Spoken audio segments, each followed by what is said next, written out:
Hello, and welcome everybody. So yeah, today I'm starting quite a bit early. I'm not sure how long the stream will be, but yeah, I finished working earlier and decided, yeah, might as well just start streaming earlier. So yeah, let's continue where we left. So yeah, about the migration, off stream I played with our server a little bit, ran that in Docker container, fixed quite a few bugs, and I discovered that there is a problem with nlog. It basically tries to exit as soon as sigterm signal appeared, which is complete bullshit. So we'll try to figure that out today. Maybe we'll manage to fix it. Maybe even we will ditch nlog. I'm not sure. Basically, I like how nlog works, but yeah, sometimes it gives me quite a lot of trouble. And to be honest, I'm a little bit tired of it. So maybe we can find a different solution. I don't know. Because basically what I need from it is I needed to output the data into console in a nice way that I can see like colored results in my development console and like more text-based console output for the server. Also, it needs to output data into files. And it needs to be able to send data to an Elasticsearch instance. So yeah, quite a lot is going on there. And it works. It works nicely when it works. But when it doesn't, yeah, it's weird. So while I was playing with this a little bit off stream, where was it?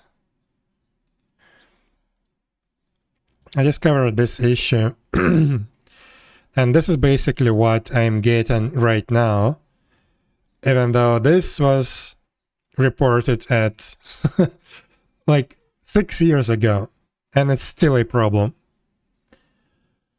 So we'll figure it out. Hopefully.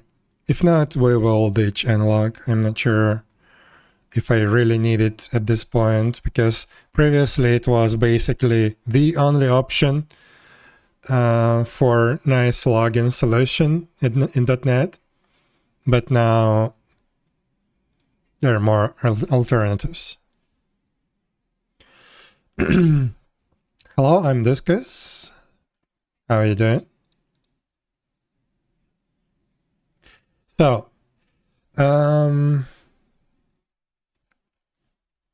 yeah, let's log into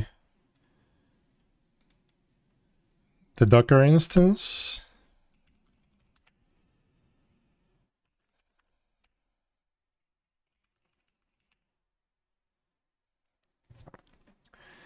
Also, I should have it still in here, yeah.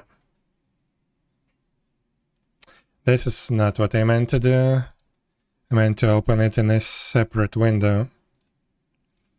Because on my Docker virtual machine, I don't have a .NET installed. So I need both the local setup and another window with my Docker setup.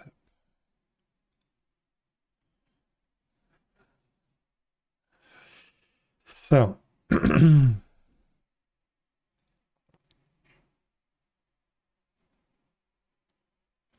yeah, I know that I don't have a .NET there, that's fine.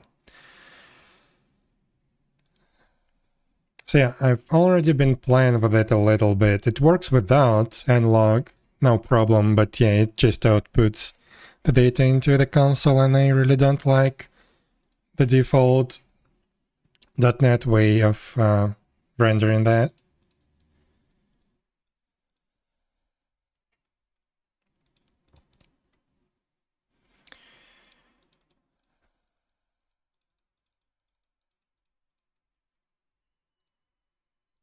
So yeah, in this issue in GitHub, basically the conclusion is you need to like set your log manager auto shutdown to false. Wait, that's log manager. I think I just discovered the problem.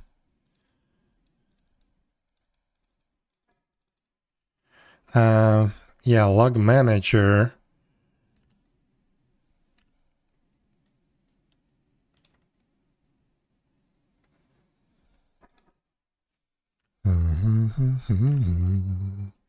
So let's try this.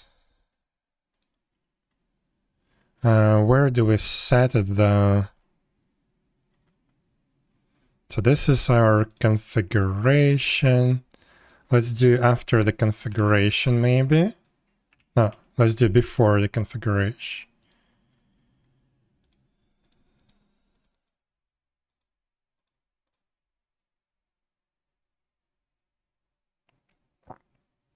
That's the path to the log file.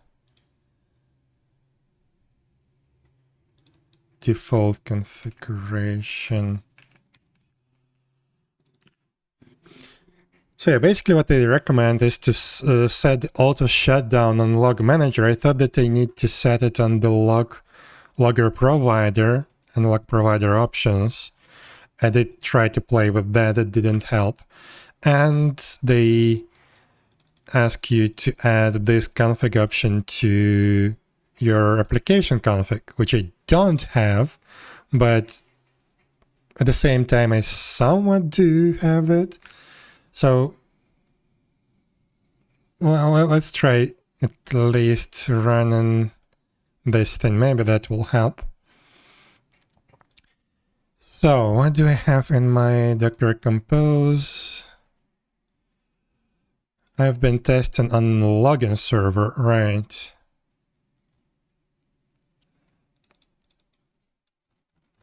What do I have in this? Okay. You know what? Let's actually switch it back to the global instance. Then I don't have to then I don't have to run a separate where the hell is it? Separate Postgres instance. So we can comment out this thing. Let's comment out the gateway server and all of that. We just need the login server for now.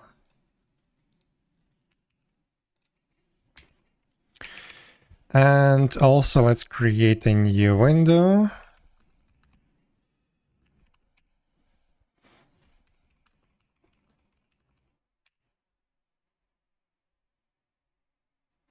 Right, login depends on database.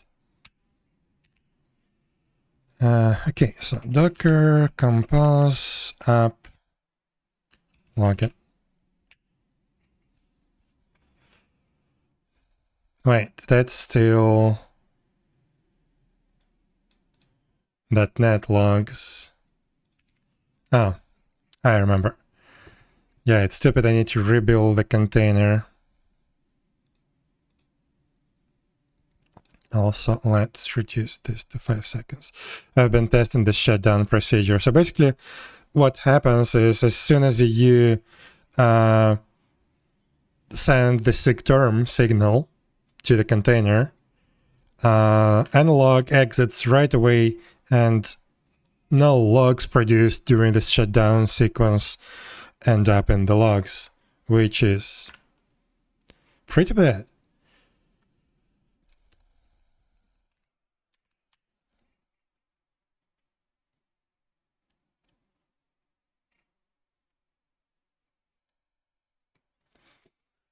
Yeah, the rebuild time's a bit slow because it basically rebuilds the whole solution, not just the project needed, and it doesn't cache it, so a little bit inconvenient, but it's whatever.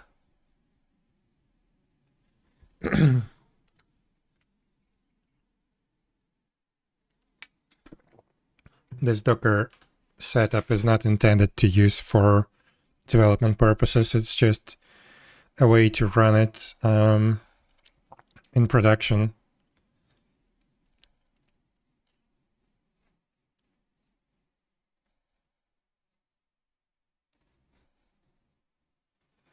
Okay, now that's coming from analog. Let's attach the logs here. Let's maybe even, can I?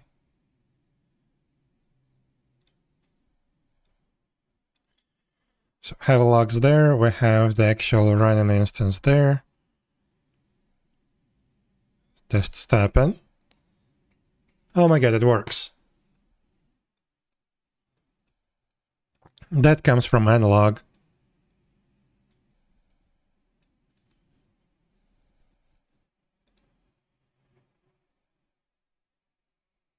It works. What? Okay, I guess I was just a little bit, how do you say it?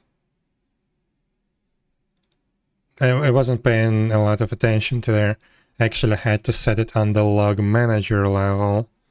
Now, do I actually need the settings in, where was it? In here.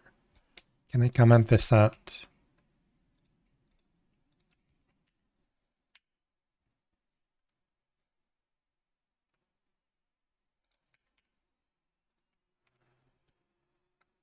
No, I don't need it. Okay, perfect. So that actually works. Because yeah, I was actually ready to start experimenting with different libraries at this point, but I guess we don't need that.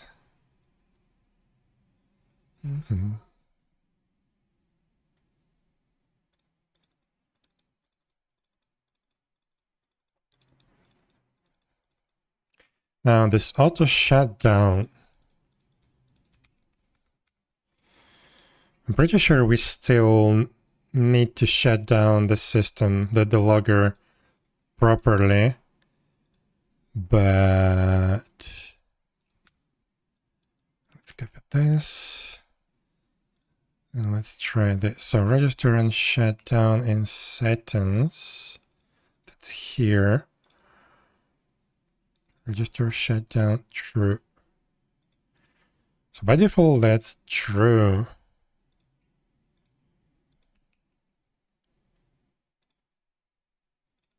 Because another thing is if the application exits and analog doesn't shut down properly, it means that some logs could be lost, or analog could prevent the application from closing, which is also not a good thing.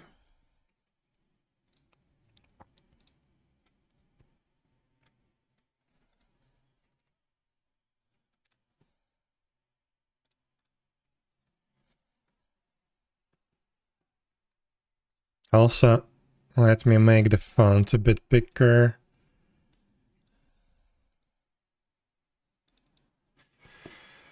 Um, 24. There we go.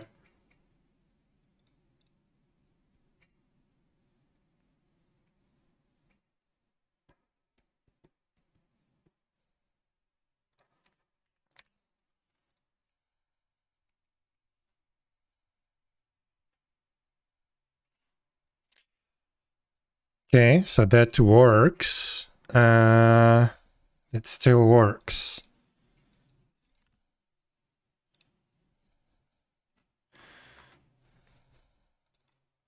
So basically what I need is this thing above the default configuration.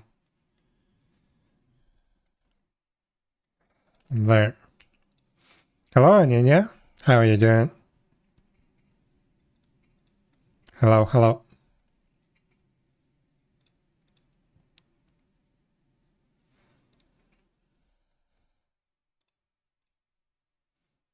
You're doing fine? Good, good.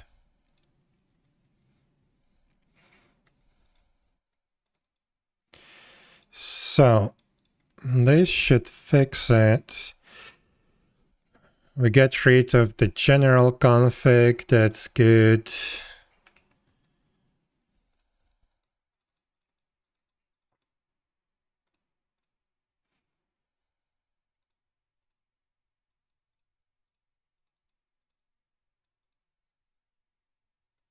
So by default, this is true. Register shutdown is true for the logger factory.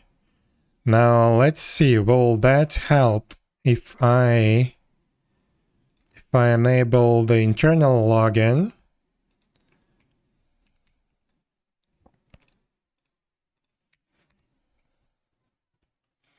Let's see if it actually shut down properly.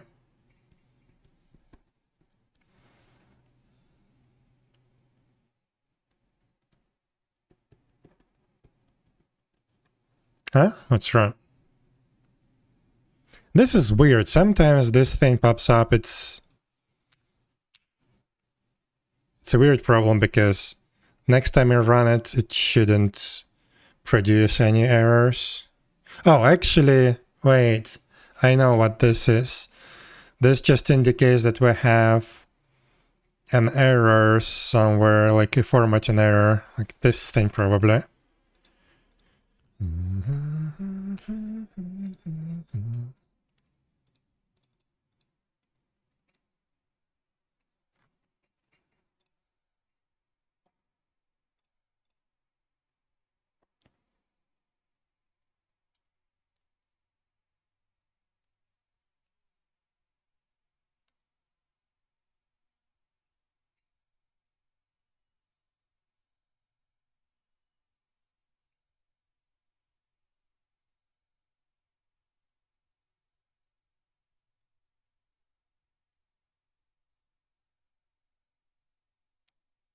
Come on. It's really slow. Hello, Kurosawa. Hey, it takes about a minute to compile everything. Okay, now I have all the traces. Okay. And we have them here. So now if we stop the server,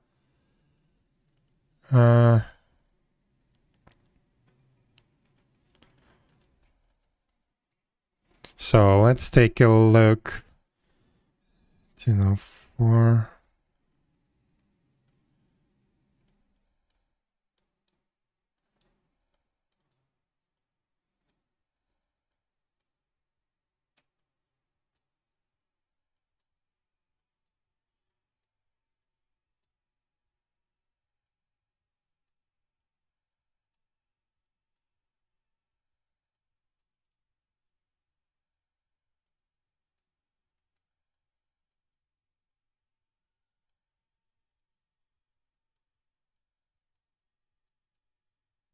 So far we're still writing into the log.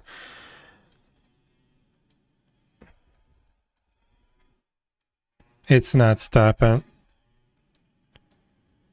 Okay, this is a problem. It did flash, but I think that was just by an accident. Yeah, with timeout 15 seconds. It's not stopping. So this is bad. What if we do shutdown on dispose equals true?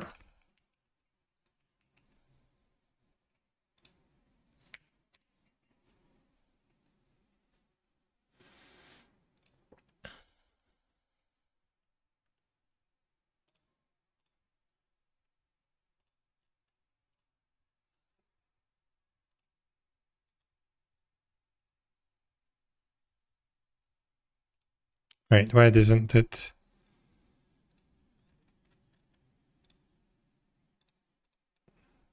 There we go.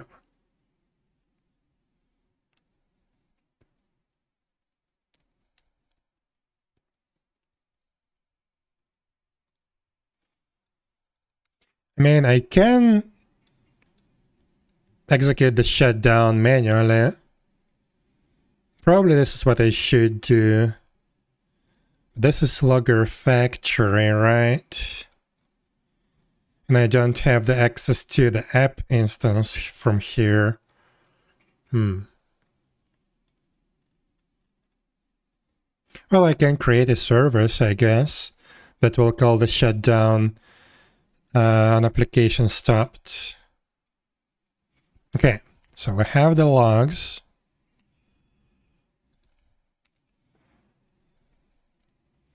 Let's take a look. Oh, it actually works.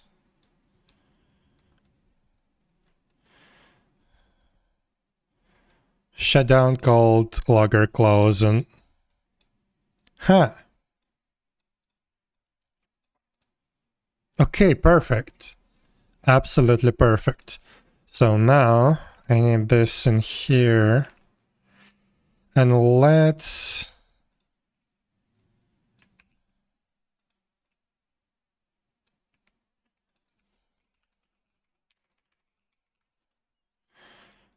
add another thing here. Shutdown and dispose.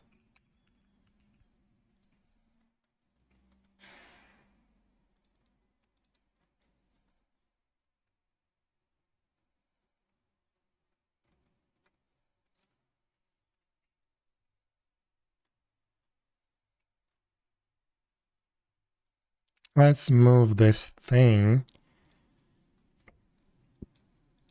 to here.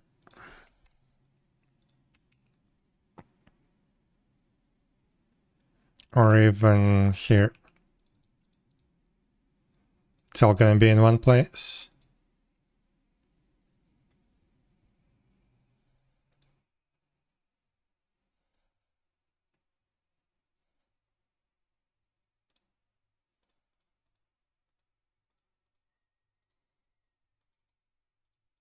Yeah, this register shutdown actually doesn't work. Why? Automatically shut down and log and up the main unload or process exit. Yeah, it doesn't work. So maybe we get rid of that.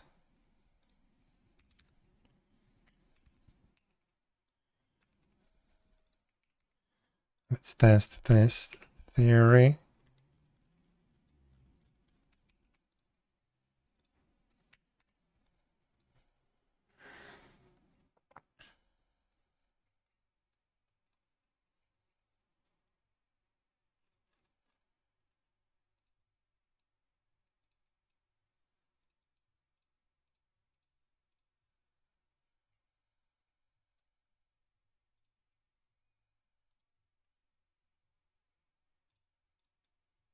Oh, what's wrong?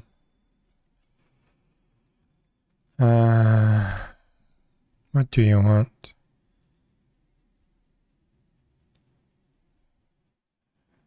Ah, yeah, sure.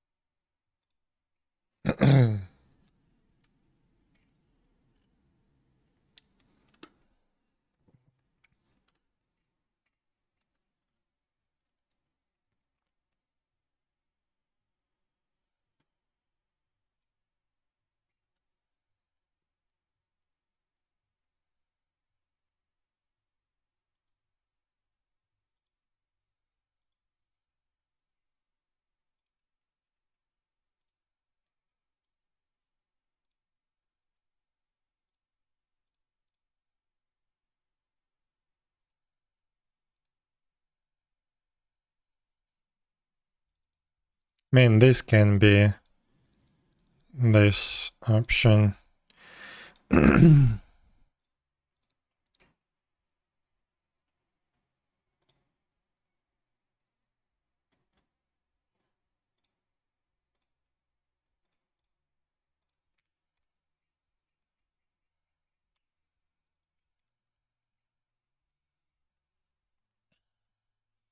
Okay, so far it's login. It's not stopping.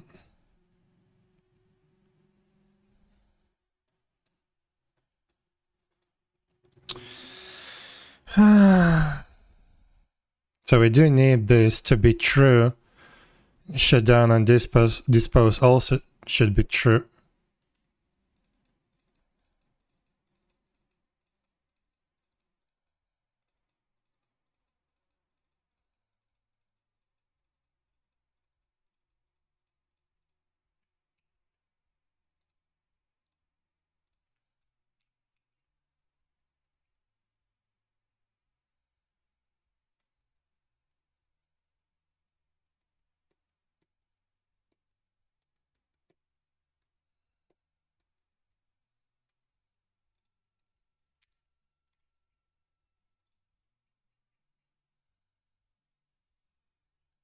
Yeah, it didn't exit properly, it didn't shut down.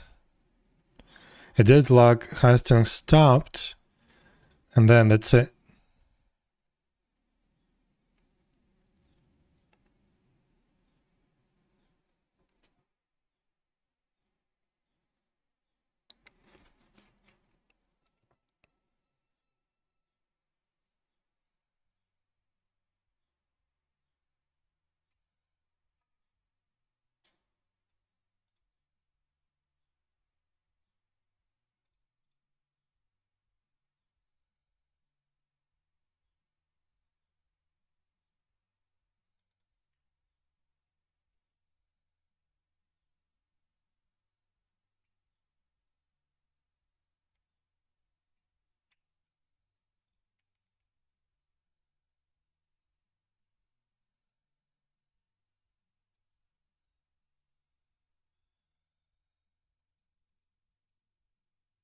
Wait, now it's not working at all. Oh no, what did I do?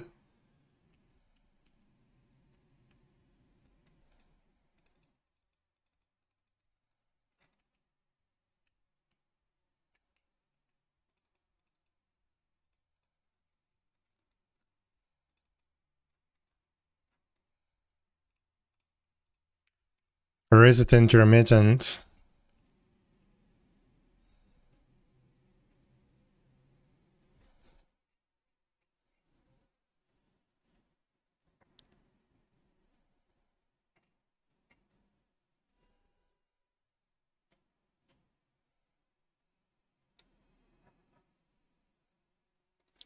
It also could be that these settings are being set somewhere else. No.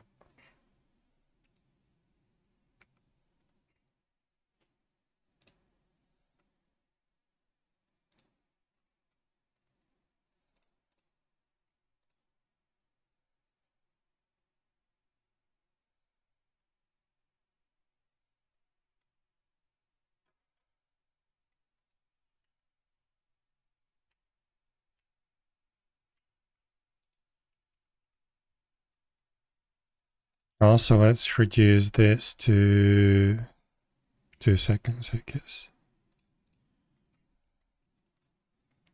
Okay, now it's shutting down. So what's the difference? So this is true, this is also true, right? And this is false.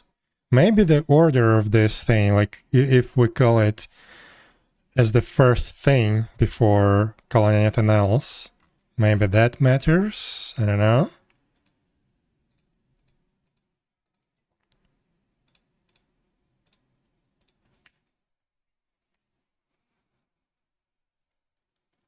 But yeah, I guess I need to try a few times and see if every time it shuts down properly.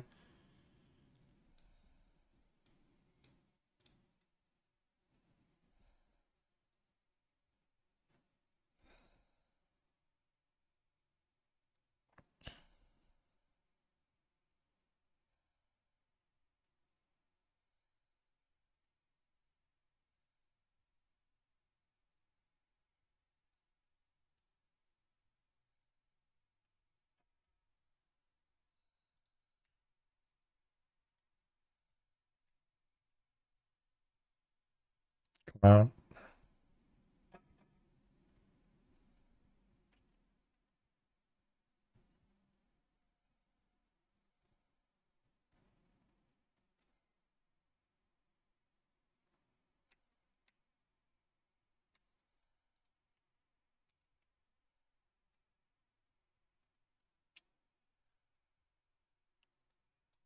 Okay, it did shut down. Good. Let's try a few more times.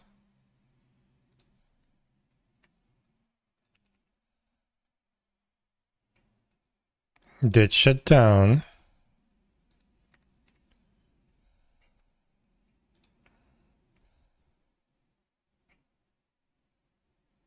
No, it didn't. Oh no.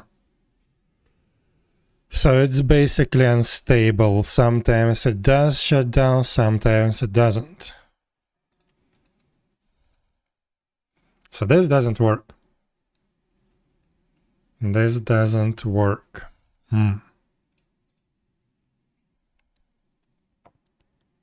Right? I don't see any shutdown events here. No.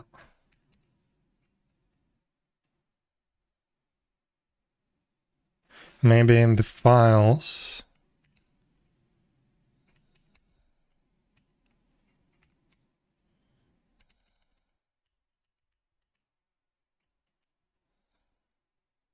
No.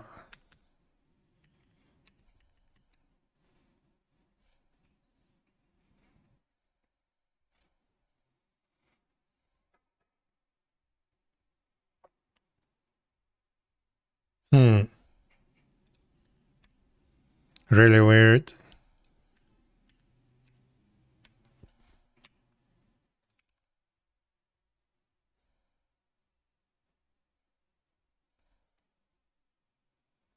Again, it didn't call the shutdown. Okay, this is bad.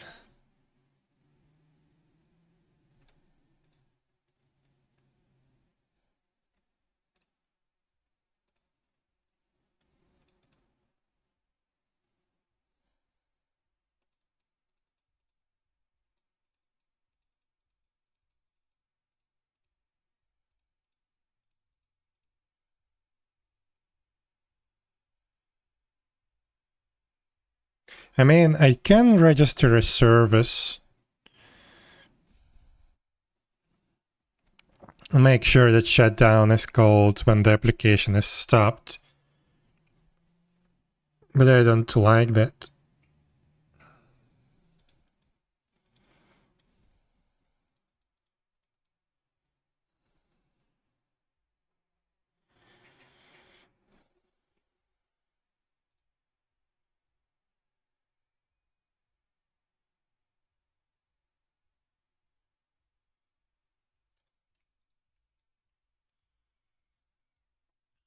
Shutdown unlock and dispose of the unlock logger provider.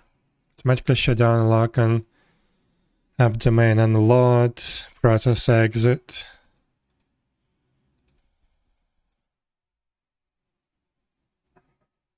So this doesn't work basically.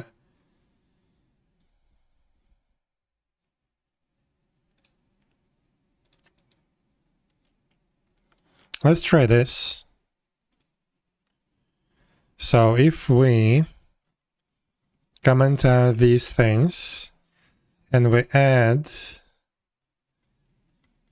that thing that we had here, maybe that will work.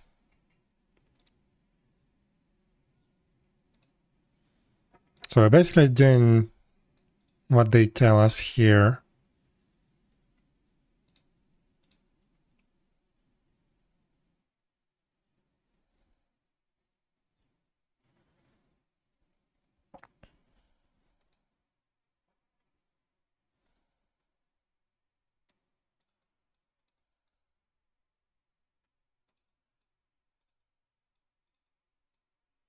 So auto shutdown false and shutdown on this pulse true tells analog to let Mel logger factory. What smell?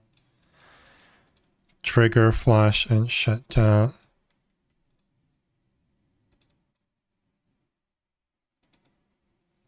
But then they call the shutdown manually here.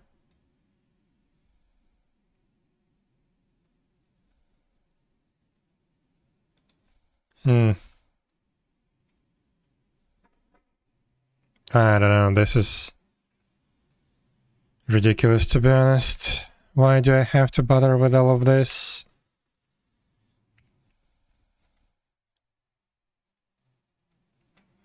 It didn't shut down.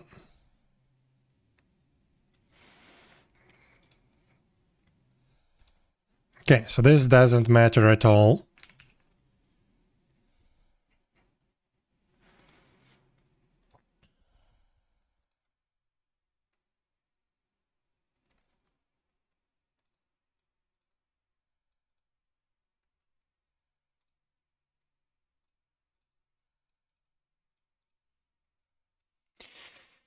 So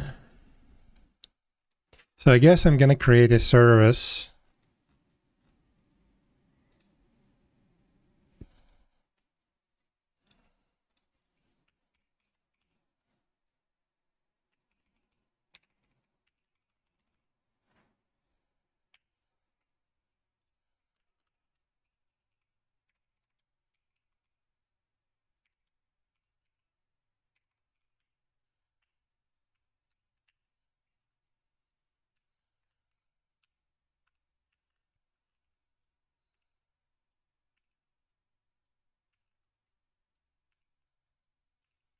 And here in stopped async, we're gonna call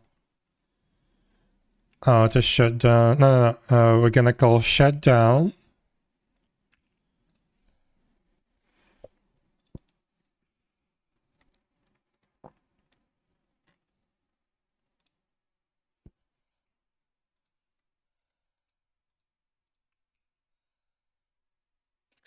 I don't like this.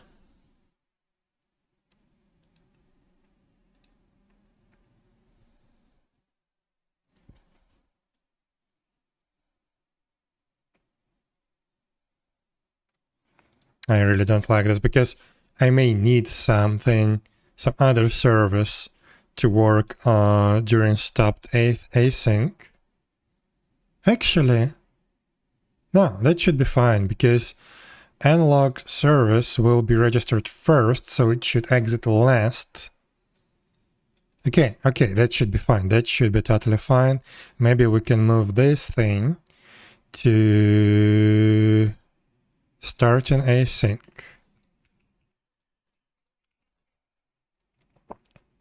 So this, when it's starting, we disable auto shutdown. When it's stopped, we do the shutdown manually. Then this thing doesn't matter at all.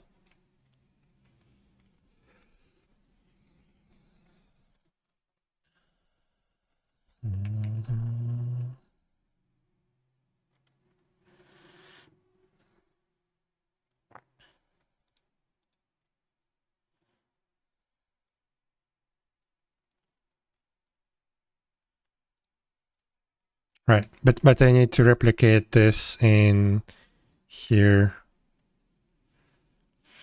Hello, doll. So that's there. This needs to be moved to here.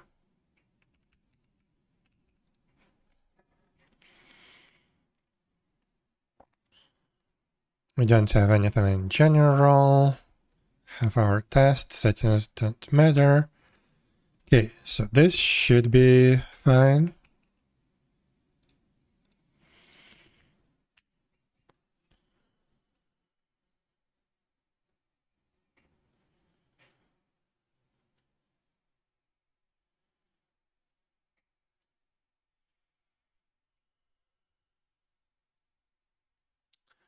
What's wrong?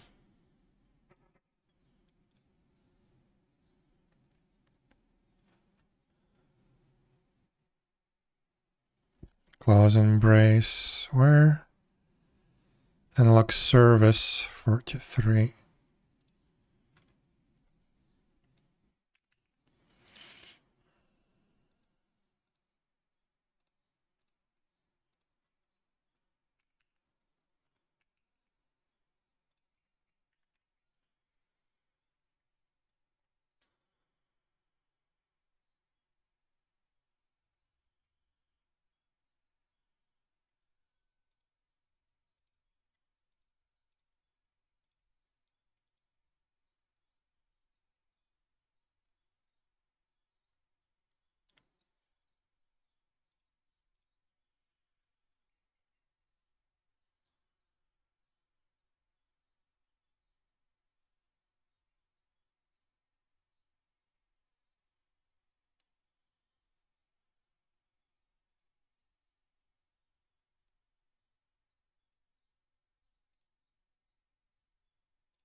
Okay.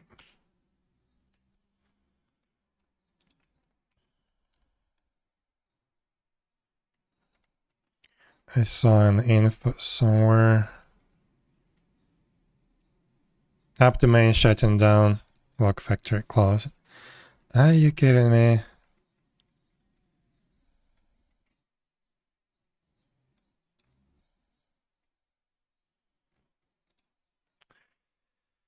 Okay, so this is not enough to be here. I need it to be...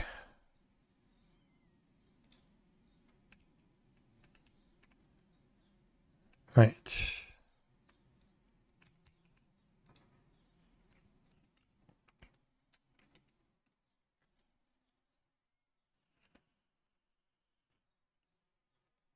I guess I need it to be somewhere here.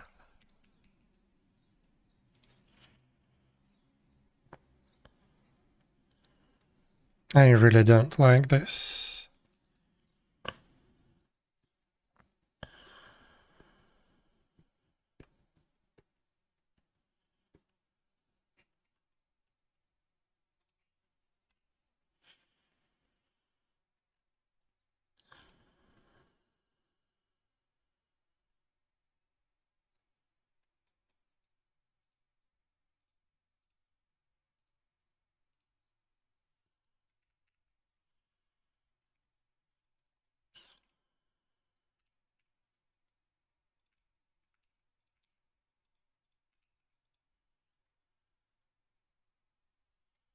How else can I trigger the shutdown? I guess, yeah, I can tie it to the app domain and actually do what nlock is supposed to do. Maybe.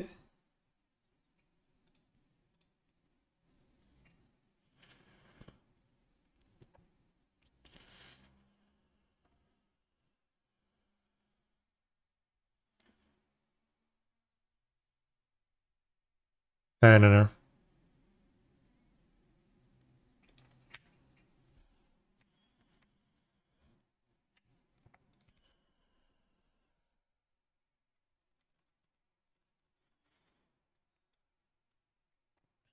So far it's working.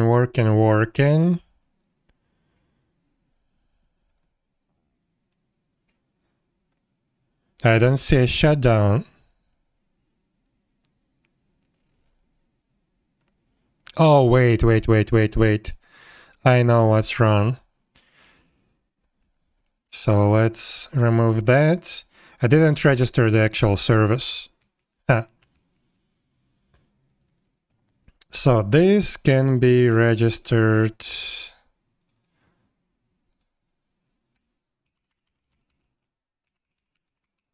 add hosted service, analog service.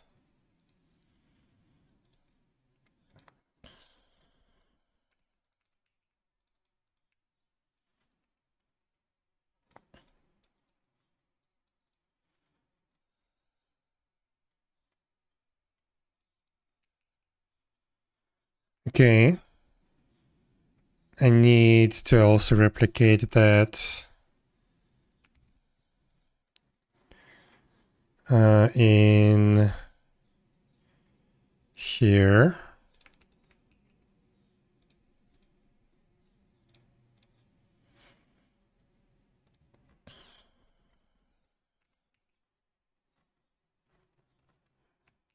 Like that.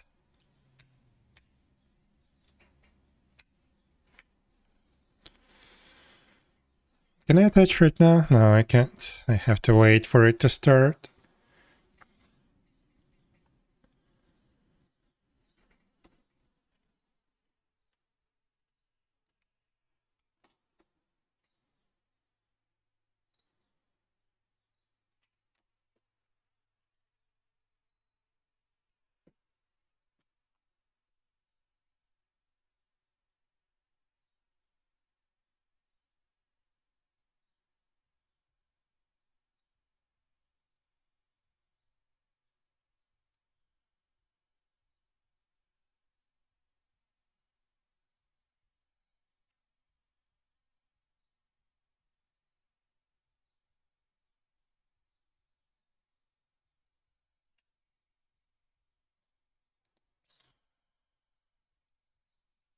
Okay.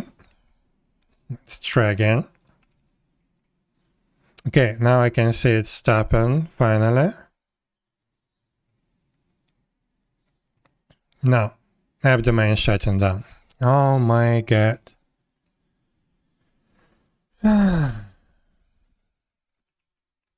So we do need this thing right here before we do anything else. Sure.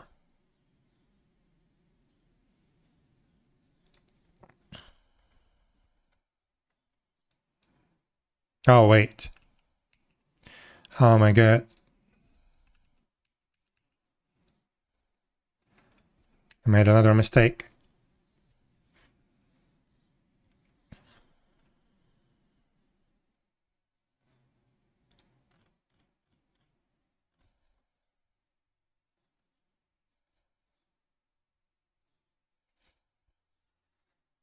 Yeah, it's closing here.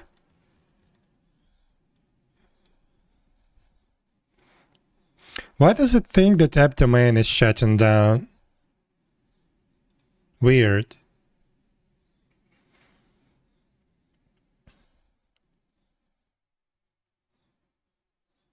Maybe the host actually does that. Maybe it starts the app domain shutdown process. I don't know. Weird.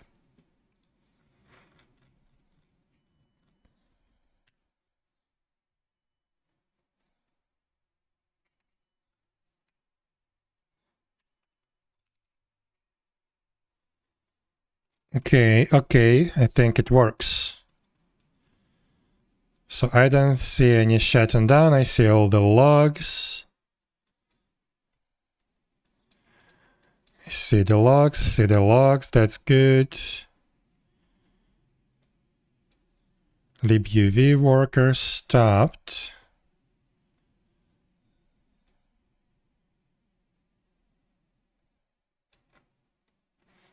It looks like a shutdown process, but it's...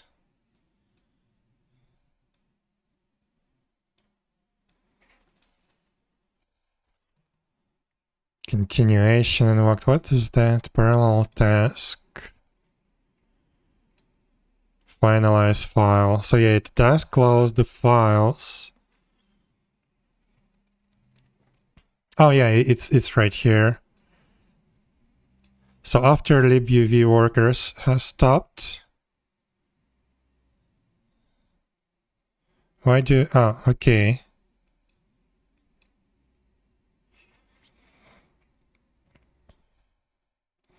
So I have the shutdown is called logger closing. Now it closes everything. It flashed the log so I can see all libuv workers stopped. And we're closed.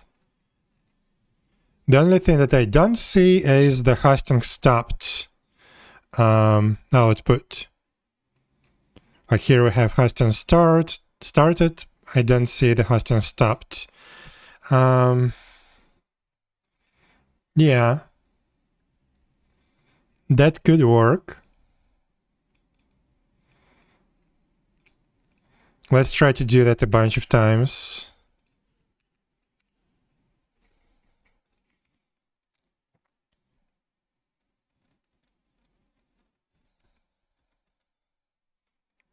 Yeah, so far it actually works.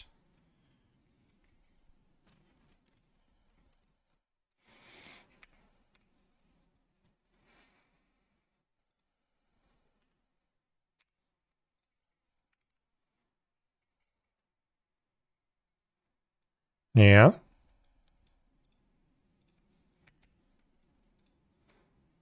So maybe this is what we're gonna do. We only losing everything that's been output into the logs outside of our system. So as soon as you register this thing in the dependency injection container,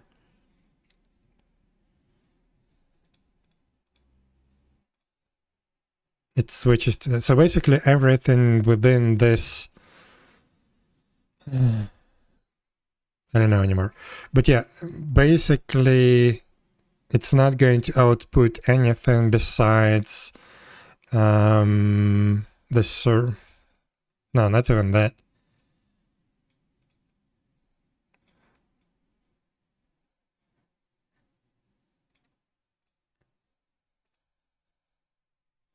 Wait. So when you register Baldur core services, first it registers the logger services. It registers this thing. So this is the first service that you have to register in the system.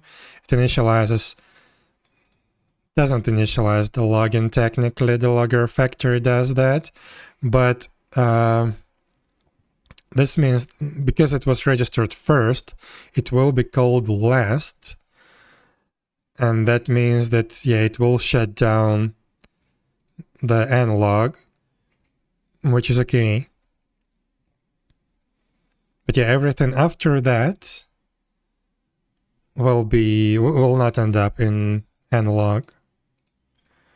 And that's fine, that's okay. Guess this is what we're gonna do. And I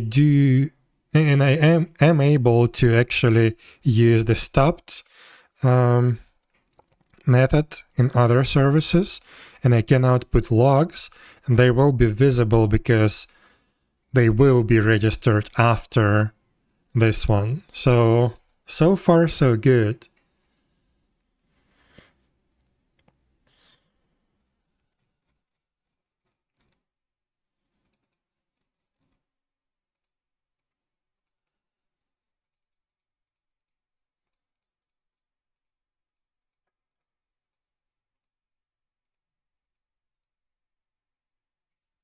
Yeah, I think this is fine.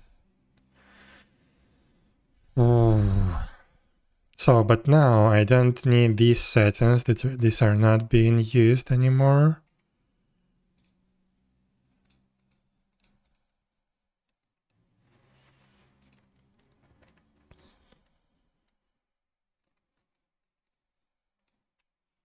Okay.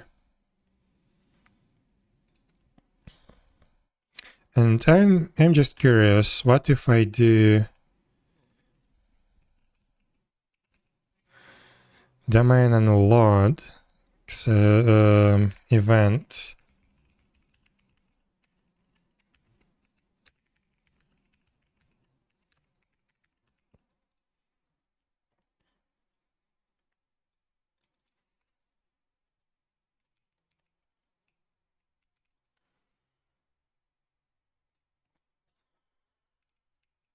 Will it be called as soon as I press Ctrl+C?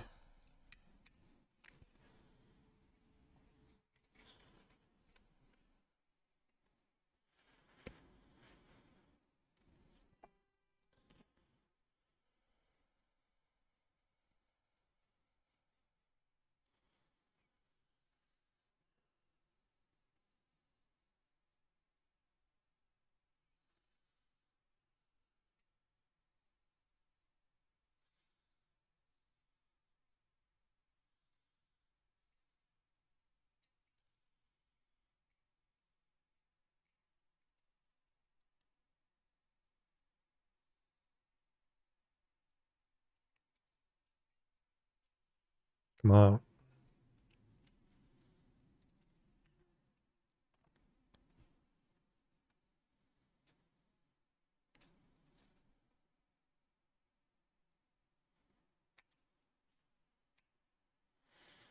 Okay, so let's take a look. No, it's not being called there. It's not called at all.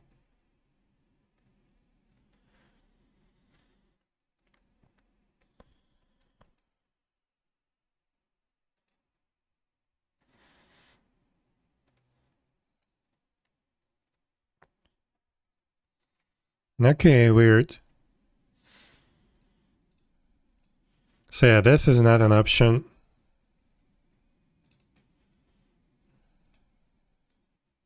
Interesting.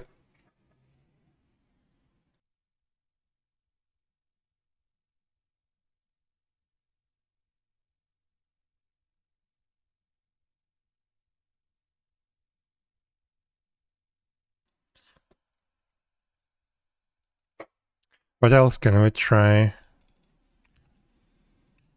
Process exit.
Ah, okay. So that's what happens.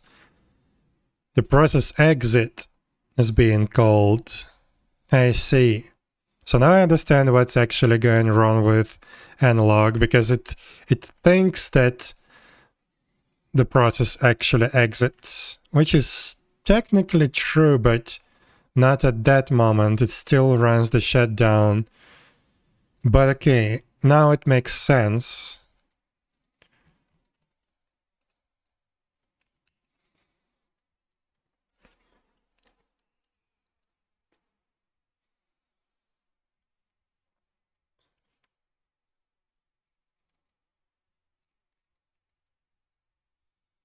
Okay, so I think this is what we're gonna do. So here we just ignore the options that we did previously for the auto shutdown registration. These are not working. And this is it. We just remove those. We remove those from here. We create a service that will disable auto shutdown. Let's comment it as well.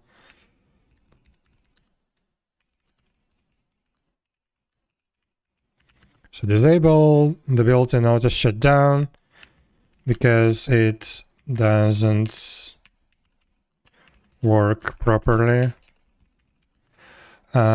with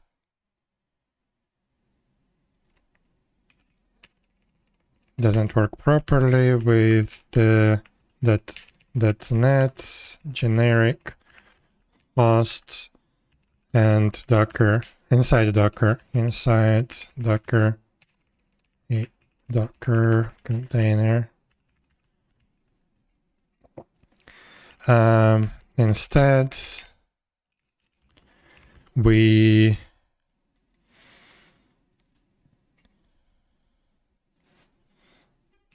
shut down the logger manually.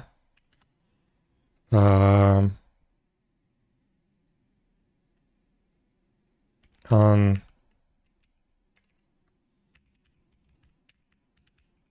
unstopped async.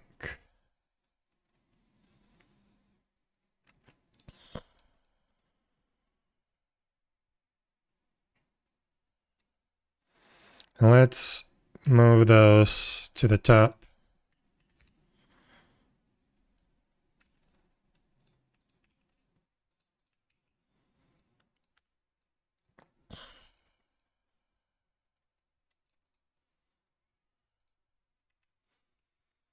And we register the service, right? Okay. So this should be good enough.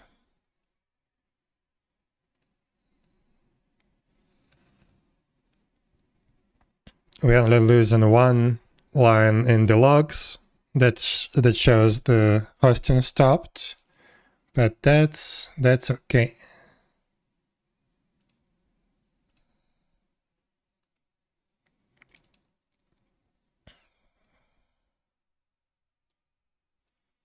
So we add a new service. We get rid of how to shut down. That doesn't work. And this.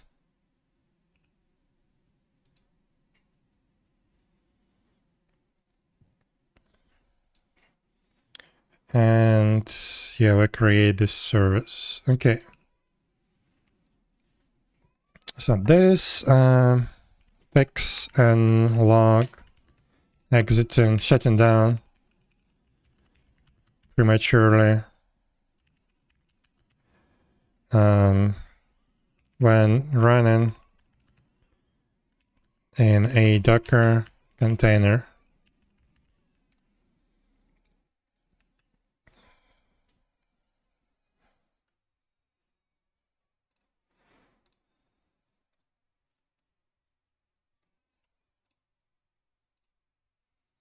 So let's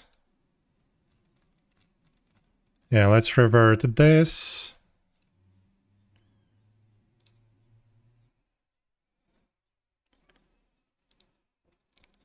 This. This. This. This. And leave this the test running. Okay.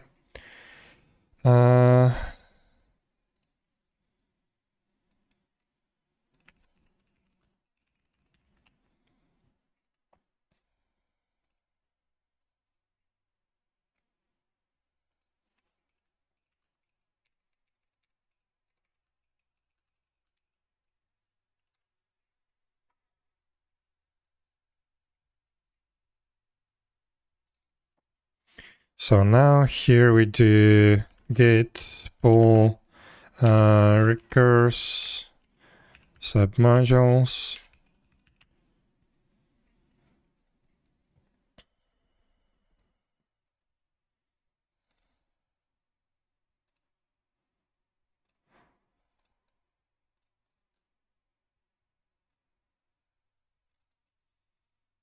And just to double check, let's enable this thing again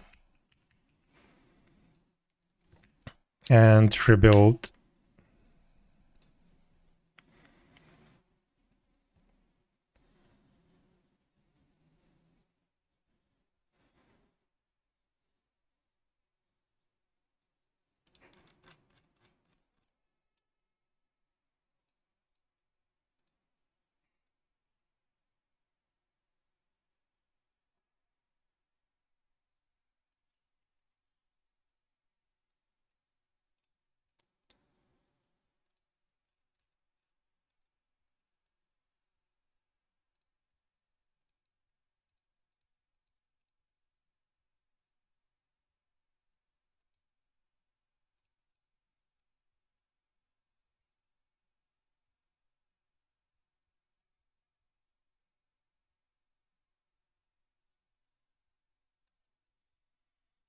Okay.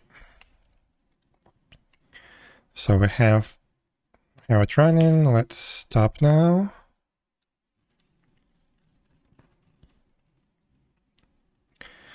Hello, hope you're doing Chakra. Hope you're doing well. Yeah, hope you're doing well as well too. What is the benefit of this? Benefit to this for Ymir in terms of performance? This is how do you even call it? Basically, there will be some benefit in performance, but yeah, you guys wouldn't notice that at all. I would notice that on my server. But the main reason I'm doing this right now is the server where the game server is running right now, the physical server, is very old and it's basically dying. The hard drives are dying. So I need to move away from that as soon as possible. It's still running, everything's still fine. I'm constantly monitoring it, and then also I'm doing continuous backups, so nothing will be lost if it does die. Except, yeah, I would have to, there will be some downtime if it dies. So I need to move it to a new server, and I already have a new server. It's just I don't want to set up the same infrastructure that I have here because it's very inconvenient. I want to try and make it work in Kubernetes. So basically it's another way of running things on the server. And to do that, I want to upgrade everything that I have in the server project. So I don't have any weird incompatibilities or something like that. And also I will gain some performance benefits because, yeah, there is constantly stuff being fixed, improved, and yeah, stuff like that. So the main reason is, yeah, I need to move the game server into a different hardware server, and I want to do that on a new kind of infrastructure that I will be able to scale more easily and control more easily. And later, if I would need to, again, move to another server or add another server to the infrastructure, that would be much, much easier than it is right now. So yeah, that's basically the main reason. I planned to do that, but I wanted to do that much later. I wanted to focus on the game content, but yeah, server is dying. So yeah, something like that.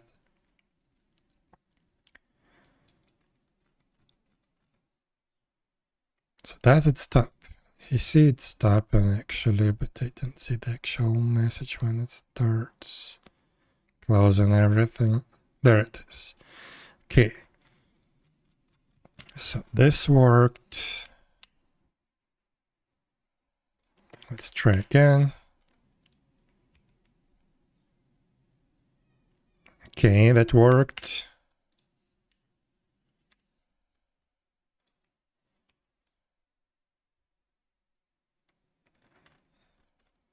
Okay, I think it works. Let's disable tracing and try again.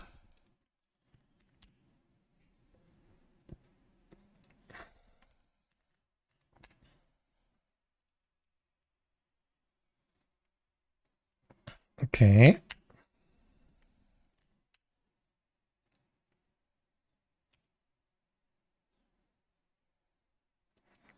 Okay, so far everything works fine.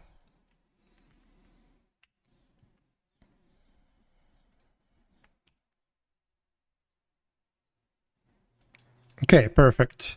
So now we can get rid of, yeah, we already got rid of the tracing, and now we can get rid of this test.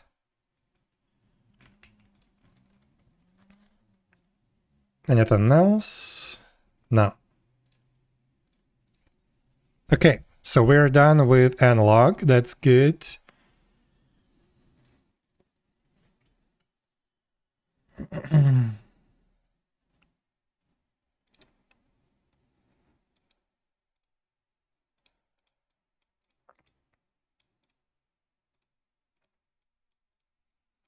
Yeah, so now we need to actually update the .recast. I tried to start working on that, but yeah.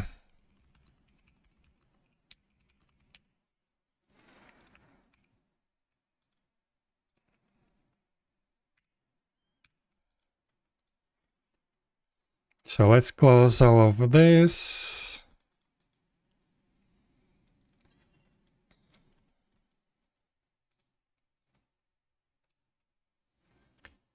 And here I need, where was it?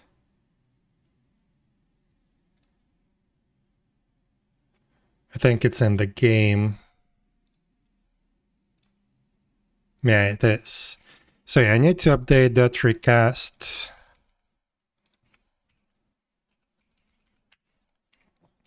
And I started to do that, but that was pretty weird. So the latest version is 2024 4.1. Okay. What about this one? Same thing.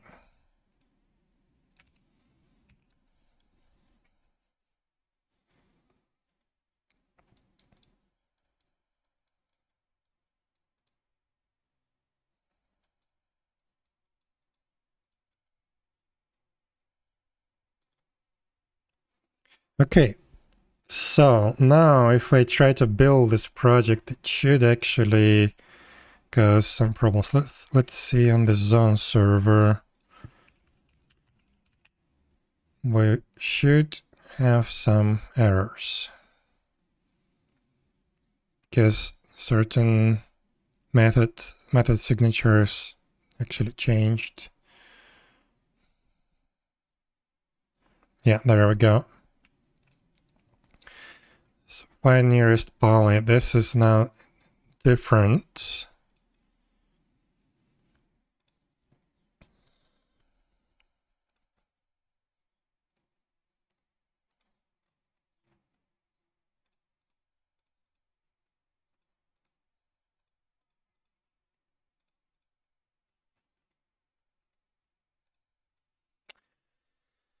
But okay, to do that, I need to actually inspect the code. One sec.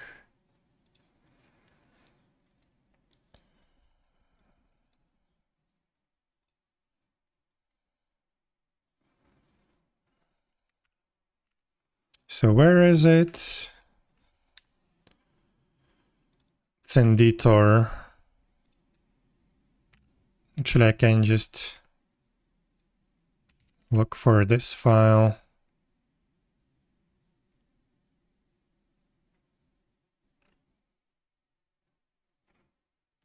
Find nearest, right? This is, yeah, find nearest poly query. This is what we re-implemented.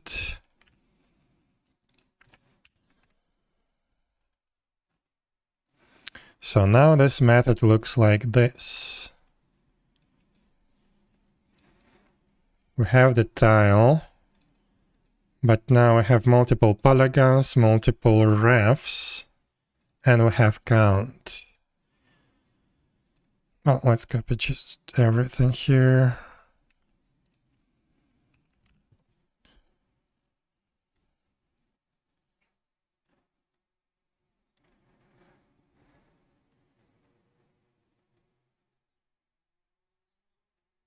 Oh yeah, and I remember I was doing that, I didn't finish that.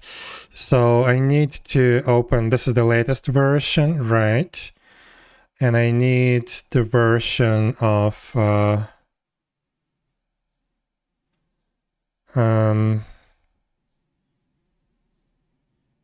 think this is what we need, yeah.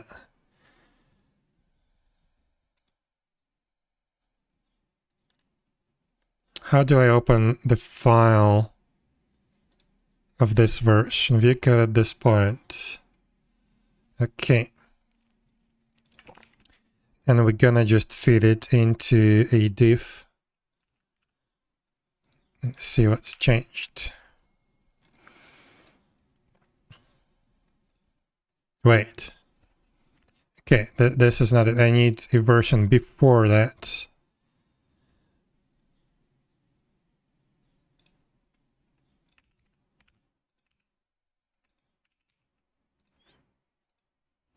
There we go. So what changed? Nearest distance square, that just moved above, right? So if I move this under center, nearest PT gets renamed to nearest point, right? How do I replace in this thing? How do I replace here?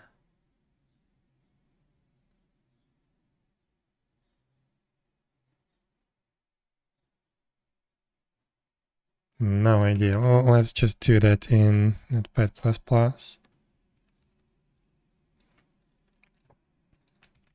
So this thing can get named to point. Oops.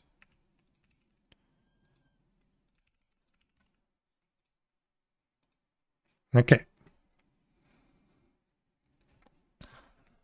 This is something that we don't care about. Refs. Polyref.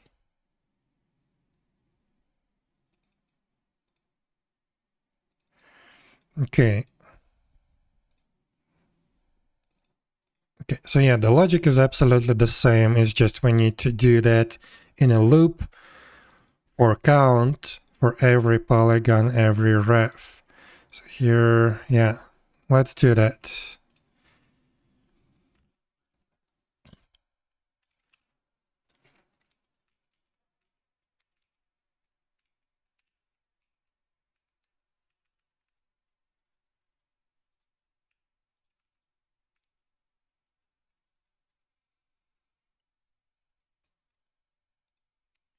So for this thing, we do polyref. And why do we need this? Also, why is it defined inside the loop? Okay, whatever. Weird. Just weird code. So now polyref is being used in this closest point poly. And here, right? Nearest ref. Yeah.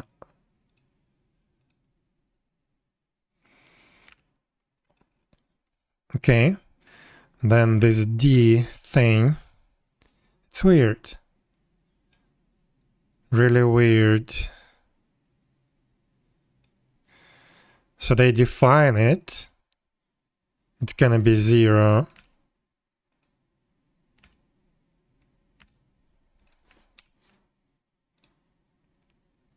It looks like the intention was to define this outside of the loop and then reuse the local variable. Weird. But yeah, probably I shouldn't care. So yeah, this gets removed. Let's remove that.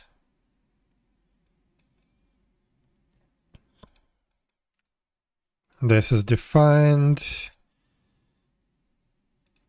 And this is it. So yeah, I'm gonna keep the code as close to the original as possible. We just need a few tweaks here and there. And yeah, it should be good.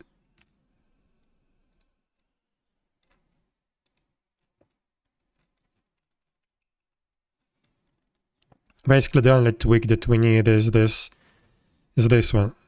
Skipifier point is too far below the poly. We already have found a poly below our point.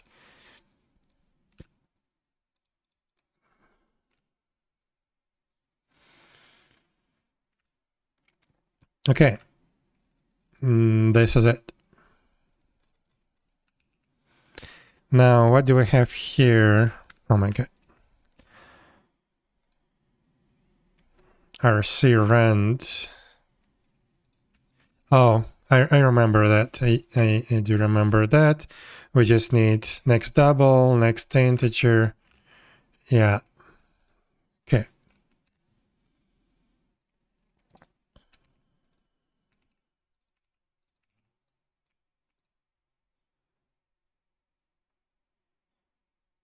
Yeah.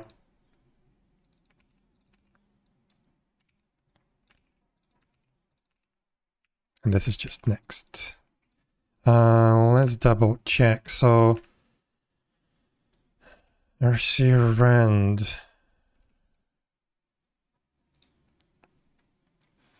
So we have just system random. That's not the fresh copy of the code. Let's open this in YouTube. So yeah, just random. Then here we have next is next double. So float next is next double. Ah. Why?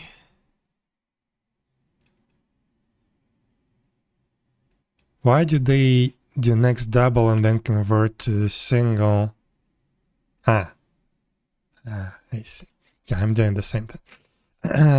Next double is next double. Next and 32 is just next. Okay, good. Is that everything? No, I'm pretty sure it's not. Let's rebuild.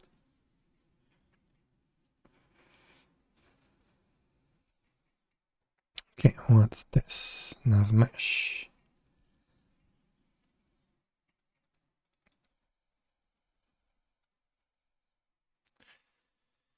Right.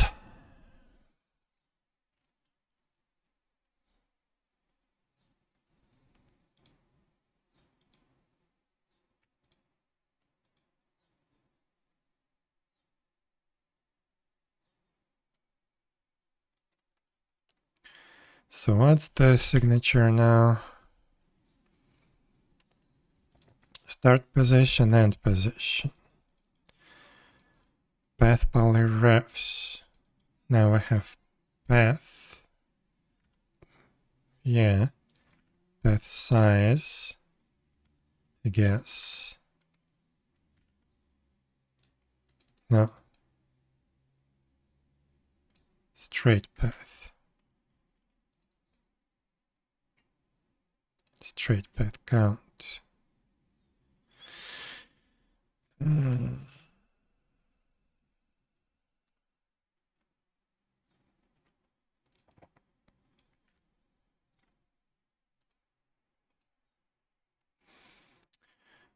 Okay, let's comment this one out and start working on the parameters. So start and end position, sure, that's straightforward. We have list of long path, is this one.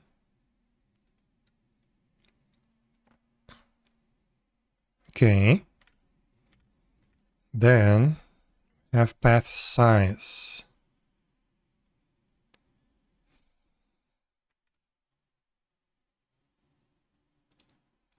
Guess path length.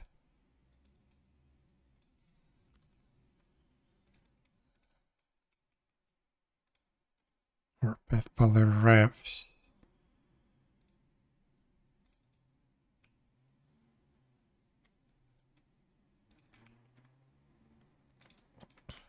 Probably this.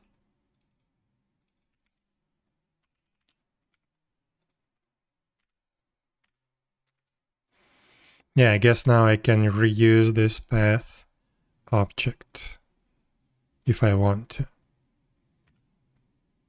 Like I can make a pool or just local cache.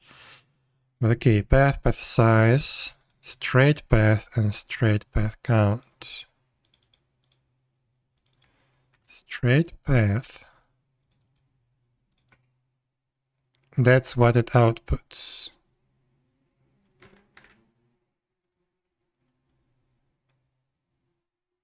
And it's expand now.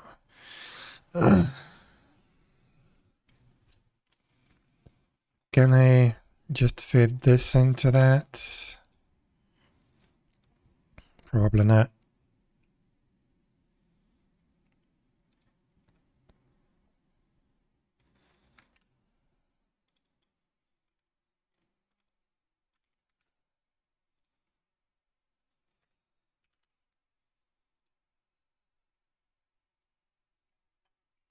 Max straight path.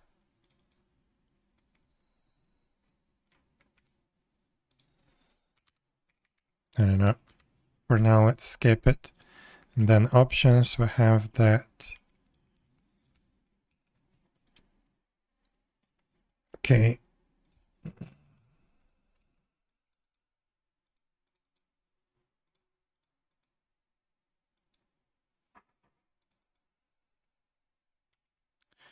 I need to see how it's been used in their system. Maybe some examples.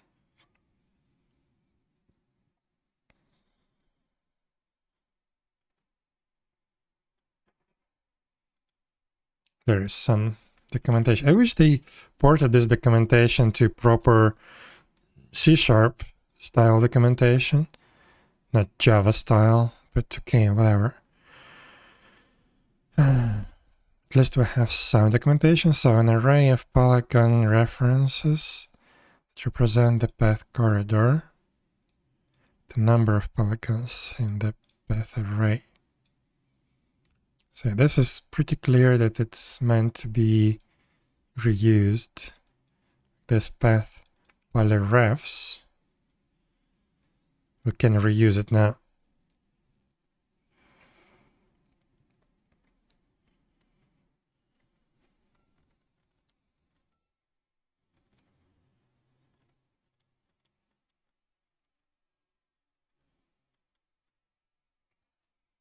But okay.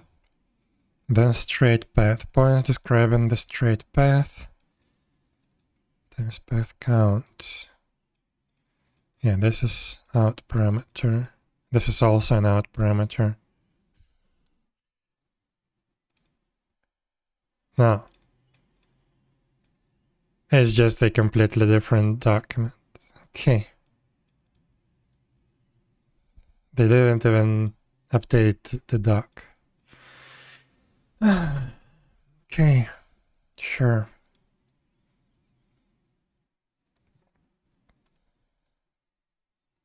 I want to see how they actually use it.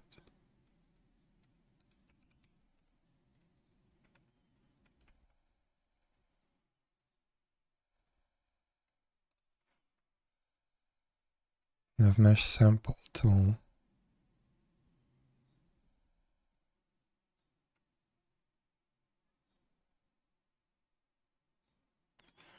What's this? Let's see this one.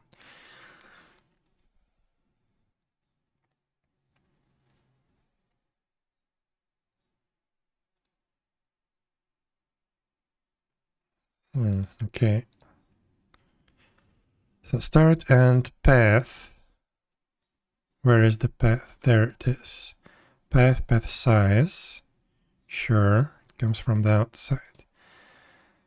Now this.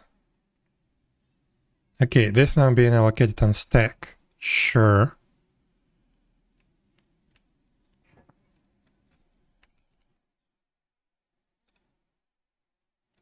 I can do that.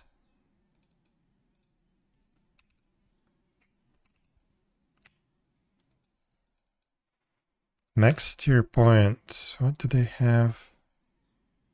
3? Ah, that's for steering. I don't remember what we have for the straight path. And this has to be a constant, right? I can add to... No, I can't actually do that because I'm allocating this stack here. Okay, good.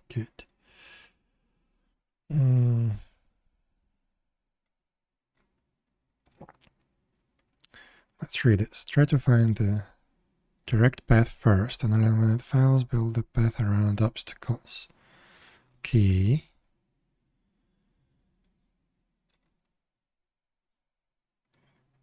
Okay. So yeah, we try to raycast. If it doesn't succeed, we do defined path. Start position, end position, path poly refs. Okay. So this is our path. Then find straight path, if I remember correctly. Actually, let's just read the documentation. This method performs what it often called string polling. Yeah. The start position is climbed to the first polygon in the path, and the end position is climbed to the last. So the start and end position should normally be within or very near the first and last polygons respectively. Okay.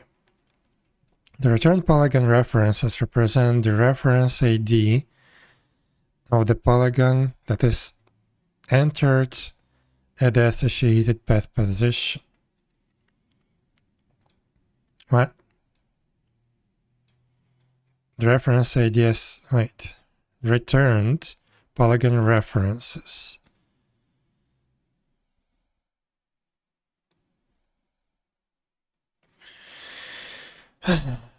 Weird Java documentations. Okay.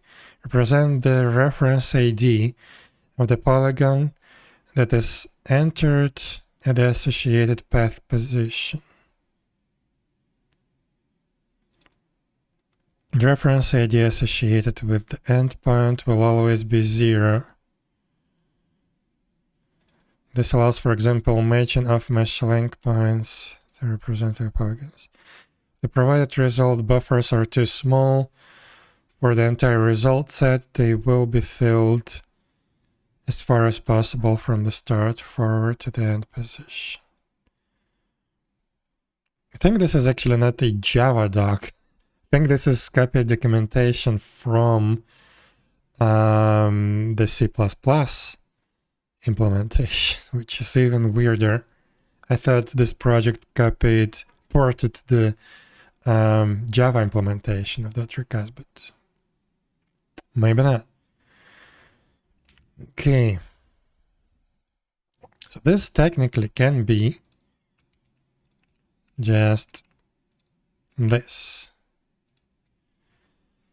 I mean, yeah, this is meant for optimization, and I can probably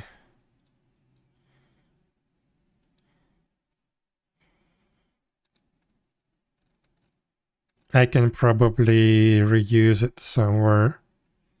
But okay, we'll have that.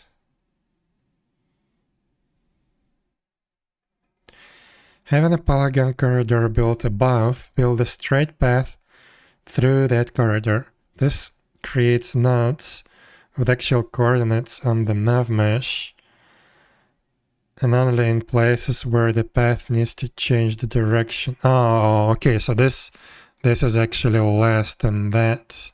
More than that, I mean. Yeah, this includes position. So we have to... Oh my god, I don't know.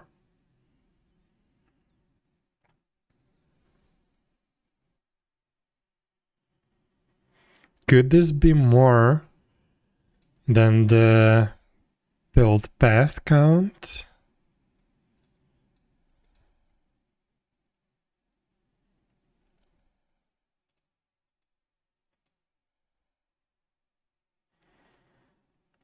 So this will actually build a point for the NPC to follow, right?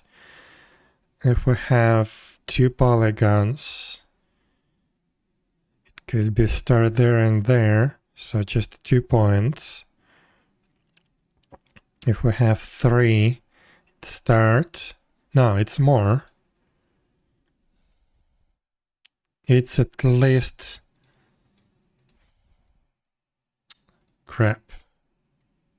How do they do that?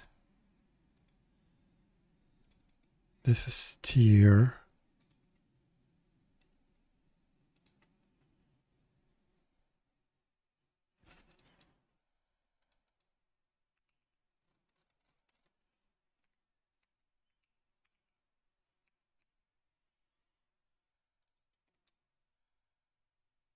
Huh.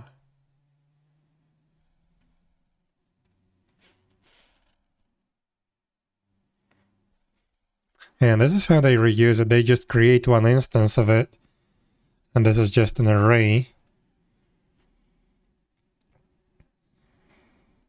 with max 256 points.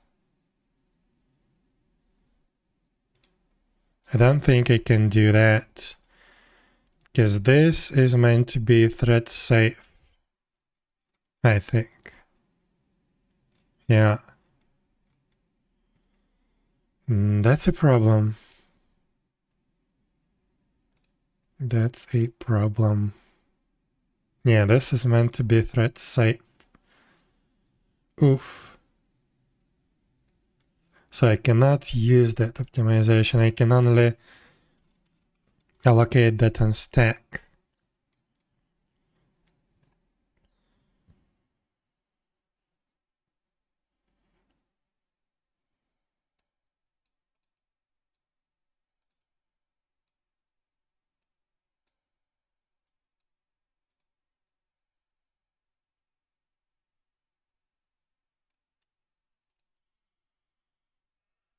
Definitely should be bigger than this. But right now I'm struggling to understand by how much bigger. Like if we have a path, let's draw it. So if we have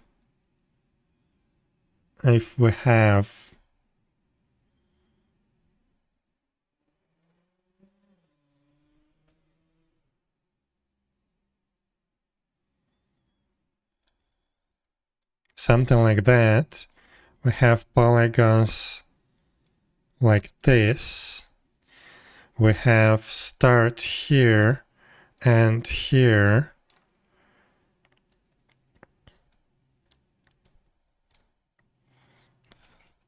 So in terms of amount of polygons, this is 1, 2, 3, 4, 5. We have 5 polygons involved in the path that's gonna be built. The path is gonna look like this, I guess.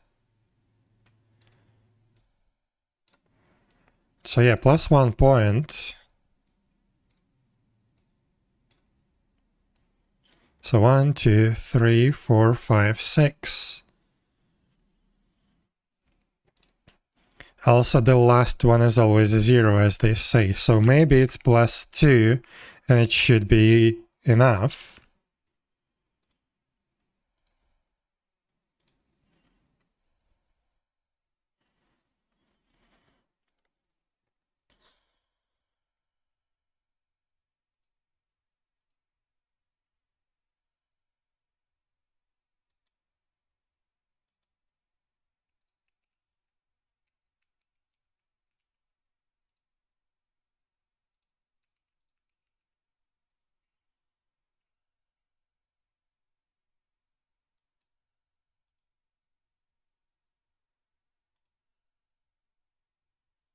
To 56.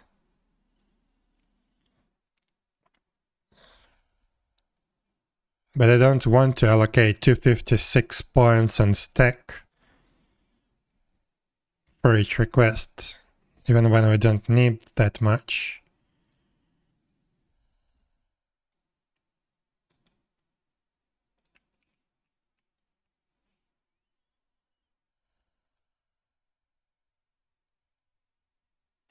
Yeah, they do 256 always.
Yeah, ideally I would have to completely redo this method.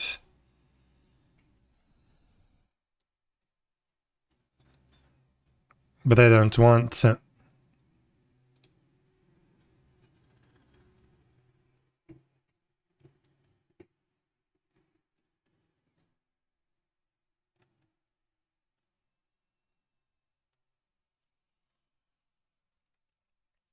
And I cannot use like local properties because I need this method to be thread safe. So everything should be isolated here.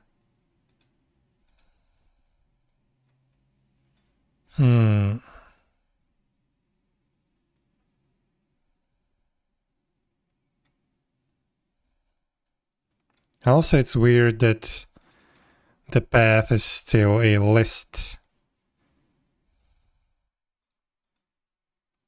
But okay.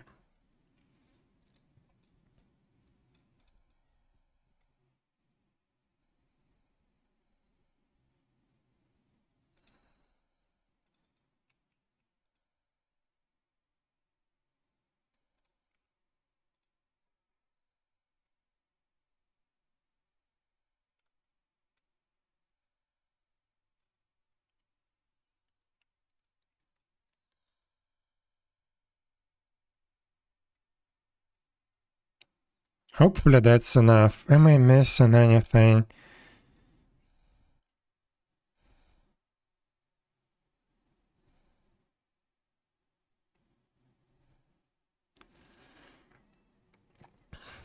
No, it should be only on the intersections.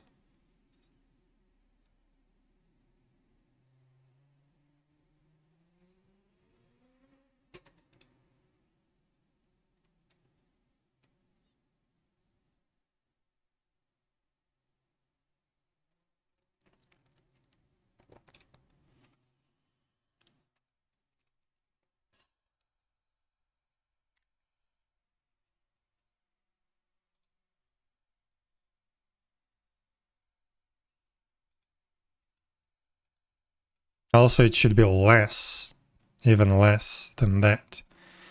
Because I configure it to only include the area crossings, not polygon crossings.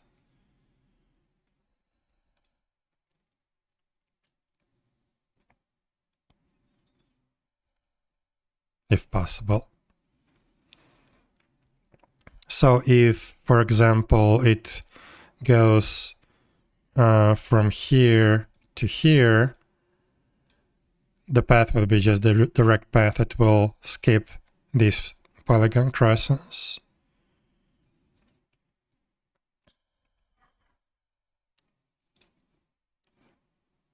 So this should be enough, right? Okay, so start position, end position, path size.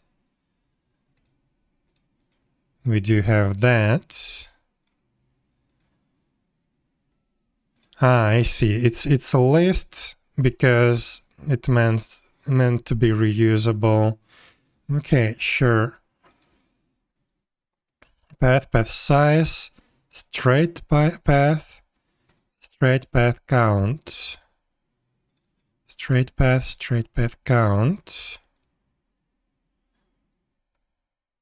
Why is this not ref? Weird.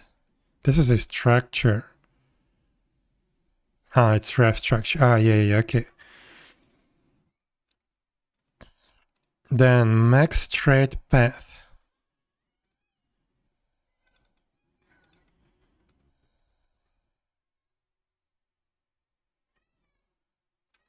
I need to see what it was before.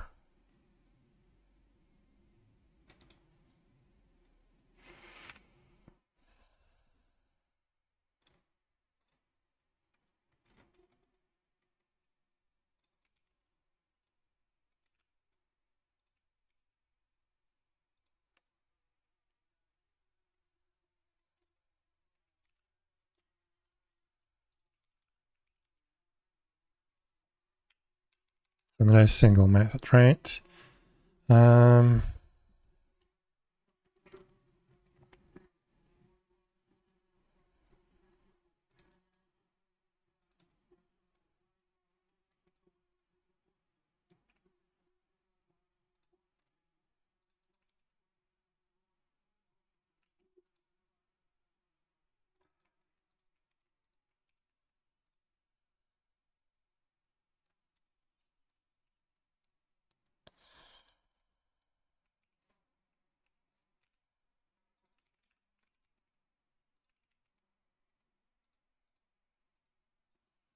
So yeah, it was path, path size. I mean, no, it was just path, list of path. Now we also supply the path size. It was graph list, straight path, okay, sure. Max straight path.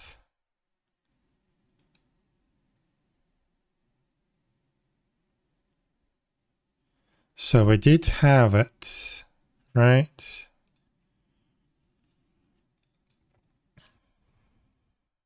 So ref straight path,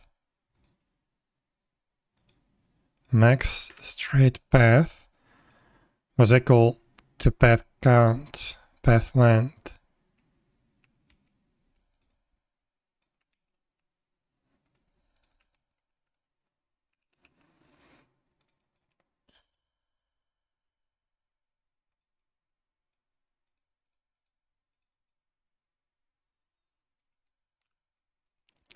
So it was start end, path poly refs is our path, but now we have path and path size. So we do the same path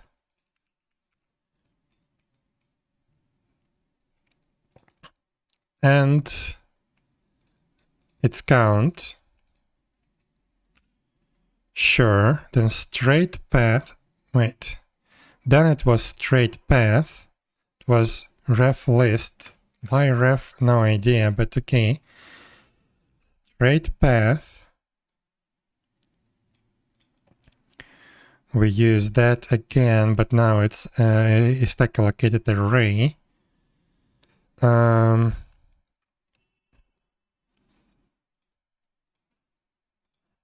there is an output of straight path count there. So this is what we need to use here. But okay, straight path count. Then it was max straight path. The maximum number of points the straight path array can hold. And I was actually using path length. So yeah, we're gonna use the same path length. And I guess, yes, straight path also gonna be path length. Okay, and then options. Oh no, max straight path, yes. Straight path count, max straight path.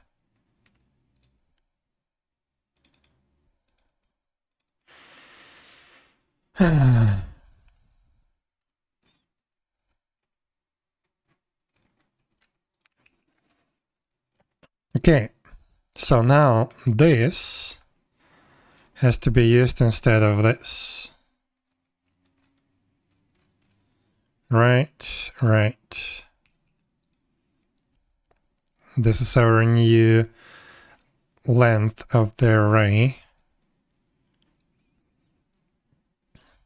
Okay, so we ported that call. We don't have the utils anymore. But I think this is the only problem that's left. At least in this file.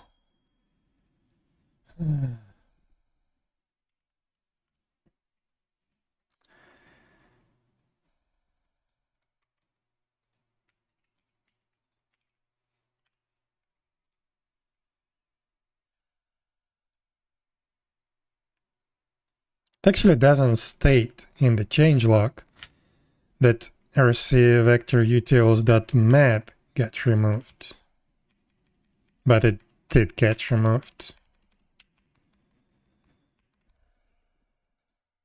So stupid.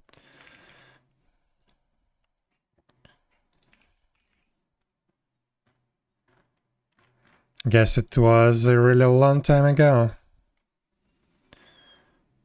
2024-07-09. Oh, 2024-3-1. So I need an earlier version. Guess let's just use 1.3 that we were using.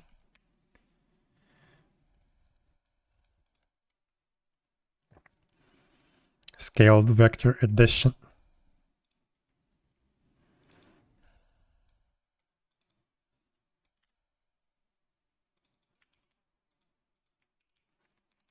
Yeah, it never shown in the changelog that this method got removed.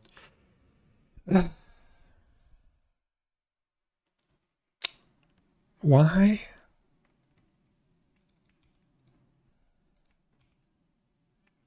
Yeah, this is not there anymore.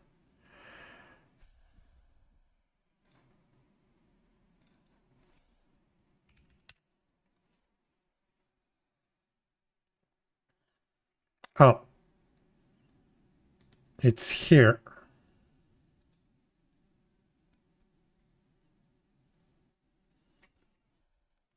RC vec 3f. No?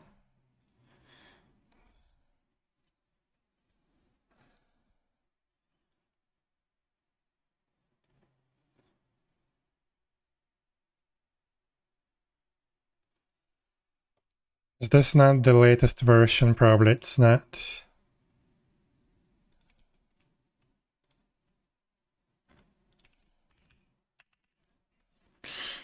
Okay.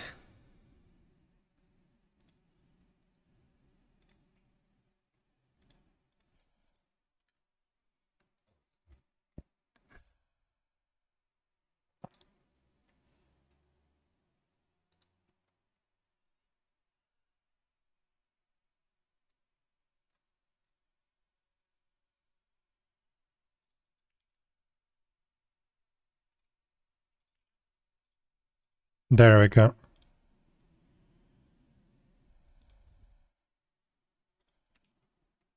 Wait.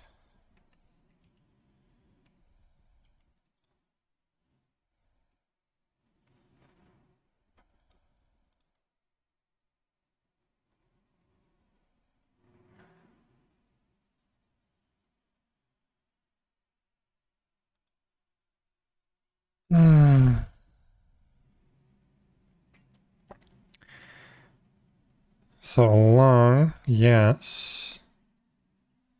Visited count.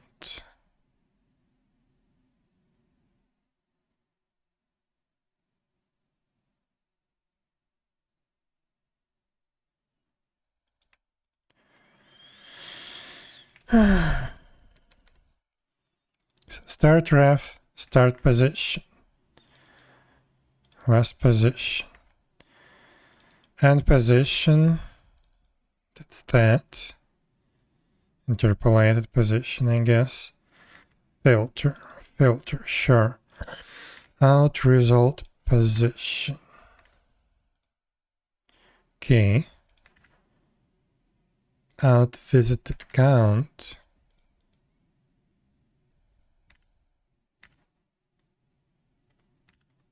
Ah, you're for real.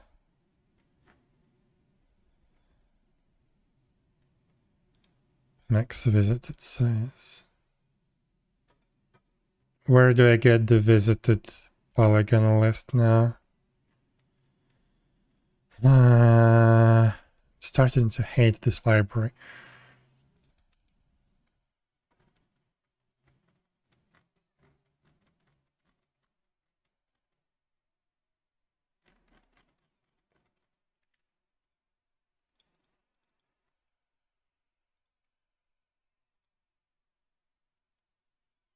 I need the list of visited polygons, right?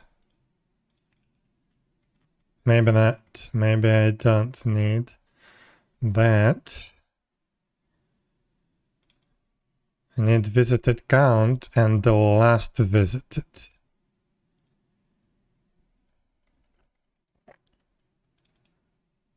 Have the visited count. Wait, what? I get lost, I guess. Start reference, start position. Sure. Interpolated position, that's end position. Filter. Out result. Result position. Then we have span of visited. It's this thing. Okay.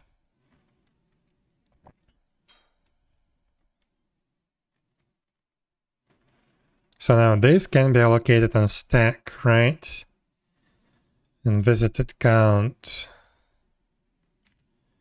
The question is, how big should it be? But okay, we need to create this, and we will get the count in return that we can use instead of that. And we will be able to use the last item. Max visited size.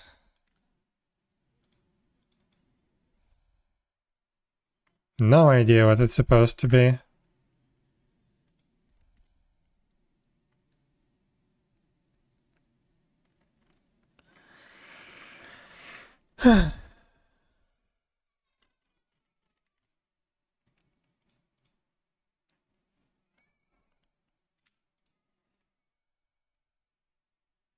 Let me double check that this thing is actually the same as I was using.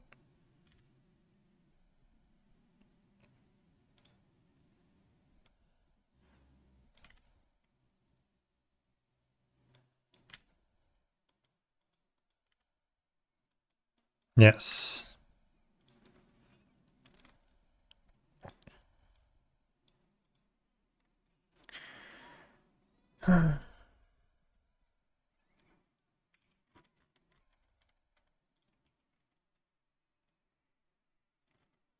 So instead of this list, I need this to be here. It should be an array of longs.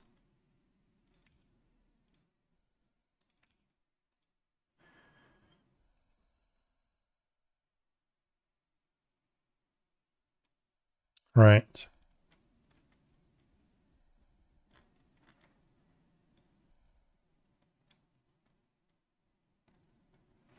Yeah, this makes sense. Yeah, I have no idea how long this should be, but I guess visited. Yeah, I guess that's the list of visited polygons, right? So it should be no longer than actual path length. Okay, so maybe that should be good. So I have the visited.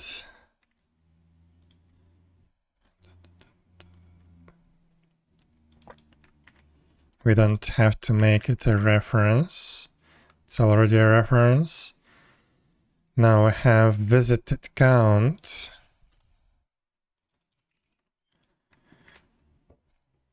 And max visited size. I guess that's path length.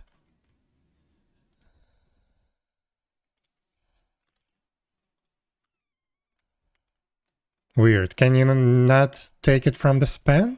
Weird. Okay, instead of this, we now use that. This can still be the same. Actually not. This cannot be the same. because it should be count -1. Also, there could be the same problem somewhere here. Straight path. Am I using the last element of straight path somewhere? No. Okay, good. So I have this visited span array. Okay, this should be good. So let's double check one more time. This is so confusing. So start, reference, start position. Ref position. Intermediate position. Filter. Then we have result.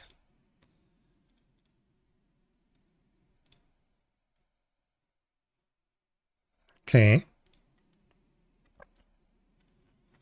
Then we have visited, which is a span, yes. Visited count and output parameter that we use now here.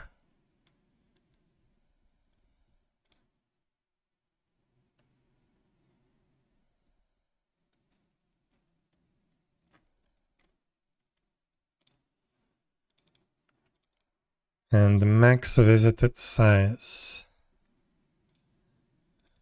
Path length. Should be good. I don't know. Let's try to compile and see if there are any other errors. Yeah. Oh, no, that was the old one.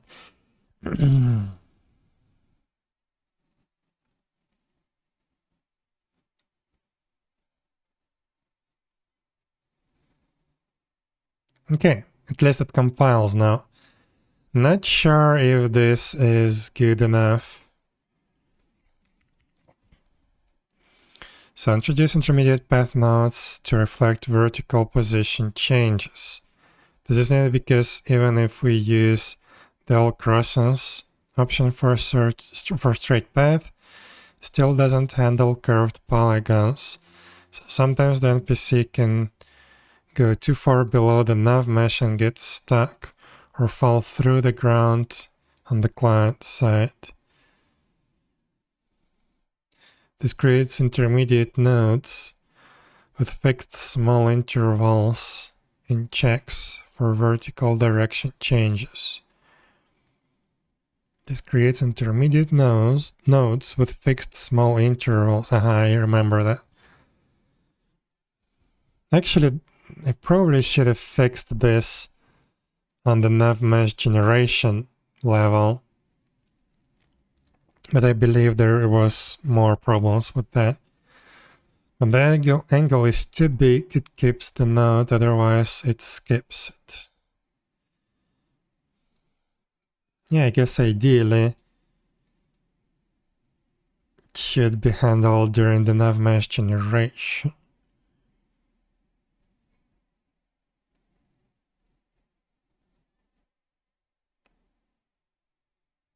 I don't know. For now it's fine. For now it's fine.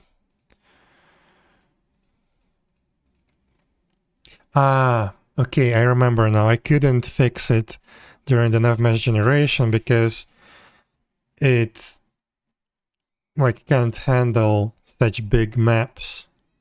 It basically crashes. Okay, so yeah, head to this thing. Okay.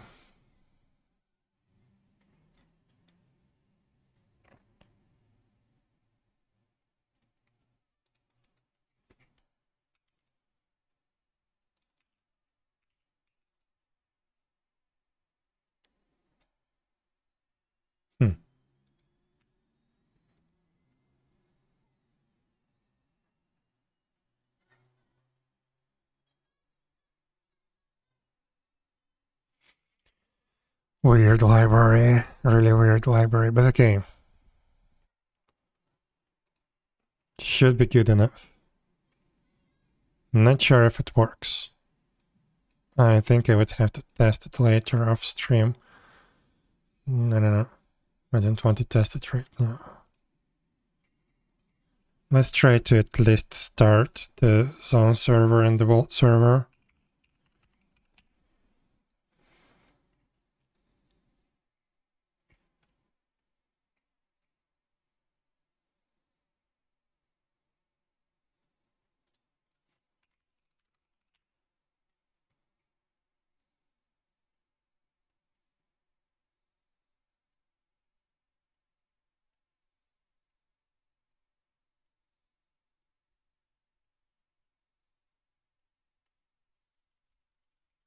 I really don't feel like doing this upgrade right now.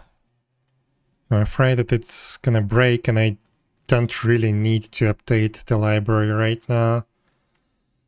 But okay, let's do that, whatever. Because I think this is the last library that we need to update. Well, I wanted to take a look at 𝙽𝙴𝚁𝙸𝚂 and 𝙽𝙴𝚁𝙸𝚂 in particular. Can we replace that with the .NET .NET version, the built-in one?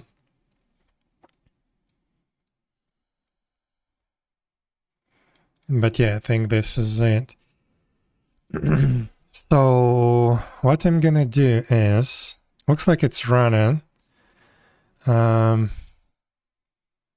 sure if it's the same performance.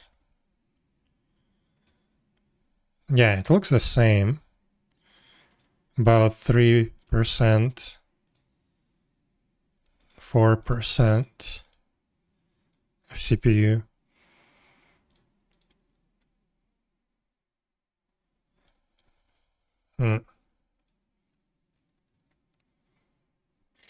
I actually don't really want to touch this. The thing is, it's actually working right now pretty fine.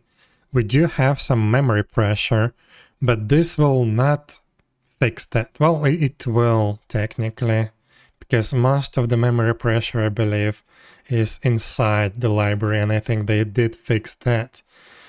But yeah, still, they changed these interfaces of these methods, so I can also do some memory pressure optimizations, but I cannot do that in my current implementation. I still have to create all of that. But actually, like, allocating these arrays on stack could be good enough.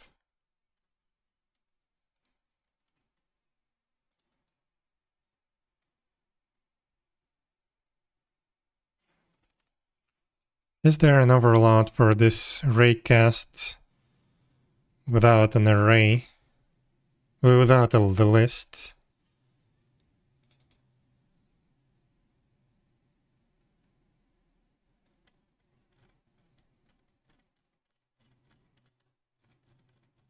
I don't know.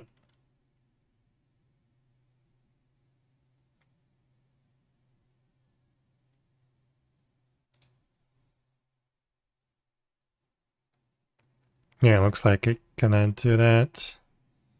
It's deeper. So yeah, we still have to allocate this thing. But the find straight path actually did get optimized. We don't have to create this array. Also, we don't have to create this array as well. List even. So there are some optimizations, but at the moment I'm a little bit afraid to do that. I would need to test this properly. So what I'm gonna do is I'm gonna push that into a separate branch. Since it compiles, it should be good. So let's remove all of that commented out thing.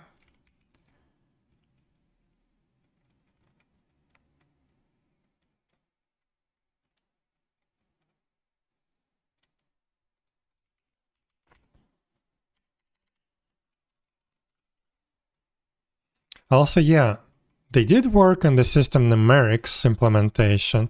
Where is that?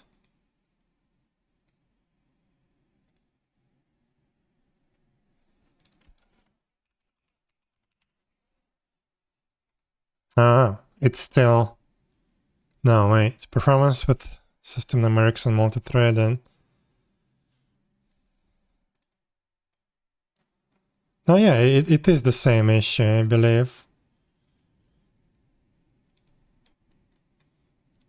Yeah, it is the same issue that I was looking at.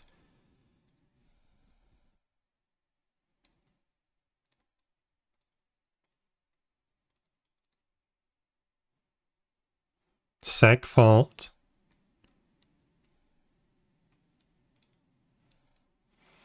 Yeah, I remember this comment. I've added a new branch with the version that uses themed.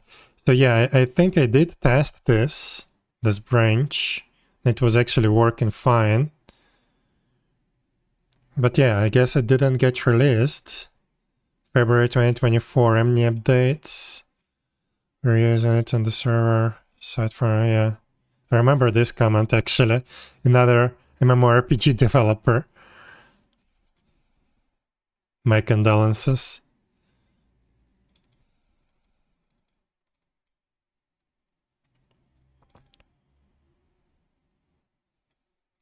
Yeah, they were working on the small object heap.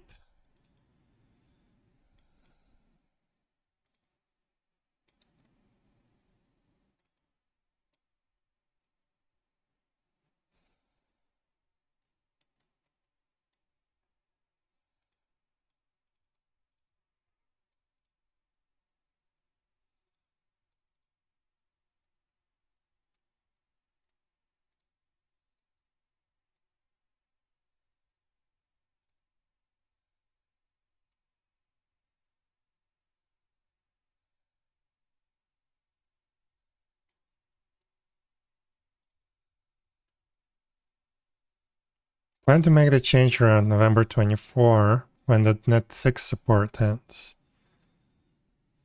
The issue here is a crash occurring due to memory corruption during SIMD operations in specific environment. Here's how I tested the Beetle DLL with .NET 6 in release mode on Windows 64-bit Ryzen. I copied DLL to Hyper-V. Crash occurred. We found out that crash happened during Vector 3 SIMD operations. Huh. It looks like there was a fix in 2022. I don't know. The work to make this change is already completed. I am concerned that if we switch now, there might still be people using early versions of .NET 6 who could experience crashes. I see.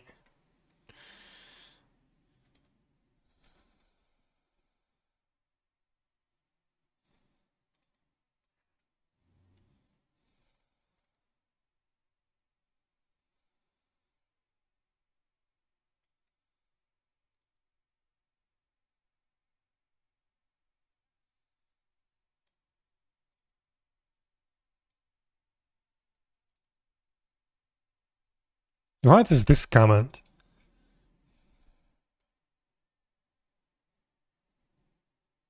What the hell? Oh my god.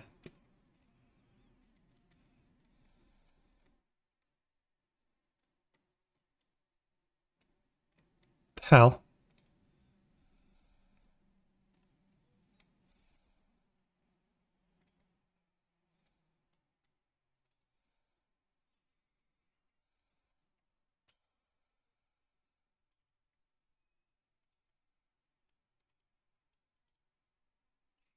So the work on the system numerics vector branch has already been completed. However, we're postponing its application because we haven't yet verified the following points. Are there general performance improvements? We need a proper way to evaluate the optimization of Vector 3 in the .NET environment compared to their own vectors. Is compatibility improved? We need to ensure compatibility with various C# engines such as Unity, Stride, and others.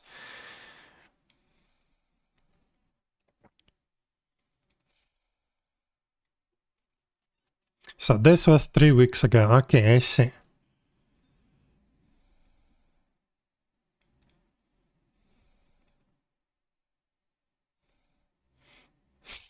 Yeah, this is ridiculous. 3 different libraries, each with their own math library due to numerics being relatively new. Relatively new, that's how many? 10 years or so? Not sure. That's not really relatively new. That's just libraries being too slow. An alternative I did first try was the ability to default to use numerics, where it's valid like vector 3 matrix types. Did test compatibility in standard, removing .NET 8 and .NET 9 from all the library packages. Did not receive an error, although since I still build the executable with .NET 8, yeah, I don't think that's...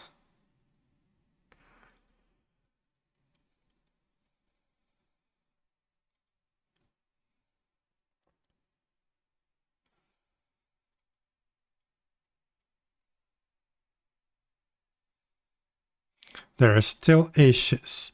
So vector 2, 3, 4, it stated that they have been switched to managed types starting from .NET 9. Oh no.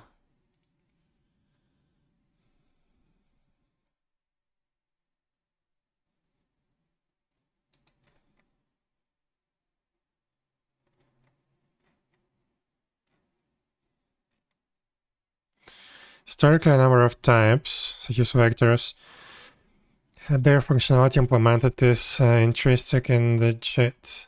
This was done for many reasons, but primarily for performance of these types that are known to be used in performance-critical workloads, since the JIT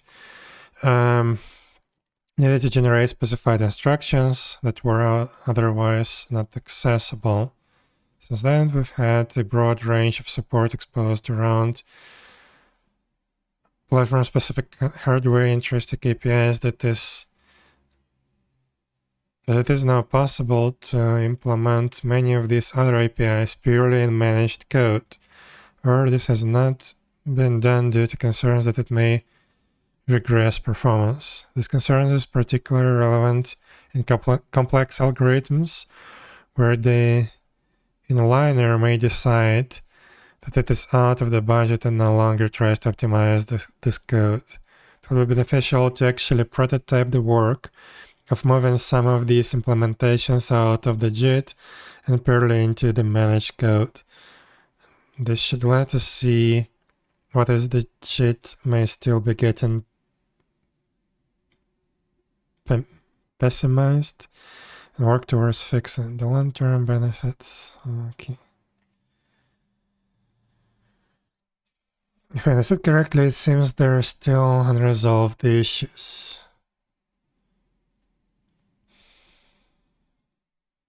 Hello, VM ahead of time compilation. That's not your concern.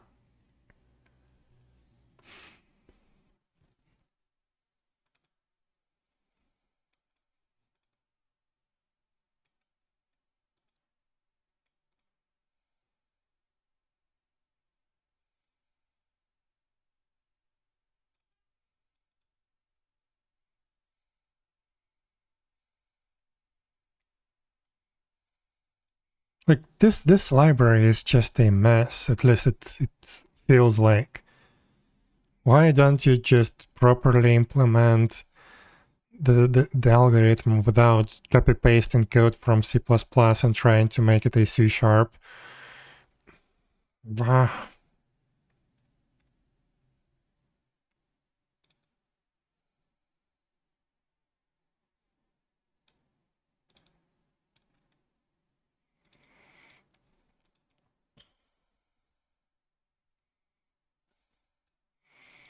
We're checking with unit test to see if the existing functions work well after the change. Are you actively checking with unit tests or what? For normalize, it seems okay because it is used separately from save normalize. Implicit type conversion seems to be the most reasonable option at the moment. In the case of unsafe bitcast, it's not supported in .NET 2.1. Save bitcast.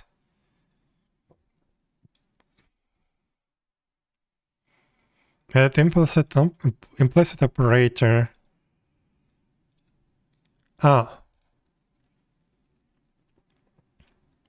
At least this is good. Actually, no, this is not good. Because I forgot that they also have another problem of z-axis being y-axis and y-axis being z-axis. So this is like... Is it unity coordinates? Yeah, I think this is unity coordinates. But, yeah. In my project, z-coordinate is an actual vertical axis. I don't know.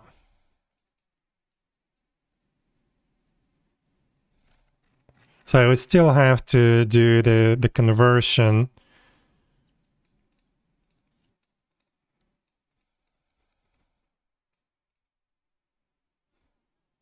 Also, I don't remember why we... Yeah. Another problem is Unreal Engine uses... The units in Unreal Engine are centimeters. Right? Yeah. Well, this library and Unity, I guess, uses meters. So I also have to do that conversion every time. And there is no way around that. So, okay, I don't really care about the numerics. Let's subscribe to the topic, I guess, to the issue. But yeah, I don't care about that. So, back to our upgrade. Do we need to do something right now? Yeah, I wanted to just create a separate branch for this. First, let's take a look what we actually have done. So yeah, we re-implemented this find nearest polygon. Should work theoretically. Nothing big changed. At least I hope so. We reused this. We changed this code to follow the new API.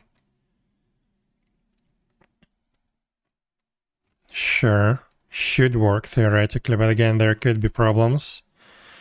Random, this should be totally fine.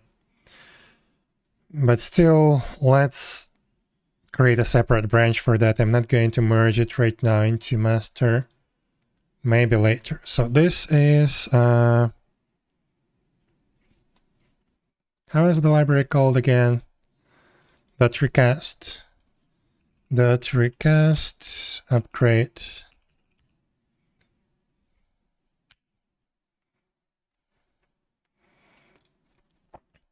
Let's commit all of that.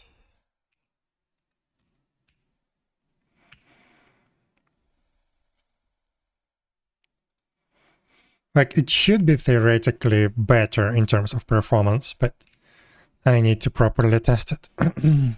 So, .recast library updated to 2024-41 and test it.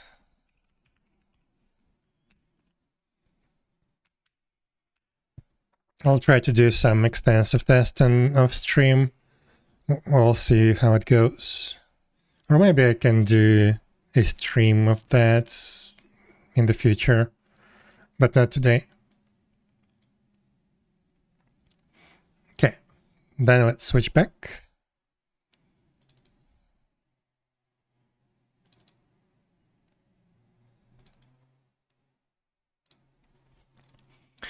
Right.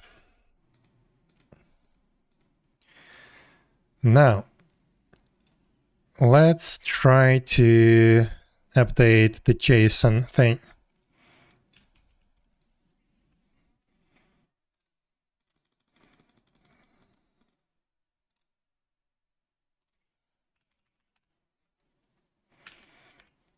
So this library, it's still active 6 months ago. Did it 6 months ago.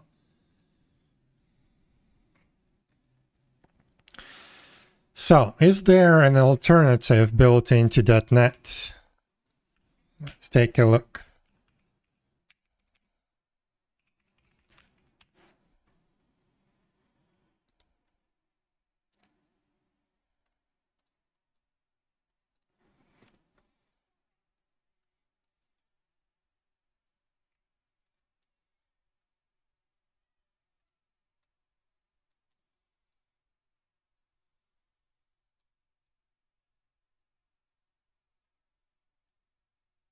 Looks like there is.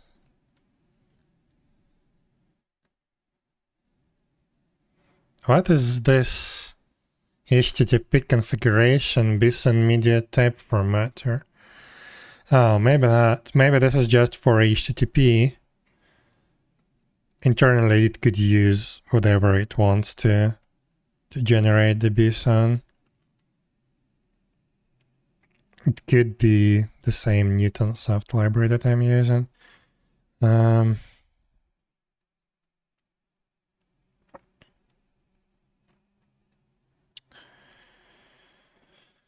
do I check that?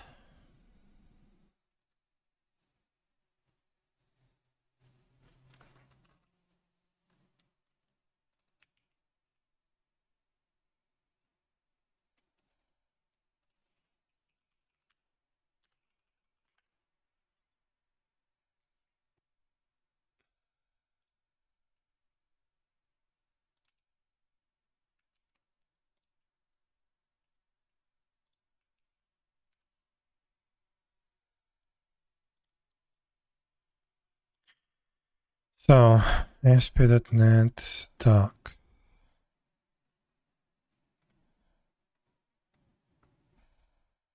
Where is this thing located?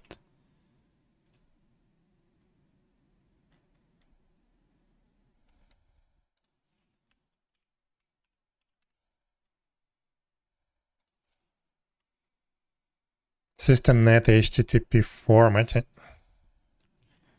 Is that a NuGet library?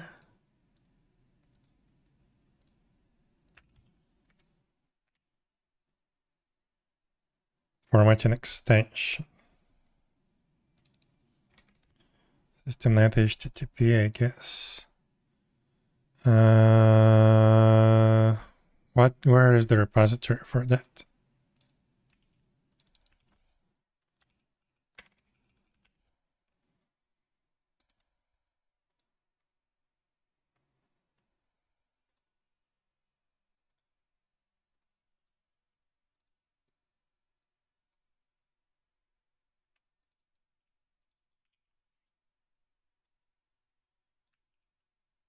Like, there is no file like that in runtime, in the .NET runtime.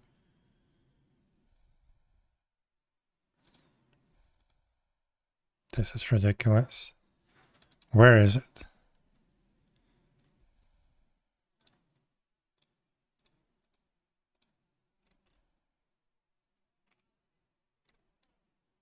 Those are samples.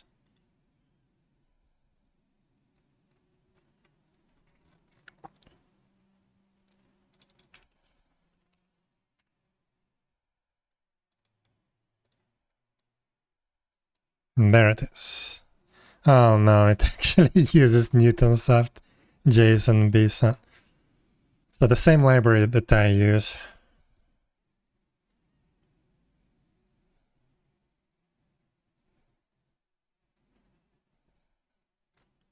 Well, I guess we continue using that.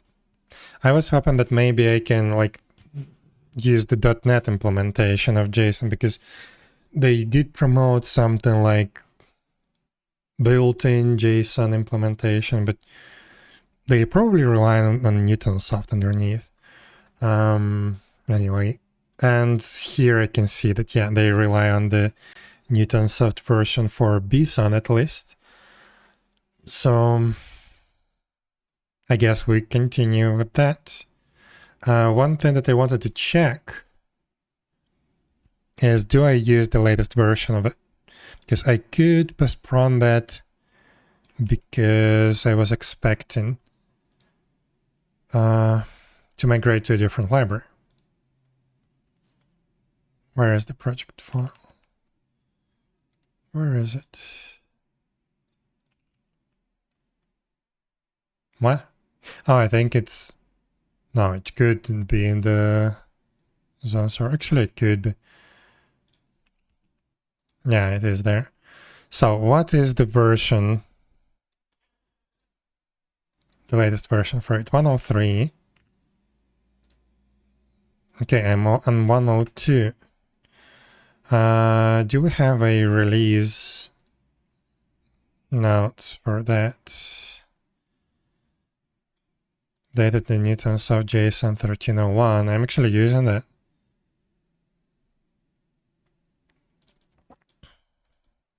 A couple of fixes. So yeah, I guess we're gonna use 103 now. And Newtonsoft JSON.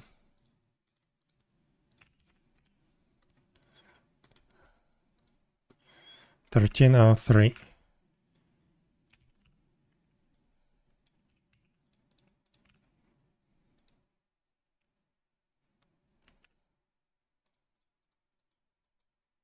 Okay.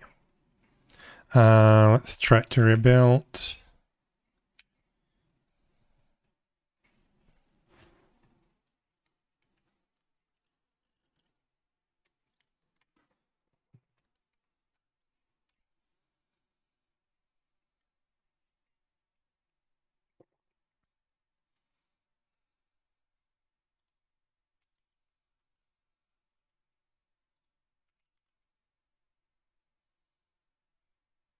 Yeah, that's only usage of that. Maybe JSON could be used in somewhere else. No. Okay, so we should be good.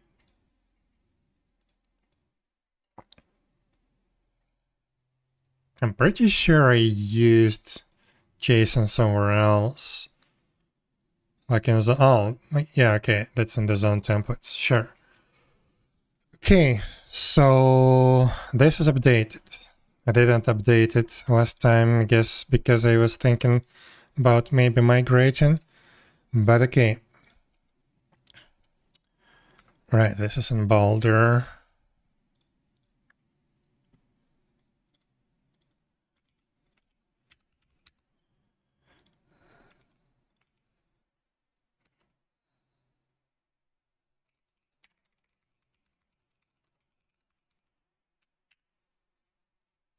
Why am I not... Wait, what? I am in the master. Oh, I guess I didn't stage. Yeah. Okay. So that's good. We updated those. Let me mark that as actually want to.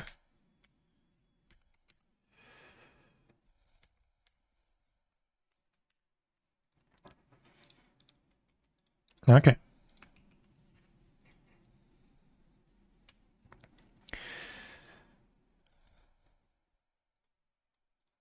That request update technically is done. I need to test it still. Yeah, I wanted to research style cop analyzers. This library seems to be abandoned. Maybe I'm wrong though.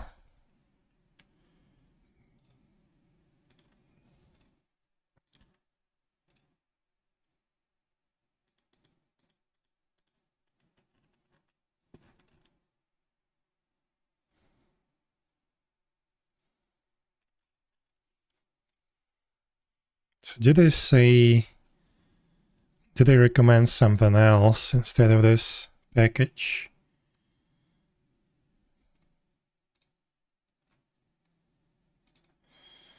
One 118.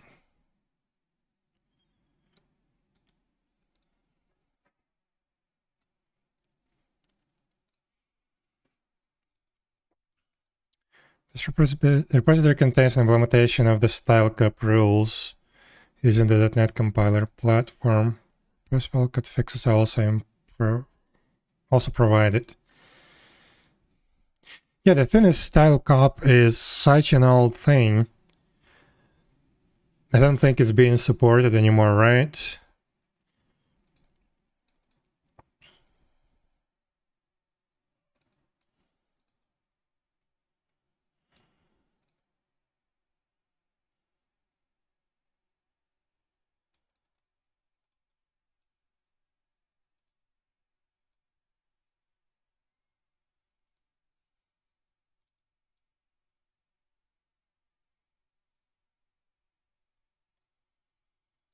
Not all versions of style cup analyzers support all features of each C# language version. The table shows the minimal version of style cup analyzers required for proper support for a C# language version. Wait, which version are you using?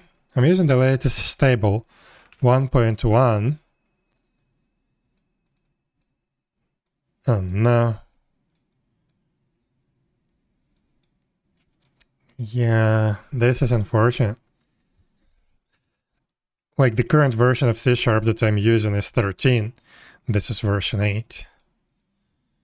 And this is in beta.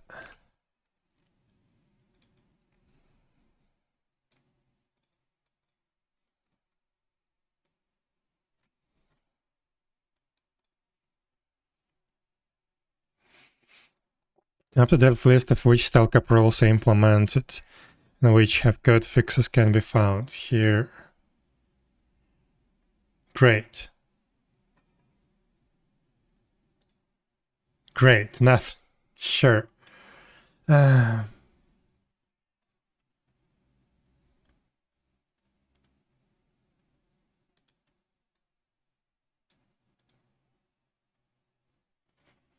What does the future of this project look like? Would you be able to find the time necessary to maintain this project? Would you be interested in leaving the control to someone else? Understands the circumstances. And no answer so far. Okay. But maybe we can use something else, not style cup. It's just style cup was a thing back in the day when I started. So I reused this library with the same rules. But maybe we can use some other analyzers.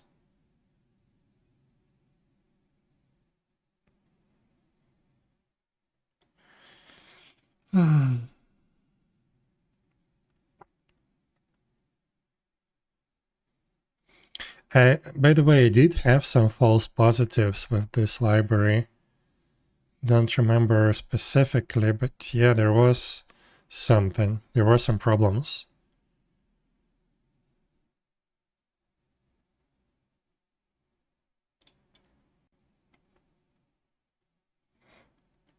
A lot of issues.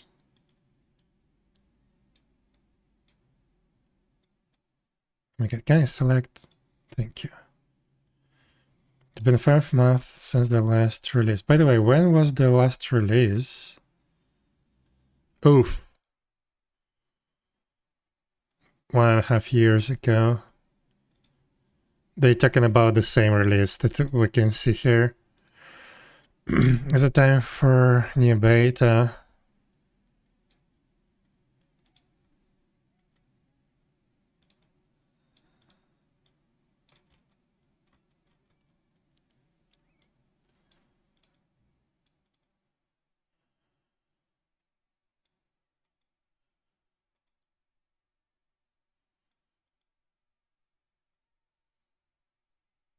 Is this project dead? But yeah, looks like it is dead.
Hmm.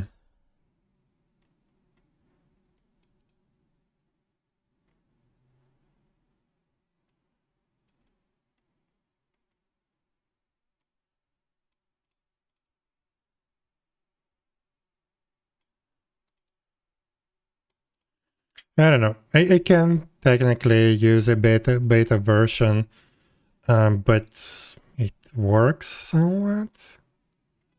Does what I want to, what I wanted to do. It's just it doesn't support the latest C# features, but I don't use a lot of them, and it actually does a good job on what I do use. Well, let's leave it at this. I'm not gonna do anything about this. Maybe I will find an alternative later, but for now it's okay. Maybe I can somehow involve editor config, because I did define a lot of stuff in there. Actually, why is this problem? But yeah, I did implement a lot of these rules that style cop checks in the editor config. So maybe there is a package that can check editor config. How do you even say that? If the code corresponds to editor config settings or something like that. I don't know. I'll check later. But okay, I think this is it about updating the dependencies. I still need to... wait, what? Oh, that's the wrong repository. I still need to test .recast update, but so far it looks fine. So we're gonna move to the next step, which could be a big problem, to be honest. We'll see. Not sure if I can do that on stream today. What is this? What is this? What is this?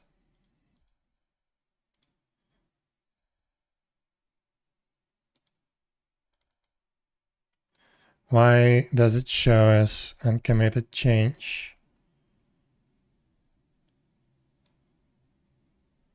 Huh. I guess I didn't update Ymirheim server. Okay, Boulder updated. Dun, dun, dun, dun, dun. Yes, okay, good. Refresh, please. Thank you. Okay, so the next step is to actually try to migrate to Kubernetes. And I'm not even sure where to start. I guess we can set up a local test environment. We could also take a look at what I have from years before.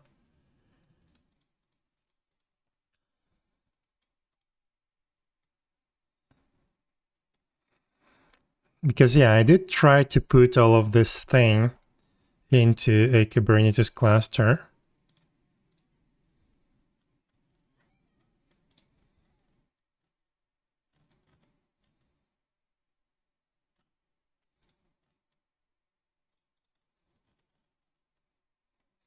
So what do we have? App, image, instances, gateway. This is not gonna be like that. So for gateway, I need to configure gateway as, how is it called? Like a system service or whatever. Basically the same way an ingress controller is working, like the Nginx ingress controller. Okay, login vault. There could be multiple vaults. Yes. Also, I'm still using the kind thing. It should be ID instead.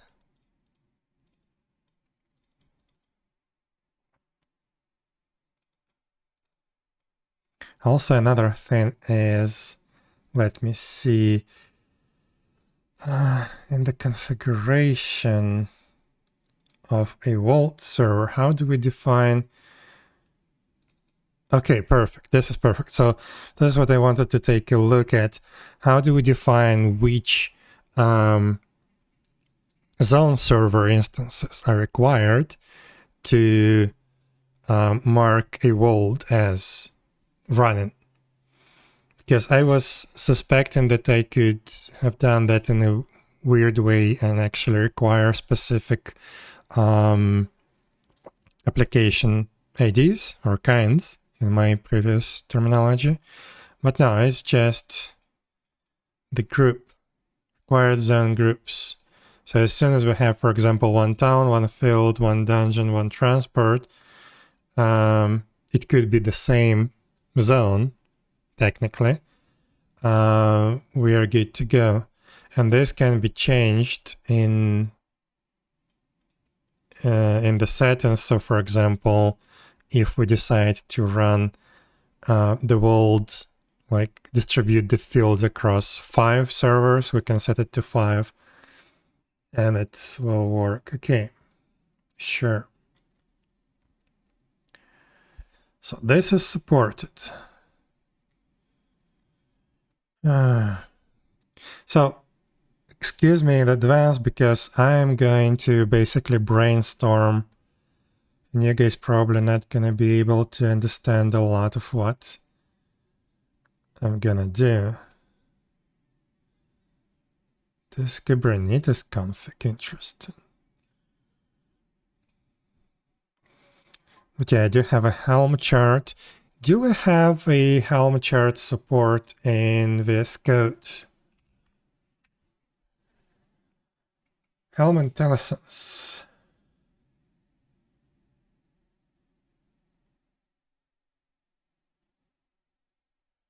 Suppressed by Kubernetes extension.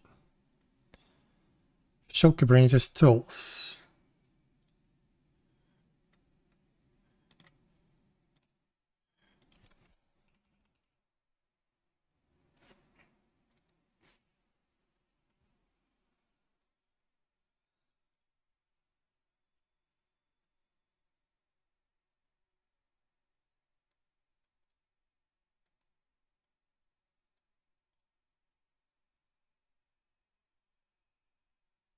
Create Helm charts using scaffolding and snippets. Interesting. Let's install that and see what we will have. 𝙽𝙴𝚁𝙸𝚂 not found.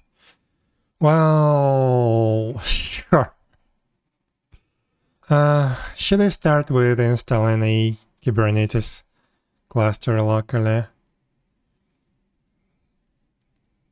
Probably I should, to be honest. But let's take a look. Do we have now? Oh, nice. So at least we can work with the files. That's good. App deployment service.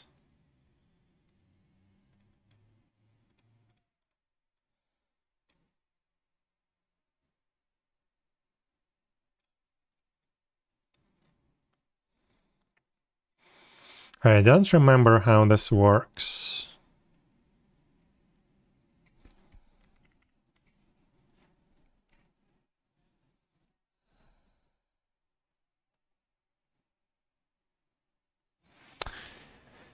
So, do we actually need Kubernetes to work with this? Let's just close this for now. So what do we have here? We have app deployment and app service. Config map.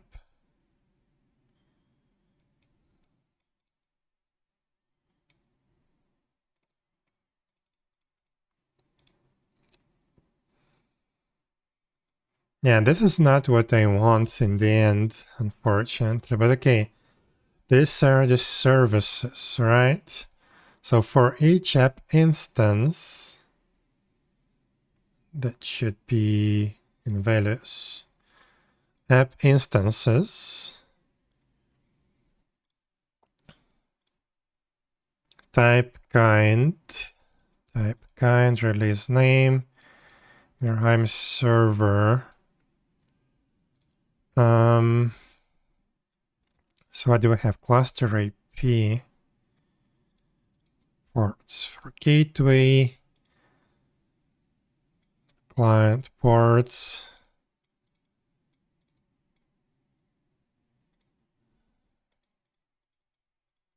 That port. Ah.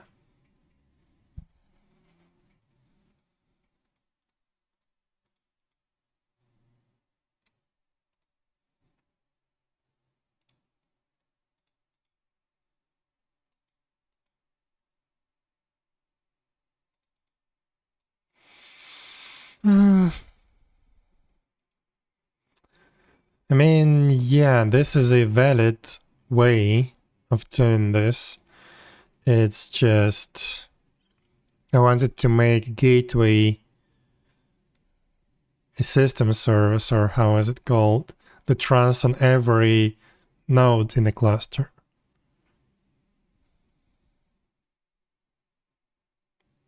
But maybe that's not cool, to be honest. Not sure.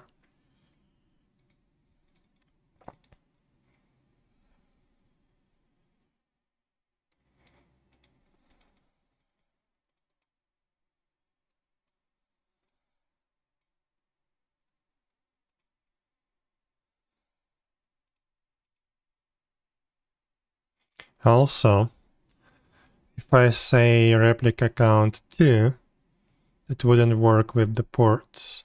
Like if we have a single node and I want 2 replicas of a gateway,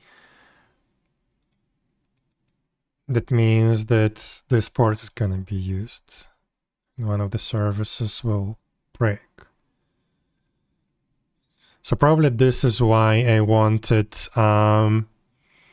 to implement this in the same way that Nginx controller is being deployed. So I have just one instance per node. We can mark on which nodes it should be running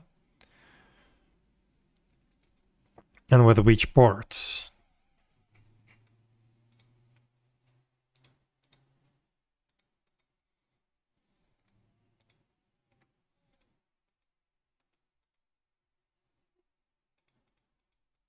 So for login, we have our named ports for gateways and for vaults. That's good. For vaults, we have a port for zones. Sure. But for zones, that's tricky again. Ah. I do it like that. But yeah, again, if I try to make it replica count 2, the port is gonna be the same. So yeah, replica count doesn't matter here. And I don't know.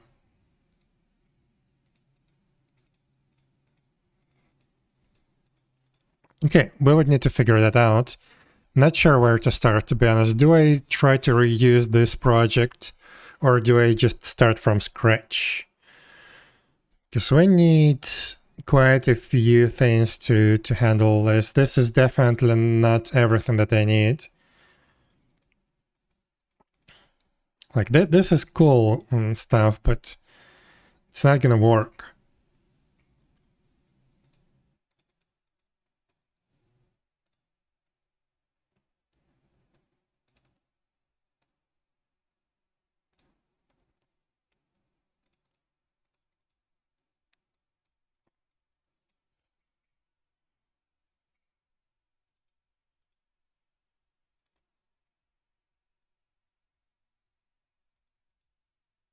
Also, I don't remember how selectors work.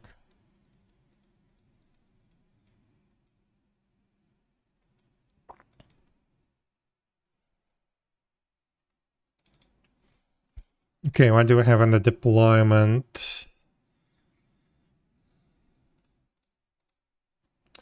Also, I need to update the title, by the way.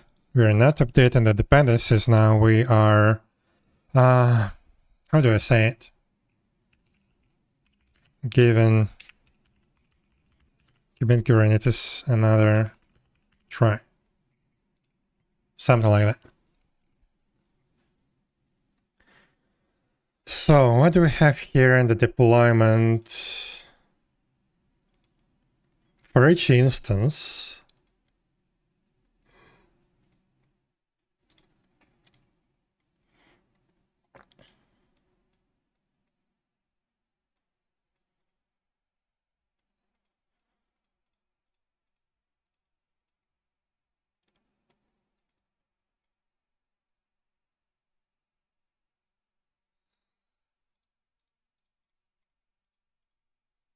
init content. Oh, by the way, this thing is probably obsolete now because now we can actually mount images as volumes in Kubernetes. I don't remember how exactly, but I did see that in one of the releases. We don't actually have to do this CP and stuff like that and any containers like that. We can just mount a specific image to a container as a volume, if I remember correctly, which is good. We'll probably try that. But yeah, basically this deployment mounts the game data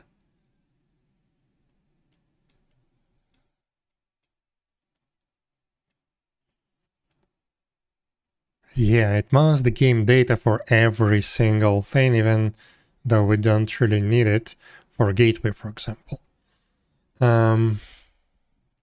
Okay, containers.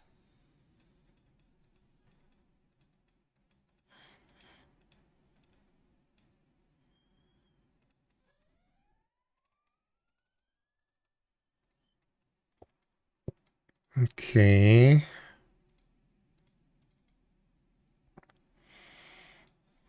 Yeah, this is gonna be changed now. And the kind is gonna be changed.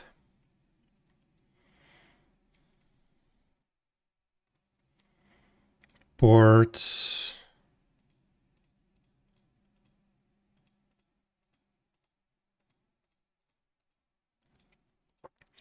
I can now define the ports from the outside. I wasn't able to do that before, but now I can use environment variables or even command line arguments to set ports for different things that I need.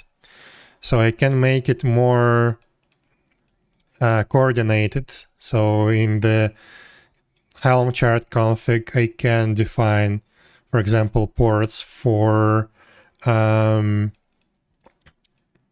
zones on the world server, and I can just define that port also for the app itself, so it uses the same port.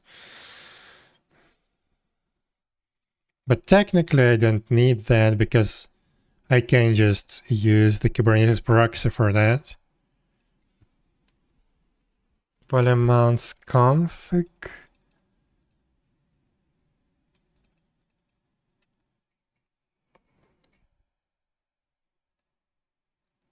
Oh, I see. Okay. In game data. Okay.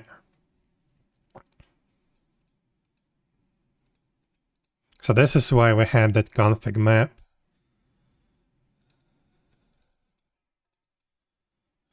Full name -conf. Oh, and okay. It grabs all these config files and puts them in the config map. Okay, good. I see.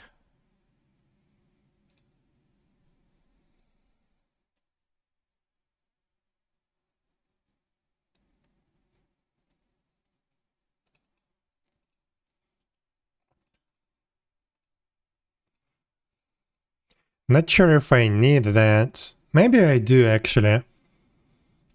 Yeah, so on the server, on the production server, I need to actually define certain things in the config files, like at least the parameters for the database connection. I'm not going to keep the database inside Kubernetes cluster. It's going to be outside. So I need to put that in the config files. I need to connect that to Ymirheim ID. So I need to specify the URLs, the keys to check the signature, stuff like that. So yeah, I do need the support for custom config files. But this environment, Kubernetes dev, it's going to go away because it's going to be just mounted as a local config file. I think it was relying on a custom path map in the apps.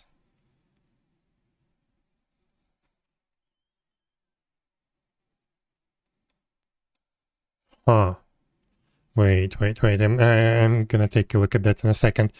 But yeah, weird. It was creating a separate config file, config directory. It should be appconf local instead. But yeah, I can use local, and that should be good enough. I don't need a separate folder. What else do we have here? Image pool secrets, sure. Config map.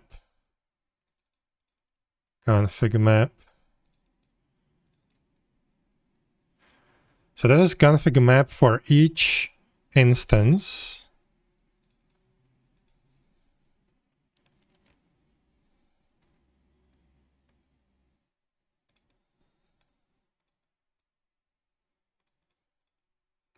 This is just to link everything together. I see. Host.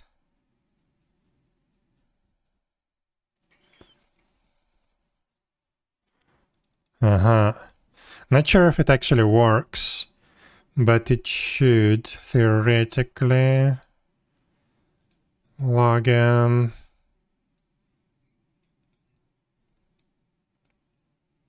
Database connection. This should have been a secret. But okay, for now it's fine.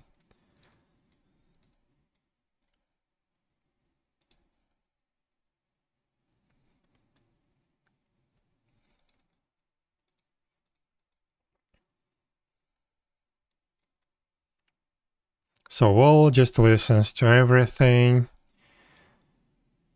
Login connection host.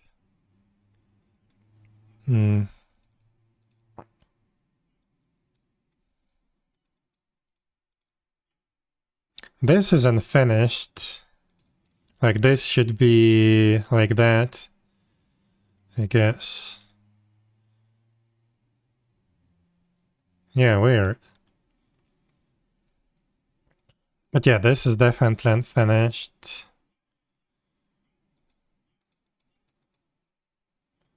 Listener host name.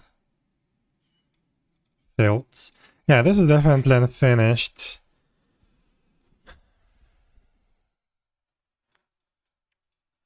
I think I just tested that for a little bit, made it somehow work, somewhat work. And I gave up on the idea.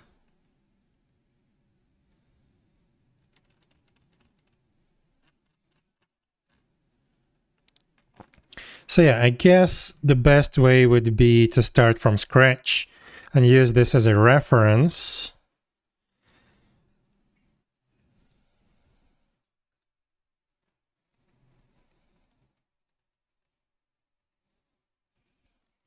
Because technically, yeah, we were pretty close. It should theoretically work, I think.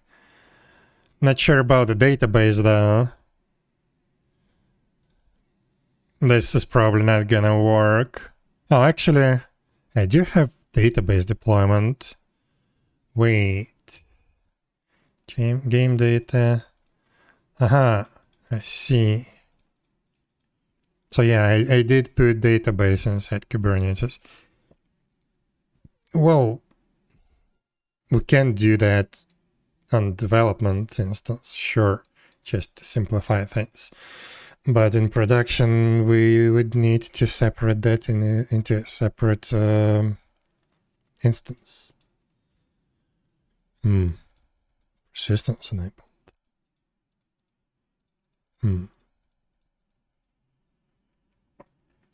Make a liquid base image that runs migrations and original Postgres do. Actually, we already have that, but I cannot use it. I'm not gonna use it in Kubernetes anyway. Okay, so what does that mean?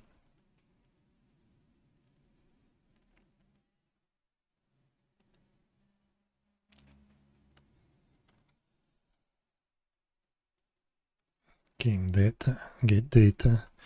So, yeah, replicas definitely are not working. That's 100%. Because in the services we all have port conflicts.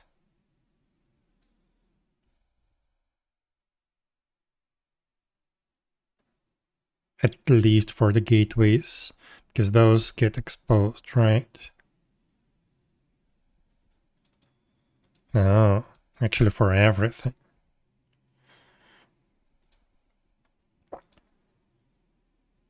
Crap, I don't remember anything.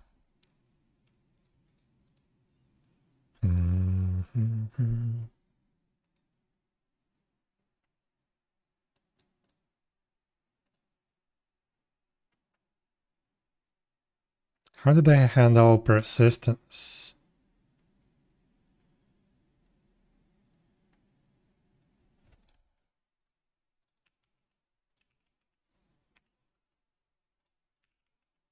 Interesting. That was also not implemented, I guess.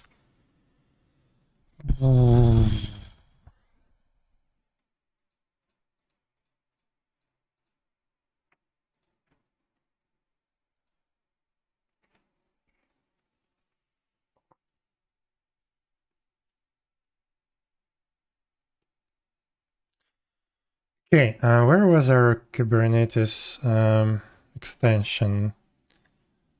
What can we do here? Like it stated that we can create Helm charts using scaffolding and snippets. How do we do that?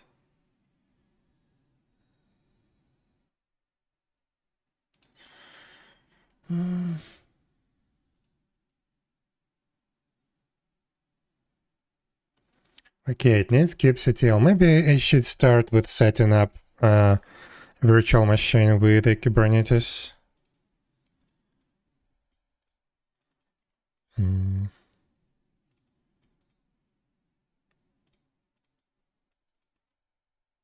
Builder, okay. I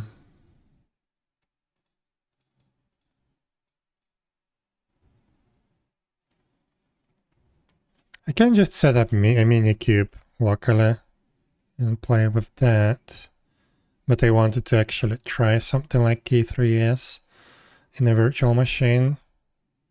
At least one instance for now.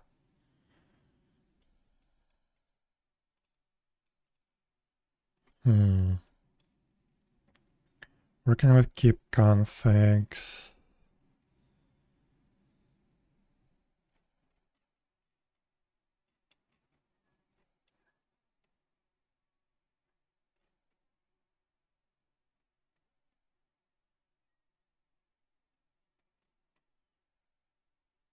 Like how do they call it?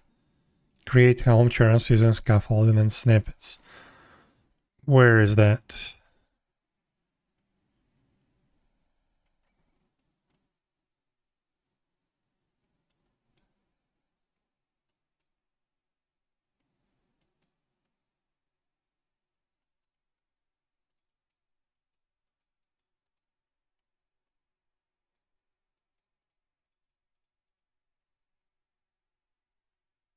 Helm, there it is. Create Helm chart. Lint. Nice. Do we need the Helm to be actually installed in the system because I don't have it here on my PC? Let's try. So we have a command, right? Helm. Wait. How do I do commands? Helm. Create chart. Chart name. Test. Could not find Helm binary. So yeah, I need that.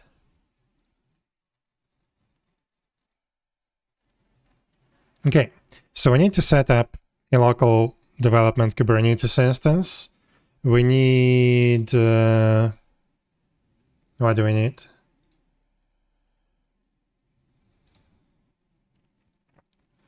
We need Helm. And maybe Docker, not sure.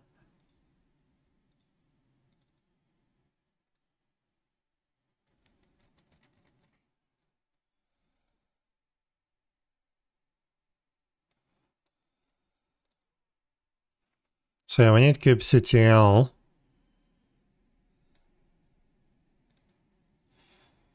And I need Docker or build to build extensions. I don't need that.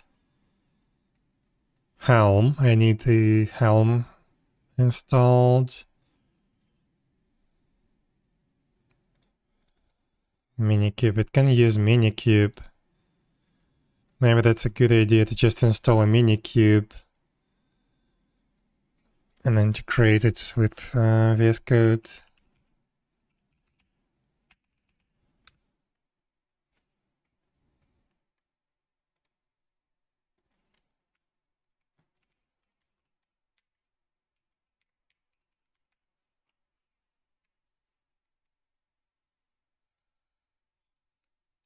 Create cluster.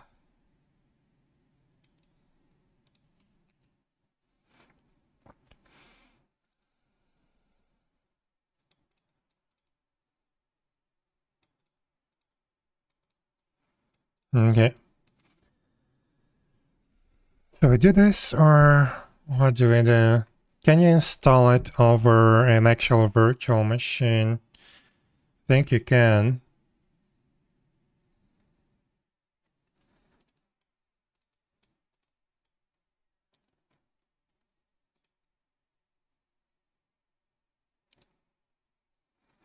So I'm on Windows, sure, that's XE. So how does that work? I mean, I do have Hyper-V. I also have VMware Workstation. I guess we can try. So how do we use a specific hypervisor?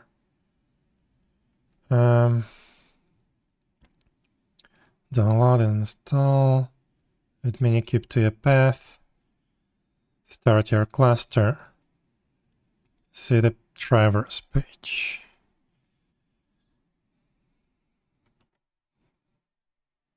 Hyper-V even preferred. Okay. Docker VM plus container. Huh. But no, let's do the Hyper-V installation.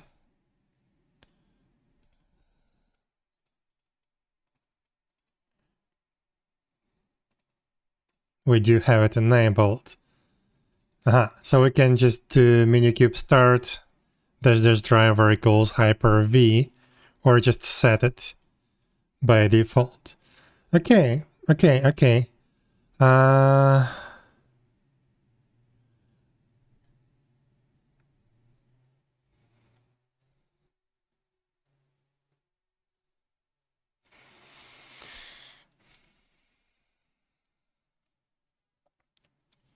One sec.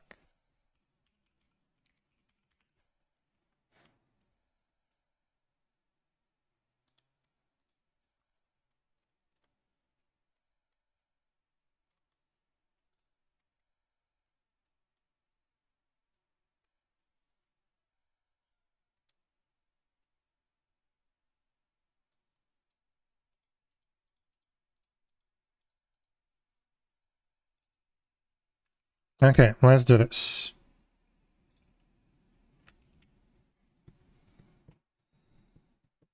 C Minikube. Oh no. I don't want it to be in C drive. What? Well, okay, we can change it. We can change it. Not sure to where. 1 sec. Let me see. Where can I put it? Could put it in program data, to be honest.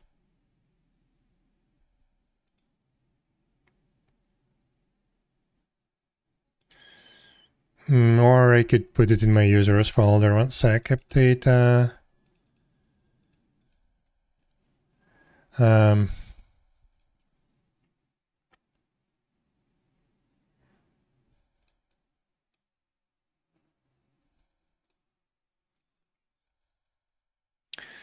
There was something programs. Yeah, let's put it here.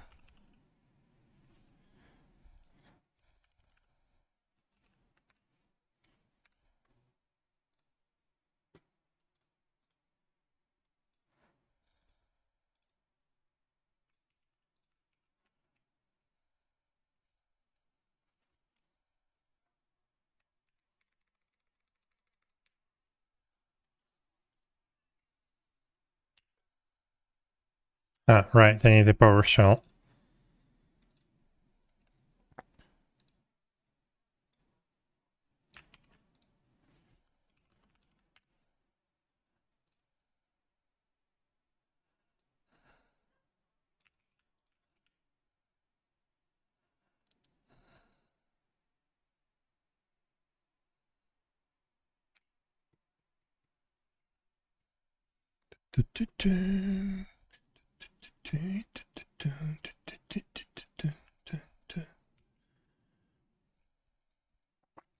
And we're gonna manually add it to the path arguments.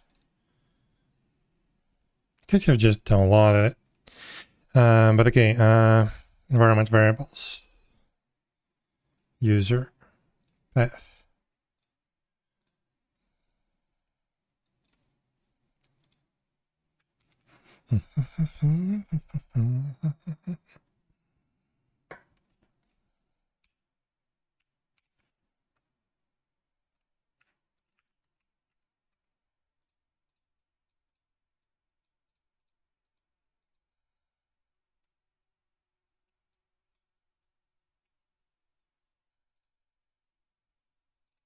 Is it done? No, it's still downloaded.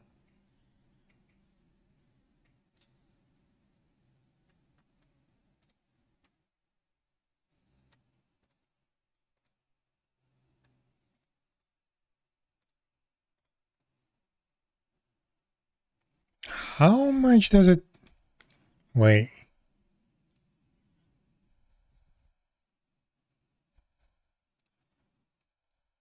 Oh wait, there is an installer. I'm stupid. 1 sec. What does the installer do? Let's take a look while it's downloading anyway.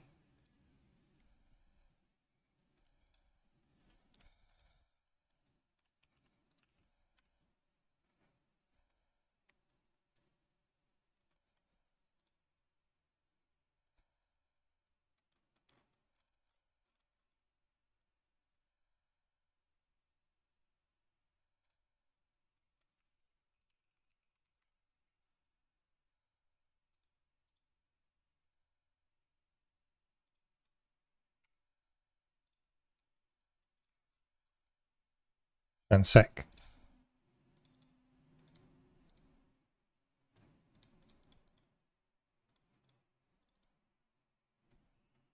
That's finished, but let's see.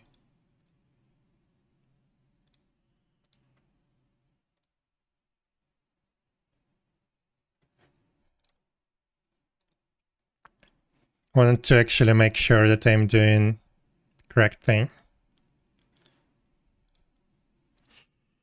But technically it should be working already. Yeah.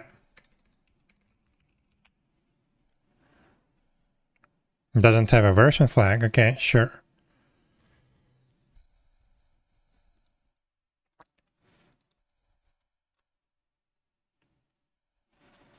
But okay, that's there. Let's set the config for it.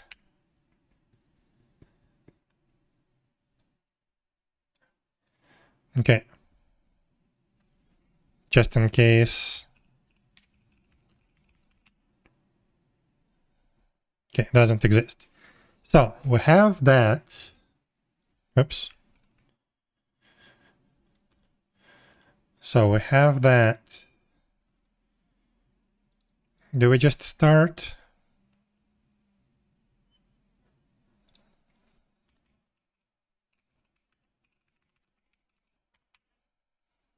So what can we configure here? Oh my god, there is a lot of things to configure, to be honest. I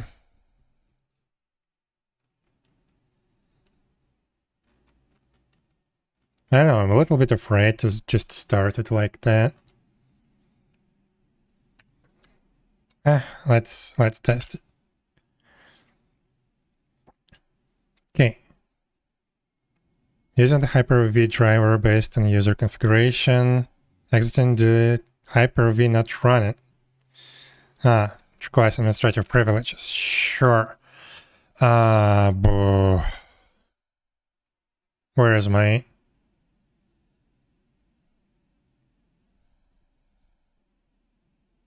admin command prompt?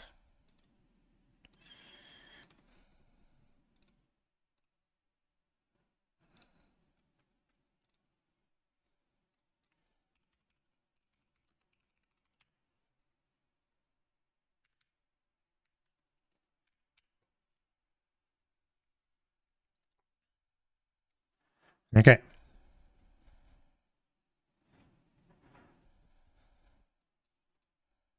Do we have anything in Hyper-V? Not yet.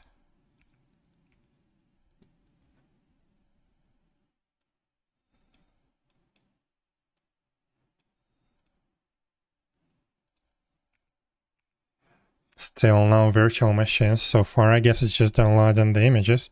Creating a VM, 2 CPUs, 6 gigs of RAM, 20 gigs of disk. Well, okay. It's actually pretty fine. Oh yeah, I see it. It's called Minikube, literally.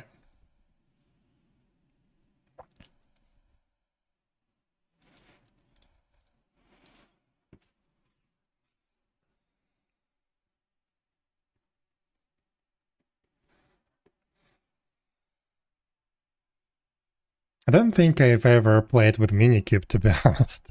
I think I used a proper distribution like Cube. I think back in the day I played with 𝙽𝙴𝚁𝙸📏 directly in a virtual machine to run it locally. But yeah, this looks okay-ish. Failing to connect to registry from inside Minikube VM.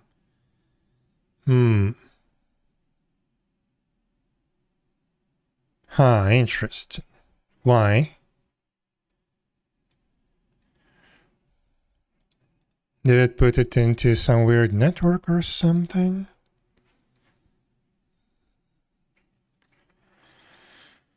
Okay, one sec. To pull new external images, you may need to configure a proxy. Preparing Kubernetes on Docker, certificates, control plane.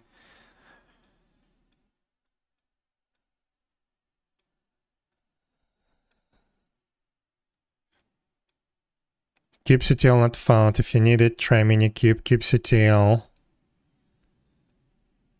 kubectl is now configured. So I don't have a kubectl. Crap.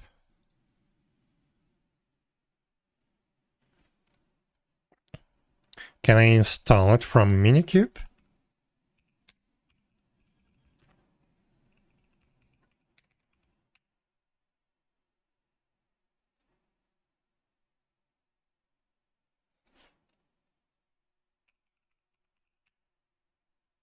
It's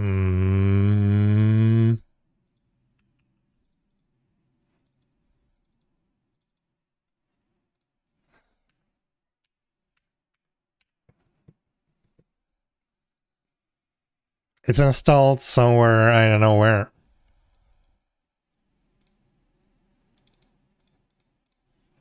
That's not good.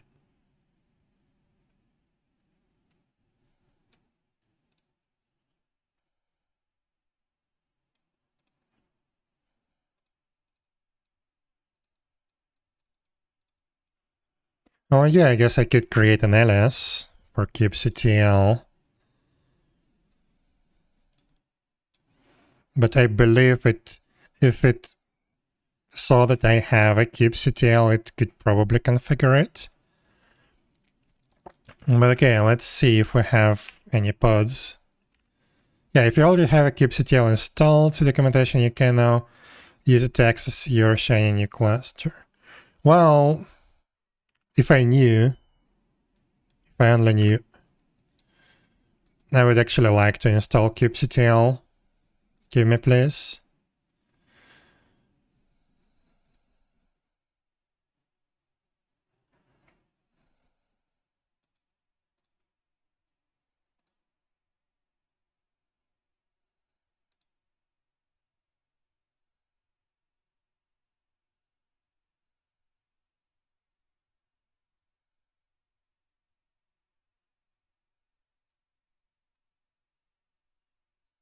What the hell? Windows. AMD 64. Hello?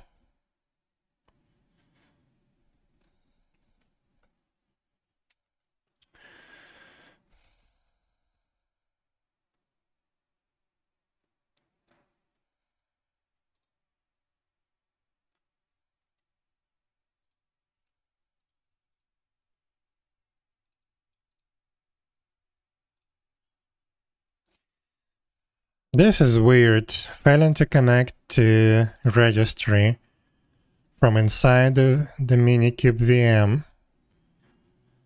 To pull new external images, you may need to configure a proxy.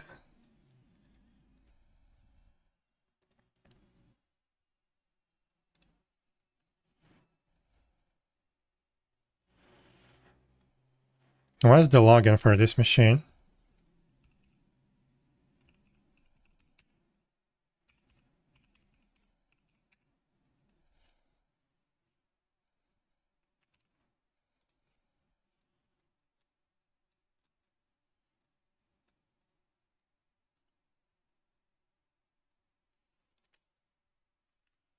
Okay, where does this proxy thing lead to?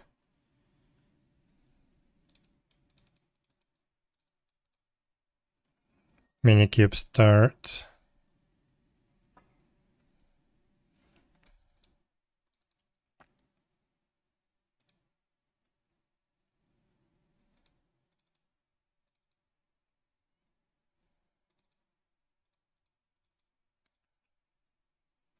Actually, I just created my cube config, so if I do download 𝙽𝙴𝚁, it should pull it.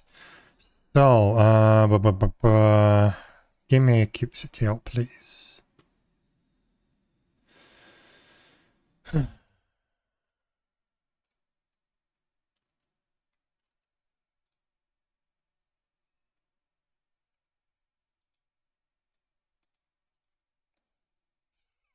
It's nothing on the release pages. But sure, let's just download that thing. If it exists, it does. Okay. This is so janky. Okay.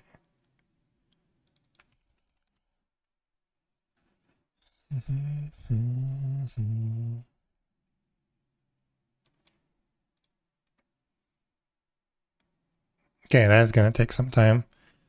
But okay.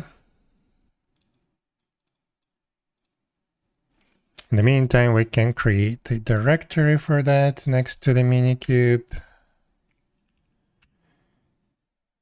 𝙽𝙴𝚁. Let's also add it to the environment variables.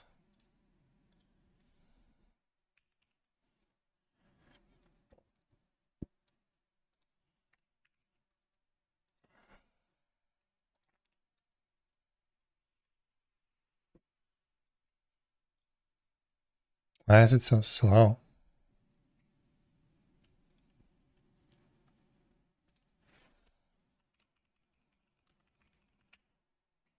That's the version command, I guess. Okay.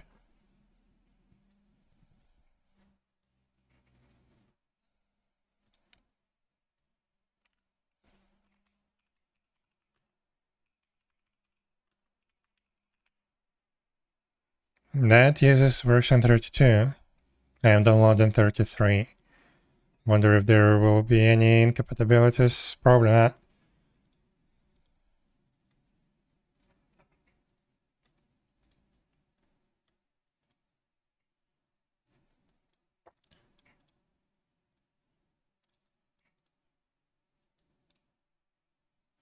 How do I log into the VM?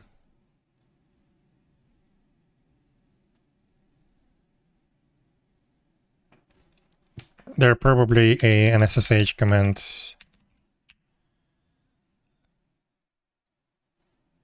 Yes. So ping google.com. Okay. That there is connectivity. I'm not sure why it couldn't connect to the registry.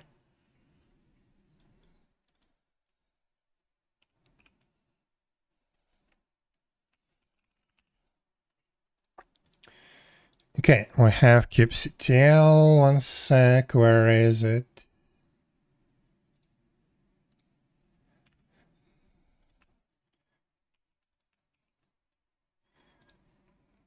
So, yeah, I need to restart this console. So,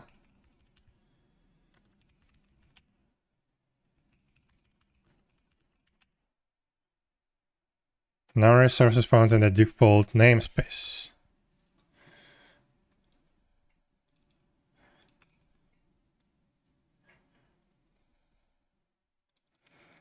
How do I change to the minikube namespace? 𝙽𝙴𝚁𝚂 set namespace.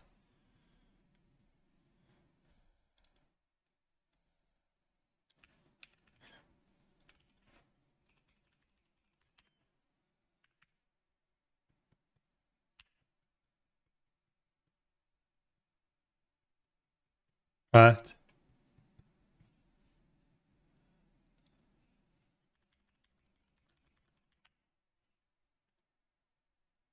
Wait, no resources found in minikube namespace. I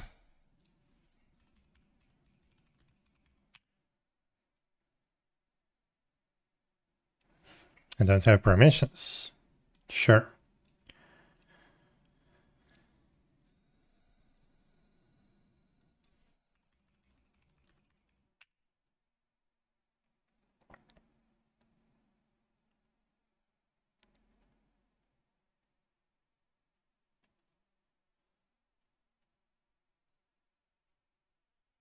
You didn't have to build a progress bar for this, but okay. Let's start. Restart an existing Hyper-V VM for a minikube, sure. How can I configure kubectl for a minikube?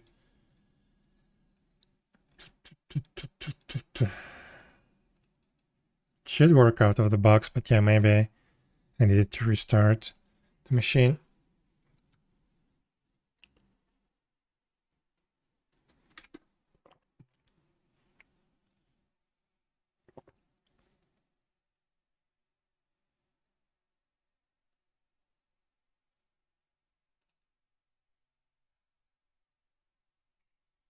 Again, it couldn't connect. Weird. But there is connectivity from the VM. I think it just times out or something. So preparing Kubernetes, configure CNI. kubectl is now configured to use minikube cluster and default namespace by default. What does that mean? Oops.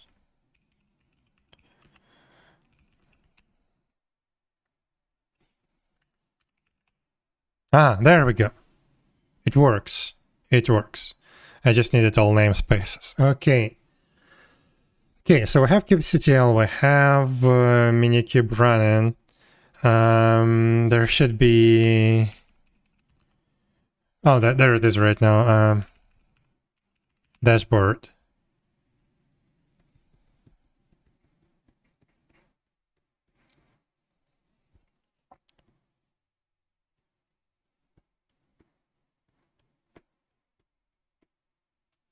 Some dashboard features require the metrics server add-on.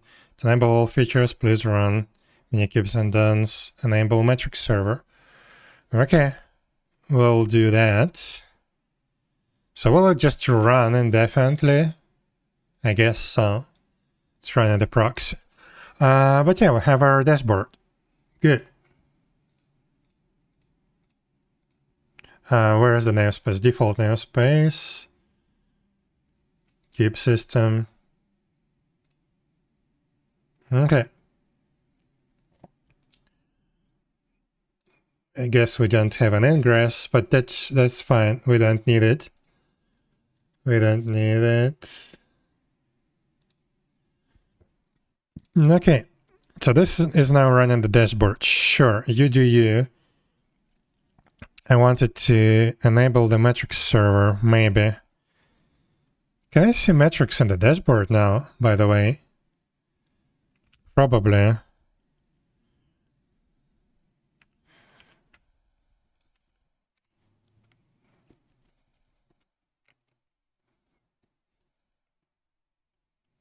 Metrics server. Okay.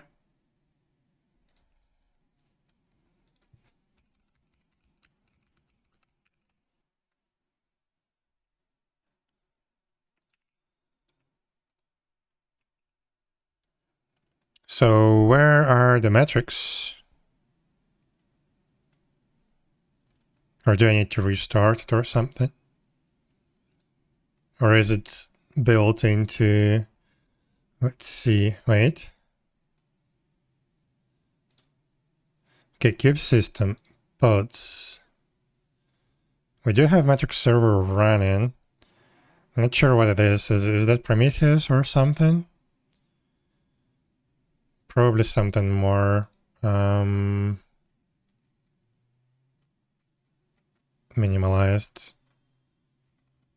I don't know. But okay, we have that. We don't need this. What else? Deploy applications. No. Pause and pause, stop, memory, advanced list. Second cluster running and another Kubernetes release. Delete all minikube clusters. Okay, so I guess this is it for the minikube. So I have kubectl.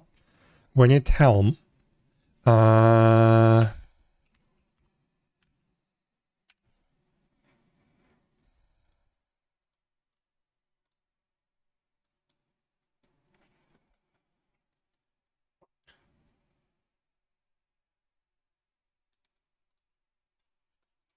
With every release of Helm provides binary, say yeah, sure.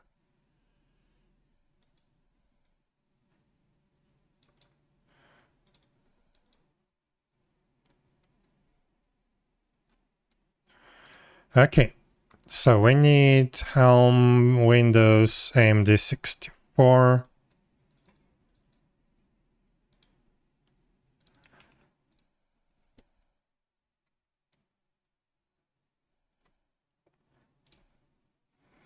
Let's also put it beside.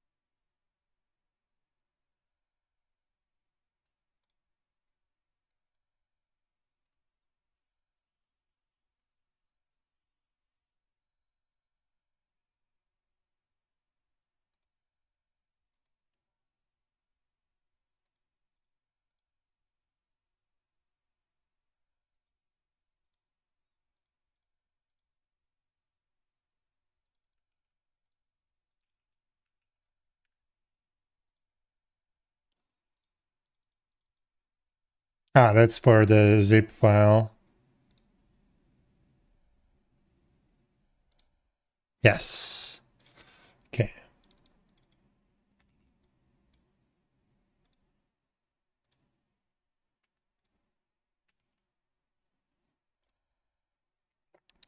Where is it? Environment variables.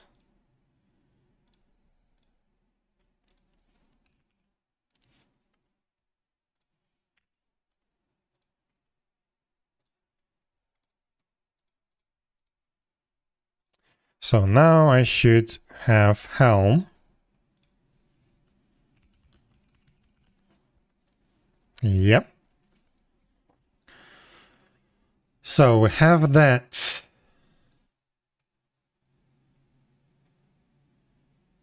Let's restart VS Code. Hopefully it catches everything that it needs. Do we need anything else? Where is the Kubernetes extension? So we have kubectl. We don't need that. We do have Helm. We have Minikube. We have Git. Should be good enough.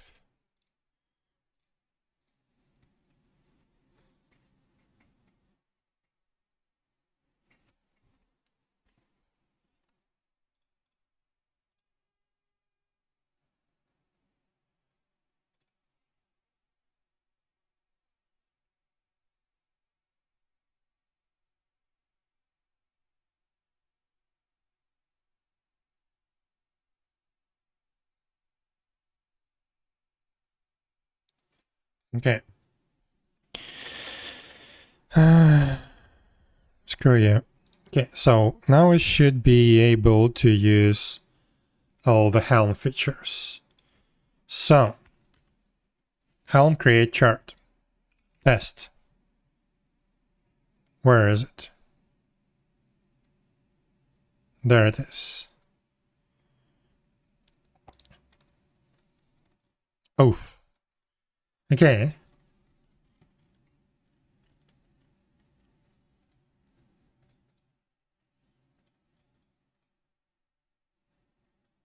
Let's put it inside this.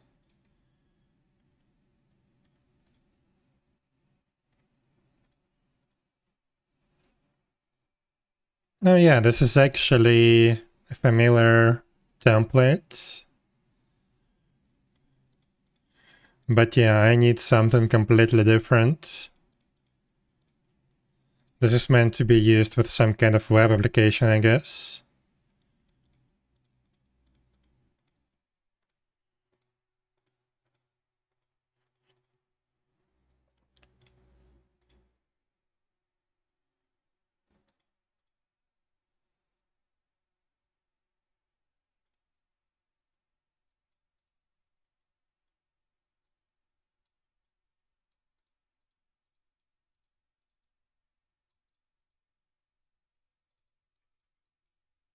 Right, that's my old system.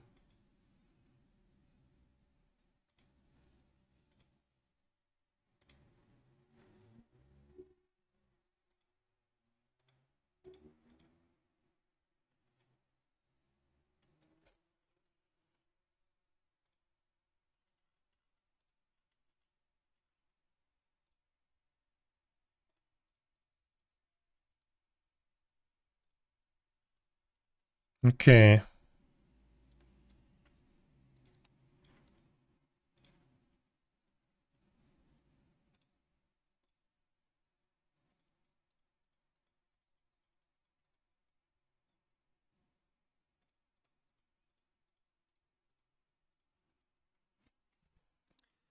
Okay, so we have everything running. We have our old chart, we have our new test chart. Probably I'm not gonna use it, to be honest.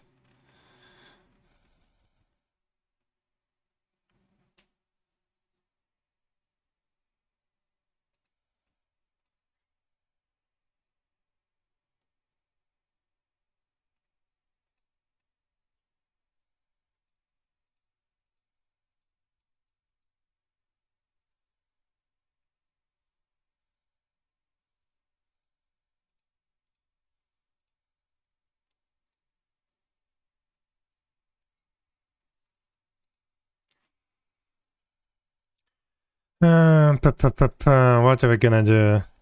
Let's create a new folder. This is gonna be old. Let's put all of that. This, and this into that old folder.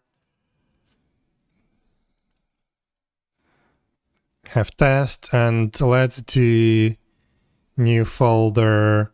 Let's call it new for now. So,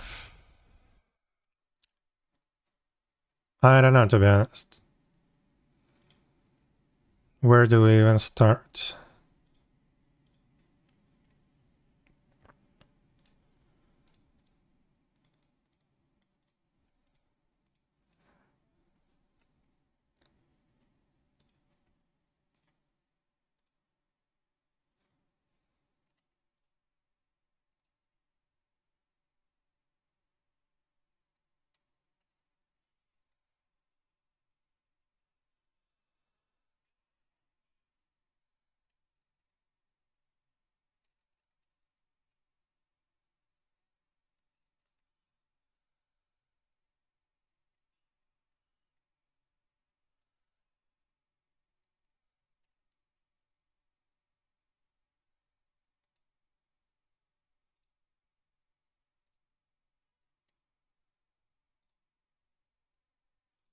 I'm curious about this metric server. How does that work? Does it have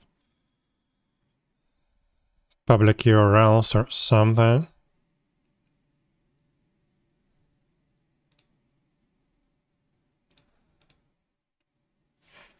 Let's take a look. Minikube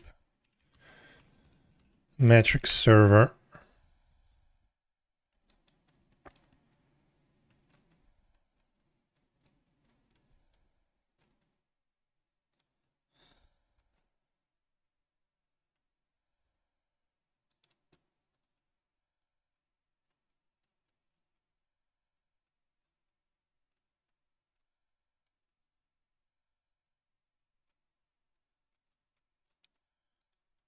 Weird. Maybe it's just collecting metrics and stuff like that. Weird. Whatever.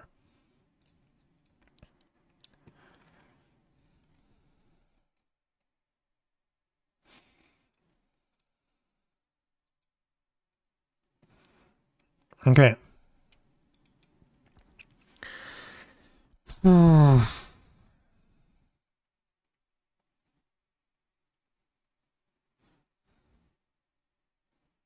So let's try to make our old chart work, but in the new folder.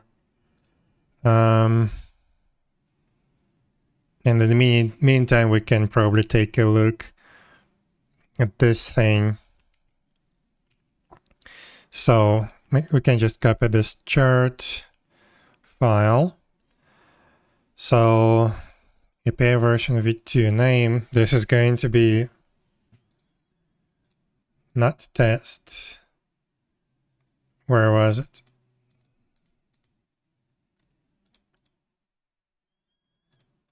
Ymirheim server.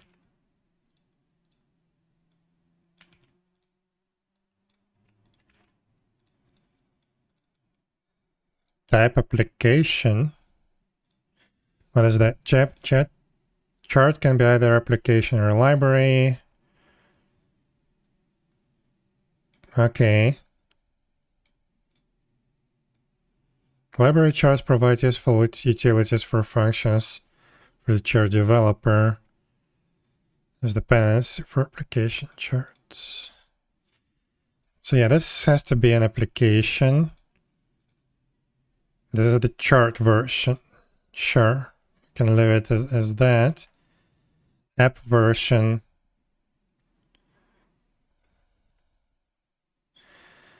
This version number should be incremental each time you make changes to the application.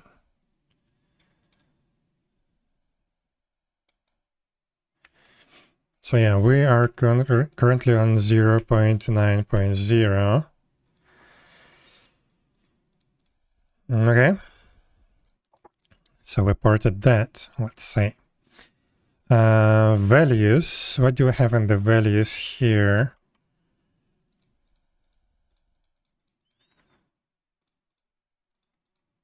So yeah,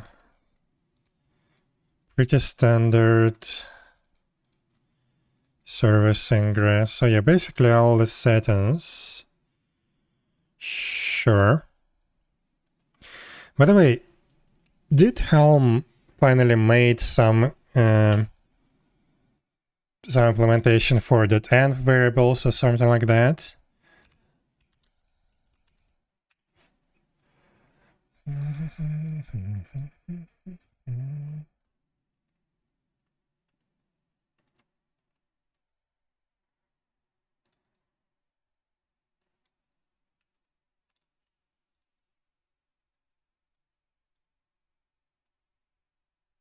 Base 64. Can I? Okay. Well, I guess, yeah, I could always use that, but can I use a .env file?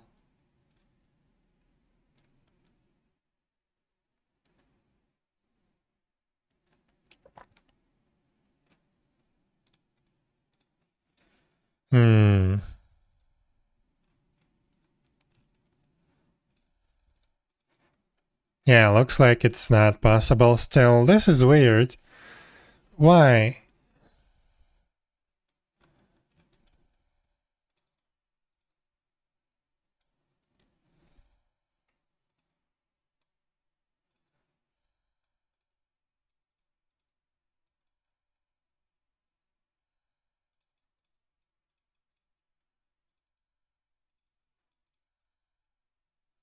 Yeah, I guess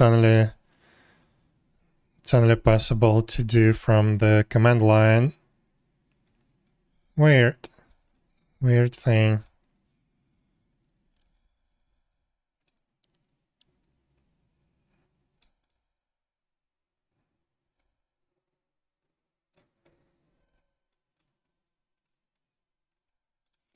Okay, not gonna bother with that right now. So yeah, this is values file for our template, test template. Not sure if I'm gonna follow this approach though, because gateway, it's not gonna be an instance, I guess. It should be, how is it called?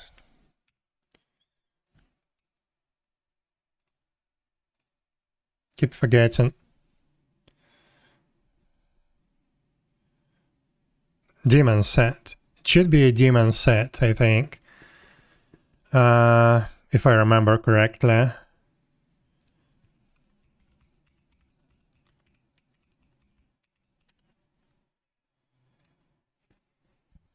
Daemon set defines pods that provide non-local facilities. Yes.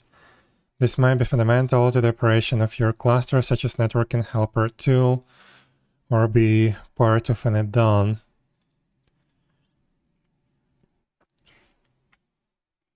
So daemon set ensures that all or some nodes run a copy of a pod. As nodes are added to the cluster, pods are added to them.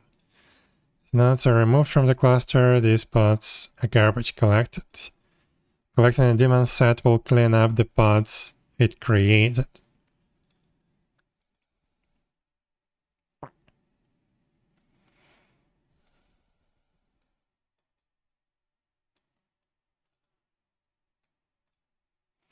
Not sure if that's a good idea, but yeah, that was an idea that I can run a gateway server as a daemon set, so it just propagates to every node that matches the selection.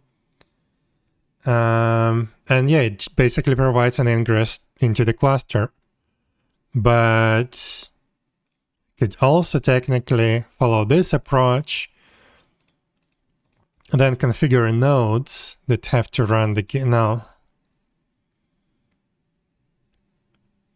No, I don't think that it would actually work. I think I do need a daemon set for the gateway servers. But okay, for now, we can start assuming the gateway is like a normal server. It's the simplest one. It doesn't require a database connection. So let's start with that. And in the future, it will become the login. So am I fine with this structure?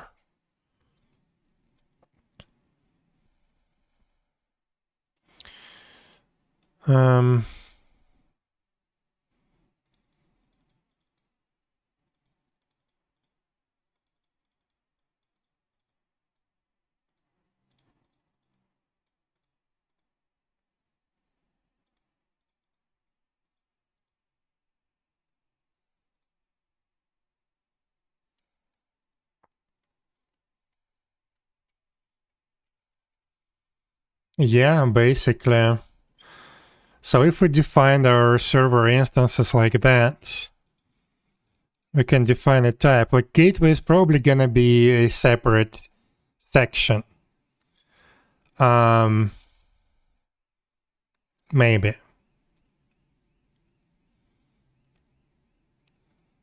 Or maybe if we see the type of instance gateway, then we deploy a daemon set instead of like the normal deployment. And the port is gonna be the port for that specific set of gateway servers. Replica account will not be working for that. External IPs will probably not be working for that. I don't remember how that works.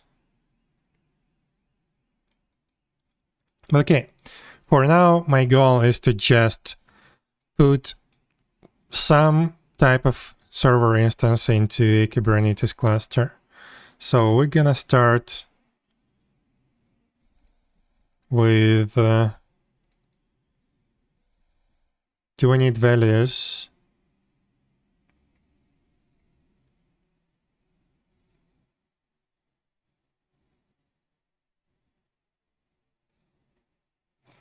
Let's create the templates folder.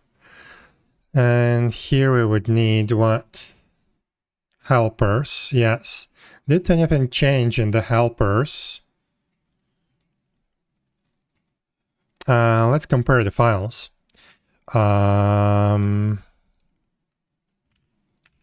We take this one and we take this one. Oh. Common labels. But yeah, basically it's the same. This is missing.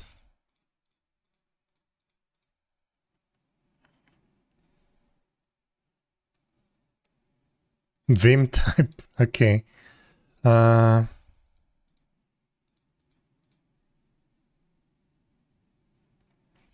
yeah, basically we can do this and there and there.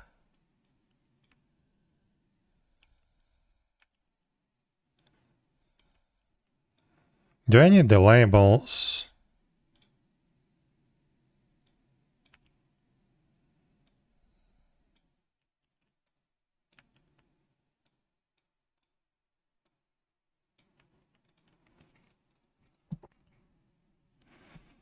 So common labels.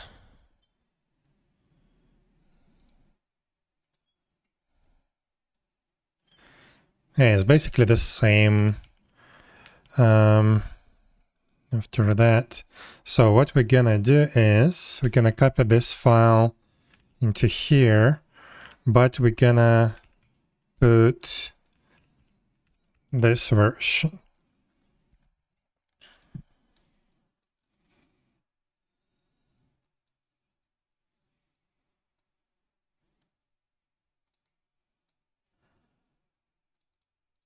Full name override.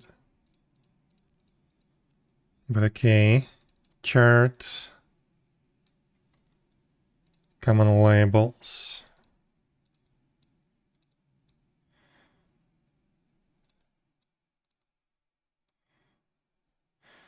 So Helm chart, chart name, selector labels. Those are the selector labels. Okay.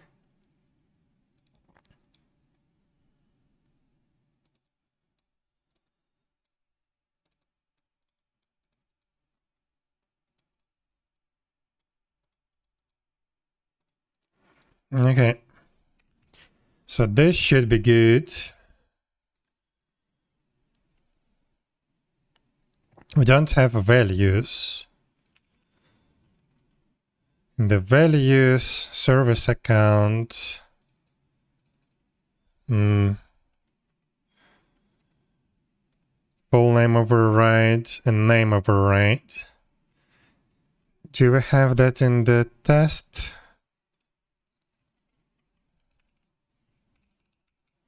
Yeah.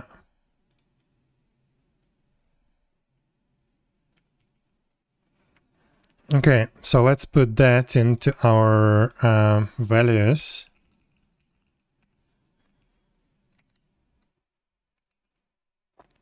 So far, this is the only thing that we need.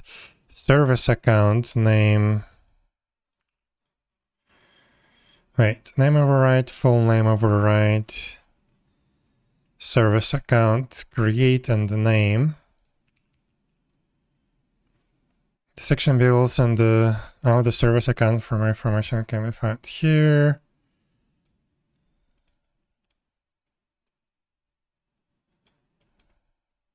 I don't remember what this do.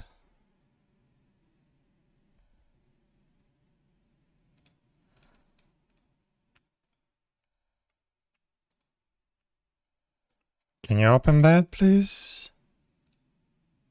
No, it did.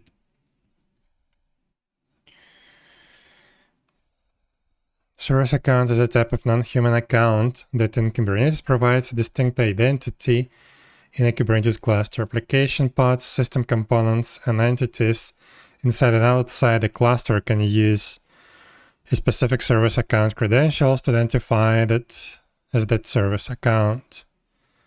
This identity is useful in various situations, including authenticated to the API server or implemented identity-based security policies. Why do I need this in my application? It's namespace. Each service account is bound to a Kubernetes namespace. Every namespace gets a default service account upon creation. Lightweight service accounts, existing classes are defined in Kubernetes API.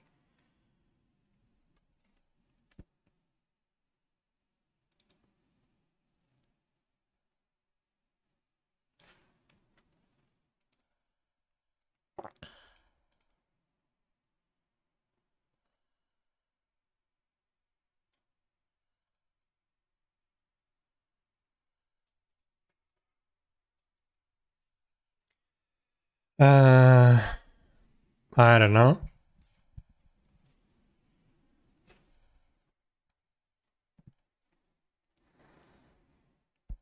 So your pods need to communicate with the Kubernetes API server, for example, in situations such as following: providing read-only access to sensitive information stored in secrets. I'm not gonna do that. Granting cross-namespace access, such as allowing a pod in namespace example to read, list, and watch for list objects in the kube.list namespace. Not gonna do that. Your pods need to communicate with an external service. For example, a workload pod requires an identity for a commercially available cloud API. The commercial providers allows configuring a suitable trust relationship. Not sure how that can be configured. I may need that. Authenticated to a private image registry. Oh, I may need that.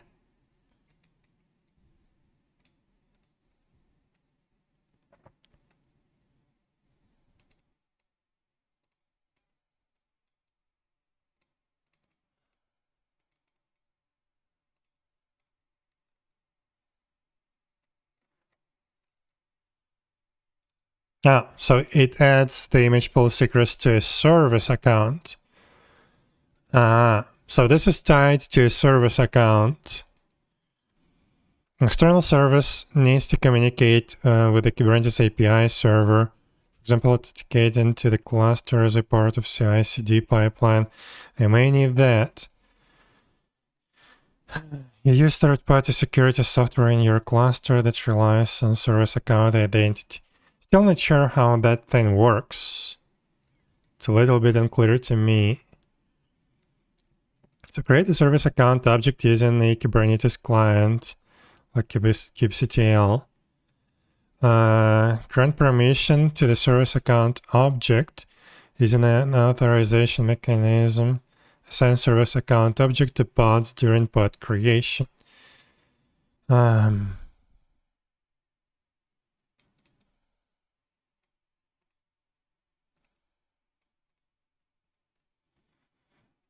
don't know. I don't remember how this works at all. Not sure if I ever learned how this works. But I guess, yeah, let's create a service account for my application.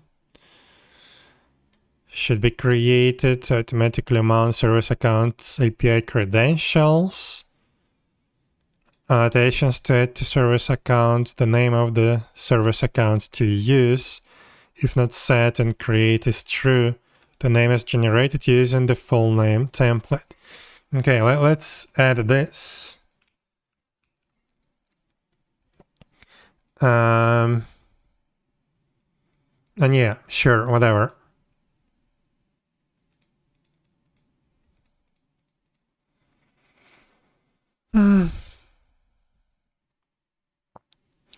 So what do we need? Horizontal pod autoscaler, don't need that for now. Service account, I need that. So let's see, if service account create API version kind,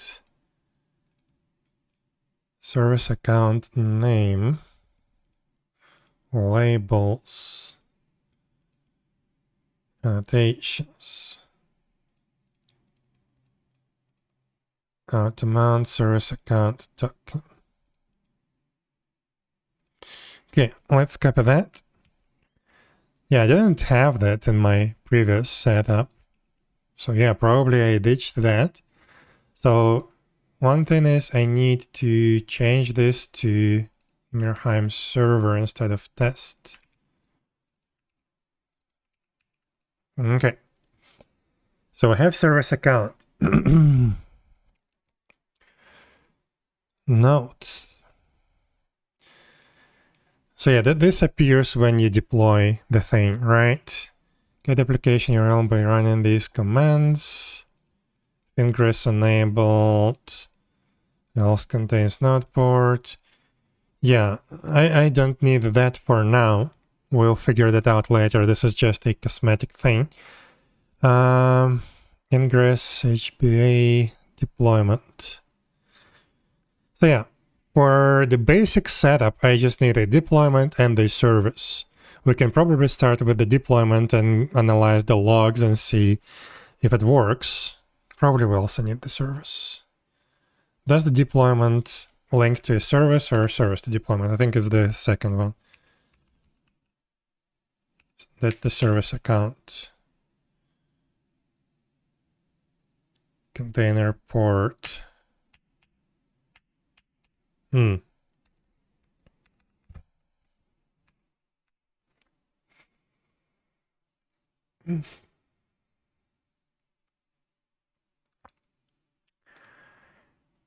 Yeah, let's take a look. We don't need helpers anymore. So have all deployments, app deployment.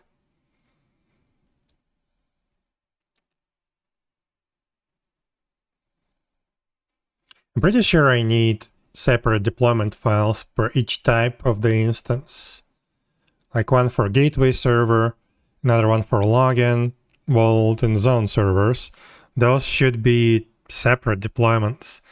I did make it like had switches.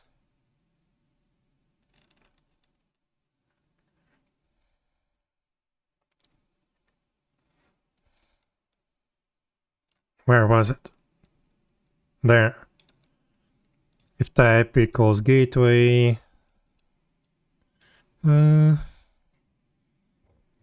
Actually, maybe this is the best way, to be honest. Because yeah, they will use the same image. Everything will be the same, except, yeah, ports, command. It's gonna be more complex than that, I think.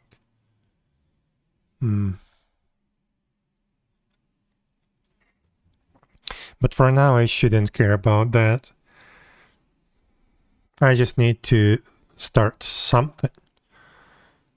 Config map, deployment, config map.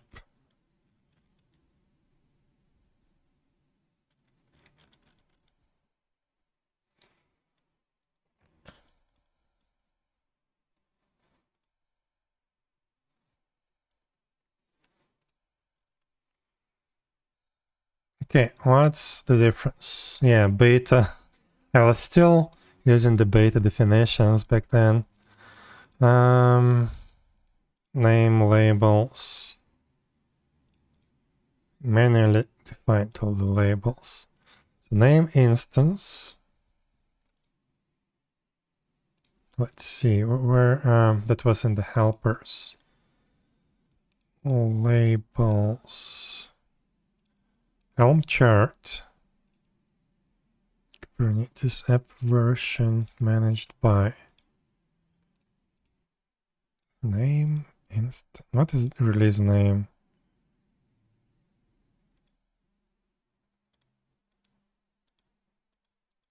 I don't remember what this release name is. Wait. Oh, I have help. Built-in release values. Name of the release.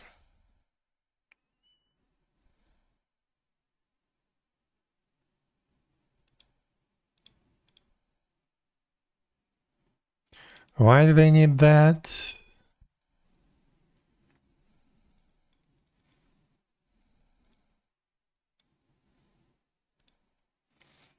So, test full name. Full name.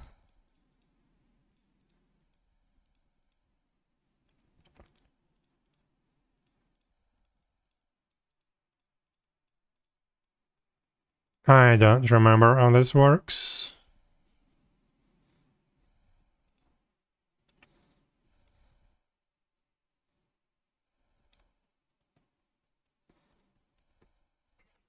Also, yeah, this test.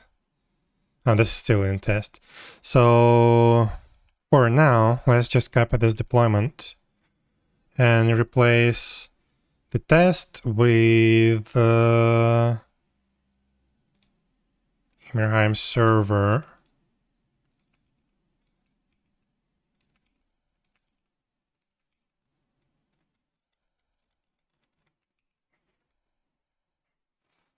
Okay.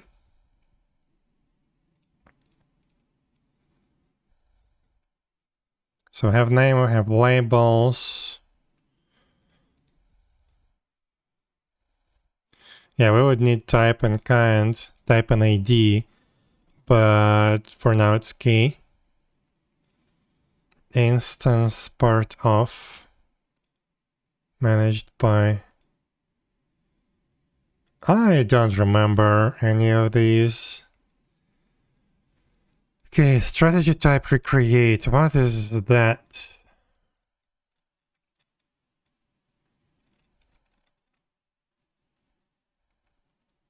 I don't have it in the new one, I guess. Strategy recreate replicas. I've seen that. Yeah. Autoscale and enabled. If not autoscale and enabled, then replica count. Okay.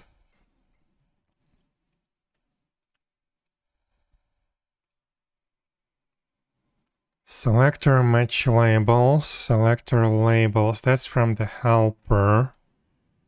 Selector labels.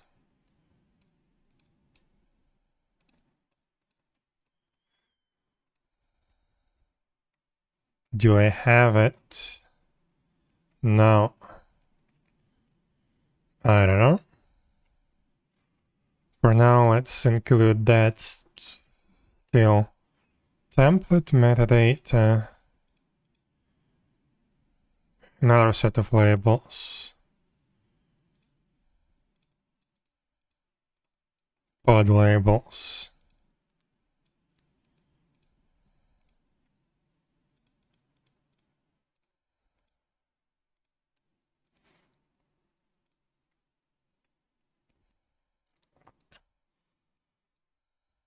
Pod annotations. I need that, right?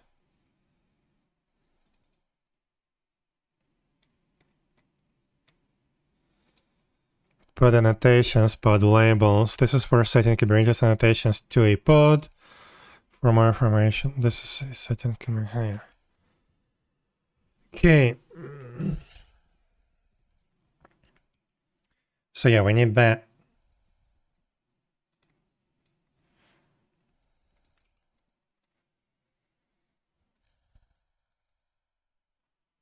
You know what? Let's copy all the values for now. We will delete the ones that we are not using, right? At least we will have everything that we need.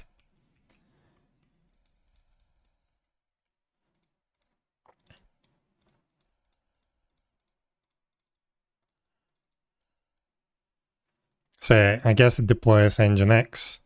Sure. We're gonna change that in a moment. Image pool secrets.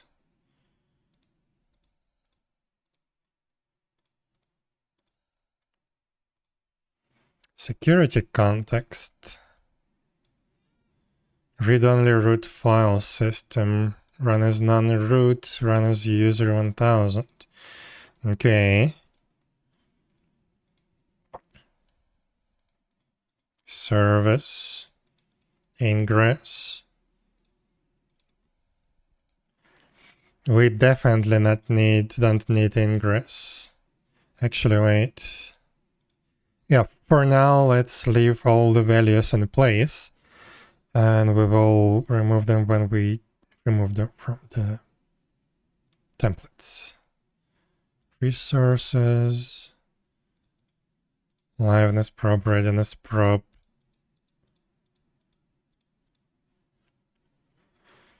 Okay, let's see. So we have image pool, secrets, service account name, security context, containers. Right, so this is where we define the container that we need to run. So security context, image repository tag, app version by default. Okay, I see. Image pool policy, ports HTTP. We're gonna get rid of that.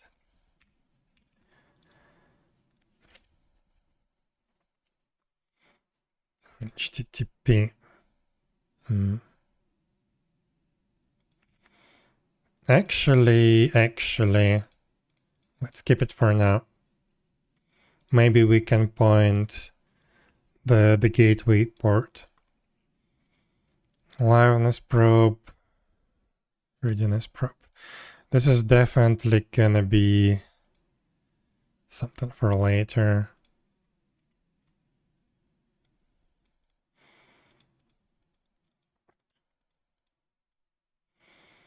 Let's comment this out. Let's comment this out. Wait, that's the resources. Let's keep that. Volume mount. Oh my god. Well, I think it's a bad idea to start from this template, but okay, sure. Volume mounts, volumes, not selector, affinity, tolerations. Okay. So, if we just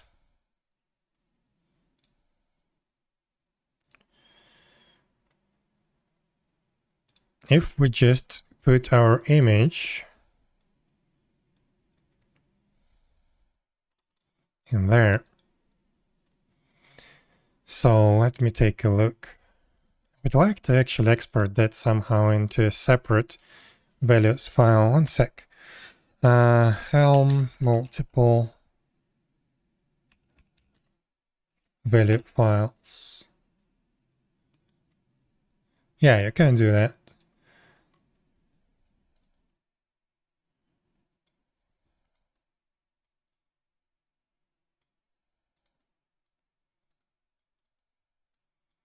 So yeah, I'm gonna do a small trick here, quote unquote trick. Let's do values env dot YAML. For now, it's gonna be like that. And we can copy these ones, because I need to configure that separately.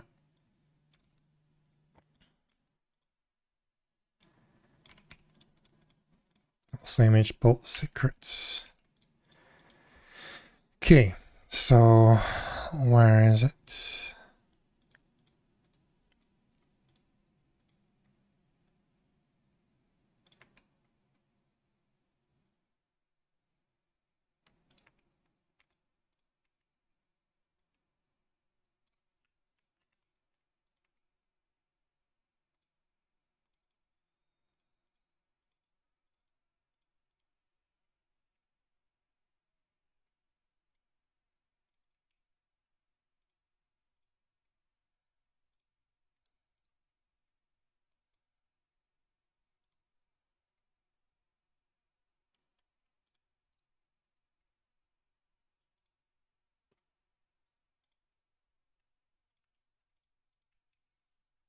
Okay, so image pool secrets. How did we configure that?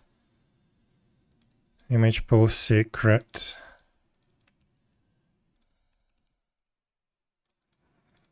So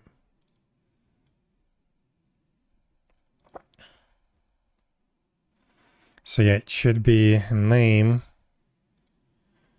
Image pool secrets.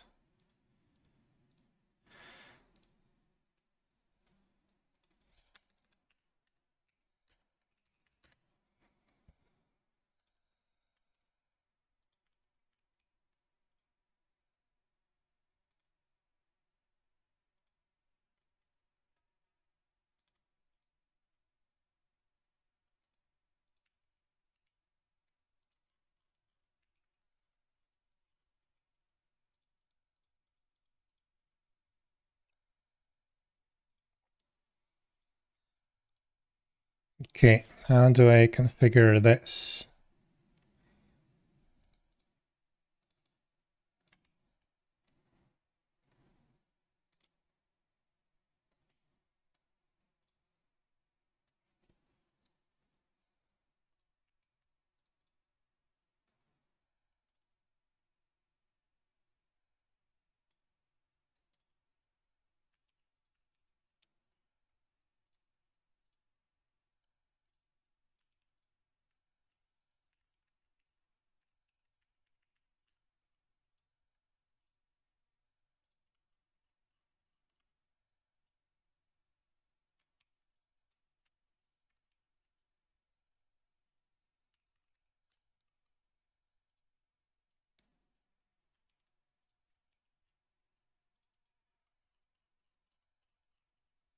One sec. Trying to configure secrets without leaking them on stream. Could be tricky. But anyway, this is not very important because this is still in my private network, but I don't want to leak it anyway.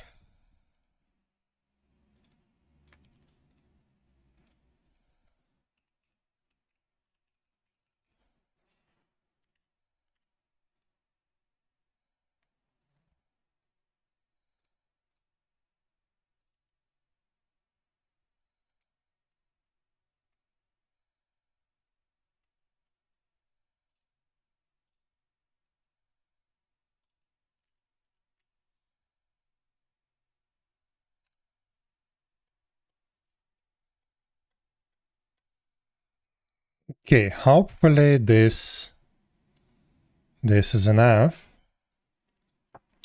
But it could be assigned to a run service account. I don't know.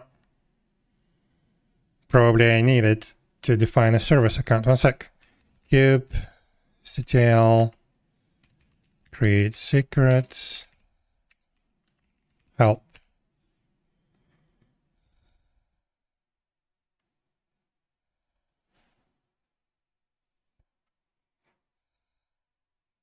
I don't know. Let's just hope that it works. Values should be fine. So now I can close this. This is an administrator window. It should stay for now. This can go away. So I need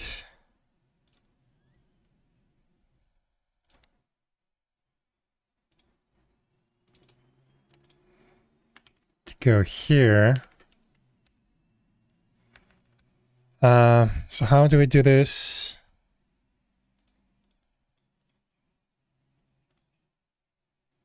Oh, you guys gonna see the templates. It's okay.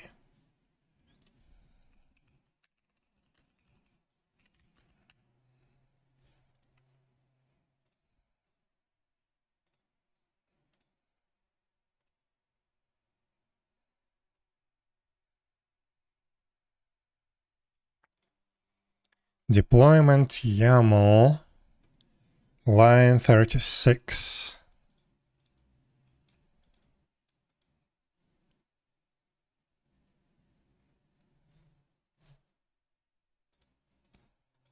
What? I didn't touch anything.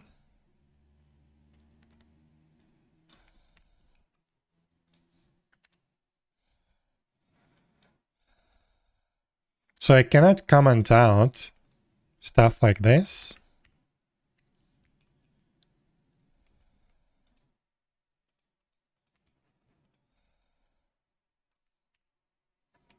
Weird, but okay. Let's see, is it fine? No, it's not. Why? Oh, because I need values. How did that work?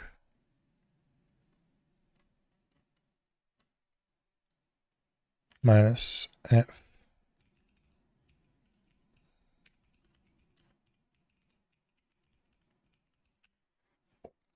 There we go. It actually works. So now if I change, let's do this. Test. Yes, okay, it does work. Right.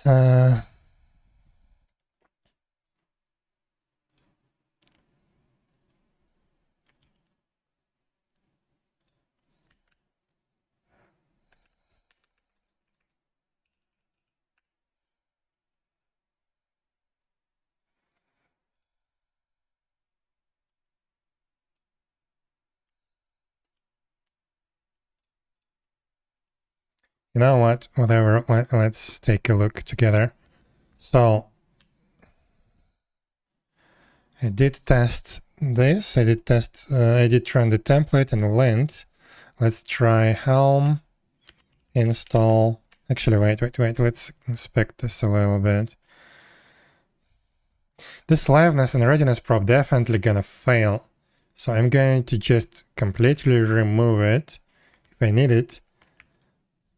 Oh, I see. I see what was wrong. Can comment it out like that. No, I can't. Why?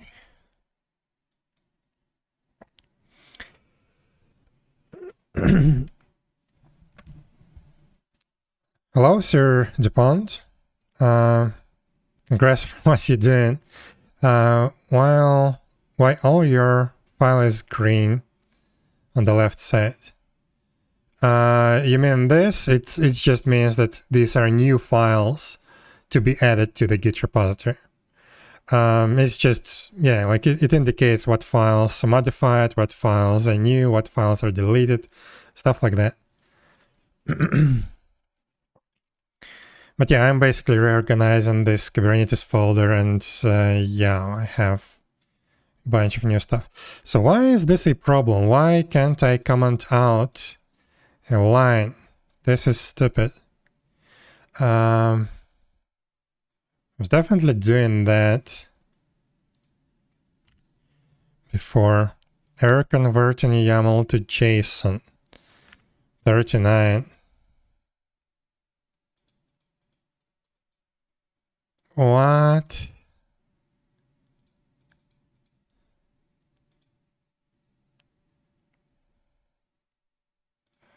What if I comment out this liveness and readiness probe in the values? I see. So this is a bit dangerous, right? If I... Where was it? This one, security context.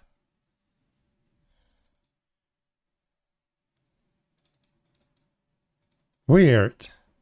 How does security context get affected by liveness readiness probes?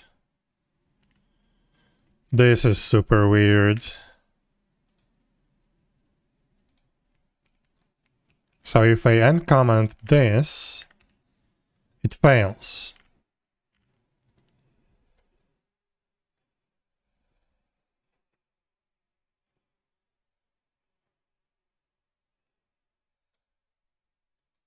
Interesting. Have you heard about Cursor? Yes, a little bit. It's a fork from VS Code with a better context with using AI. Yes, I have heard about that. Right now, I'm not really interested in that. Maybe later, someday, not sure. But yeah, I'm not really... haven't experimented really with the AI stuff for coding. I really like coding just the old way. I don't know. So yeah.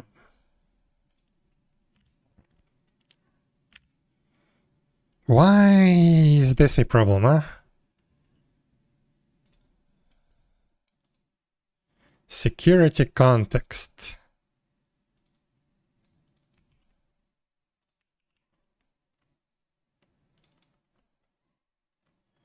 Interesting.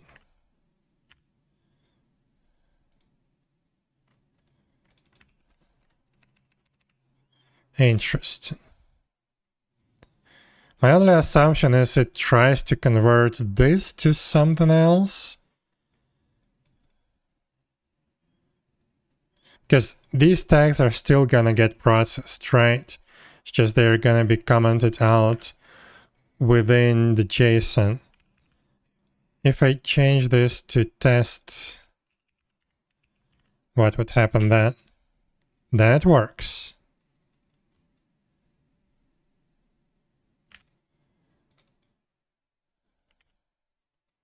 Actually not.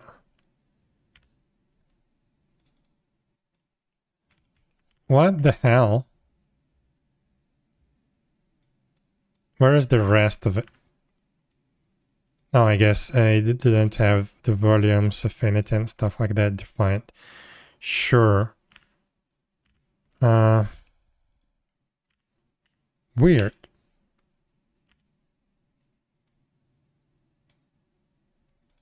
But yeah, I guess if I wanted to keep it here, I would have to keep the tags for Helm processor. No, it still doesn't work.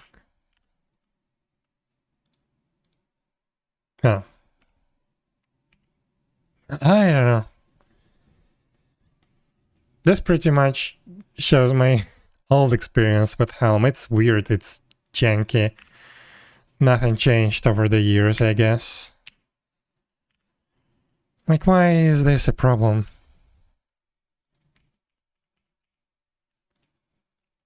You can also do a block comment like that, but that's not what I wanted. Sure, let's leave it at this. Okay, so what do we have? We have service account, sure. Deployment.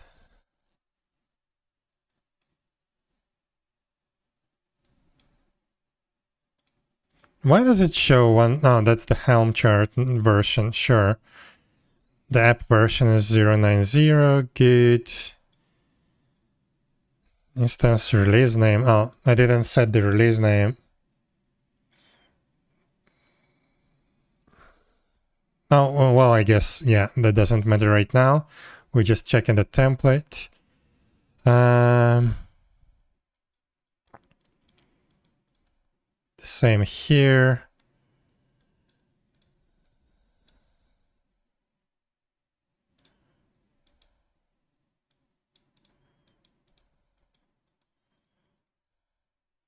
Okay.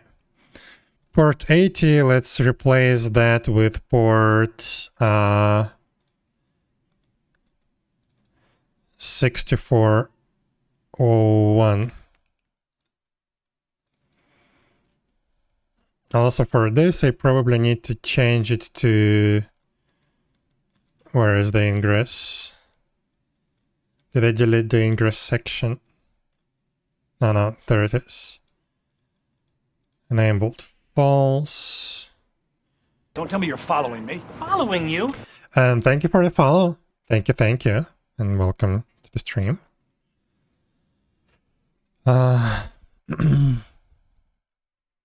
Okay, so I guess let's try to deploy it.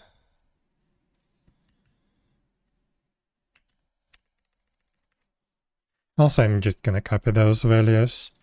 Don't have any secrets here. It's fine.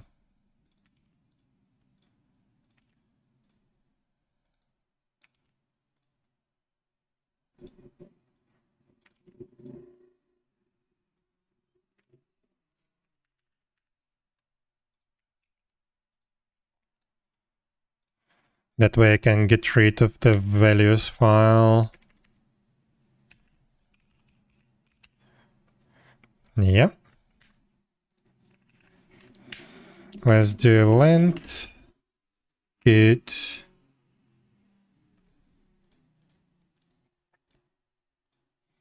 So yeah, now let's try install. I need name equals. Do I need to specify the name? Yeah, I guess I need the release name. I don't know. Unknown flag. Something did change. So what do we need here? Oh my god, that doc. So installs a chart archive. To override values. Yeah, I know. Set. Oh, I guess now the name is included in here, right? Can you show me the syntax of the thing?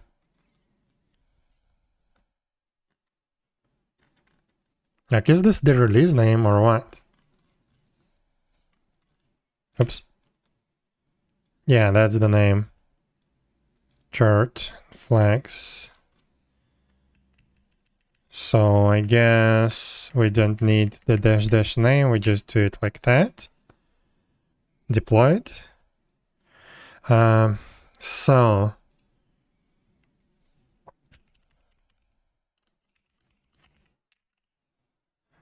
okay, we do have it in the default namespace.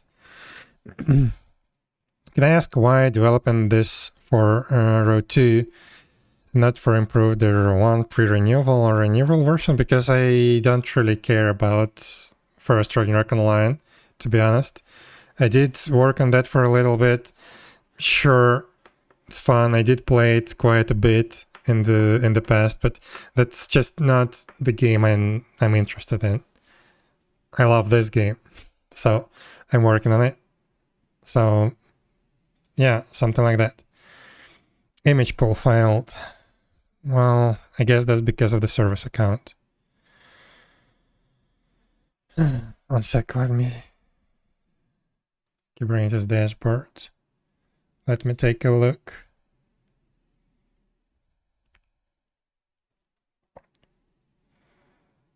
Deployment.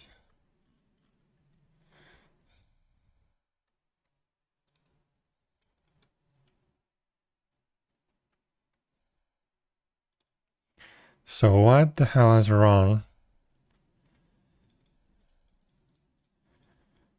Image pool secrets that should be defined.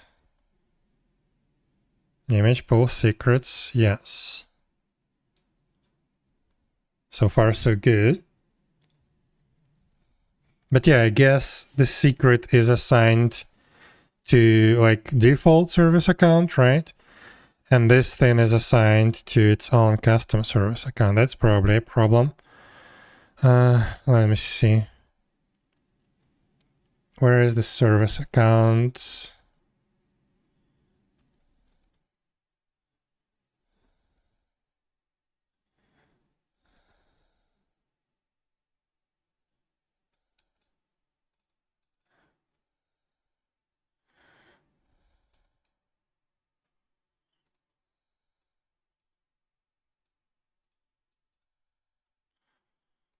Pods.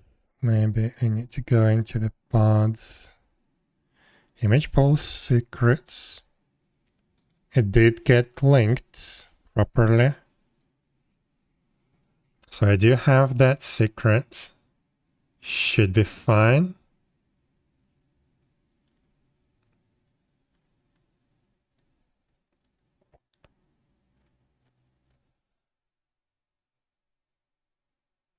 Failed to pull image. Error response from the daemon manifest. Not found. Ah, I know. So how do I delete the installation again? Delete purge.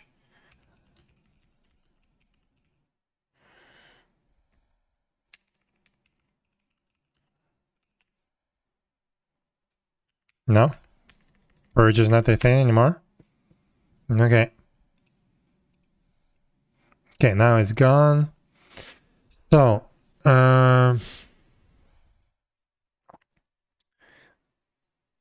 so what did I need? Oh, yeah. I needed this to be /app. That's first thing.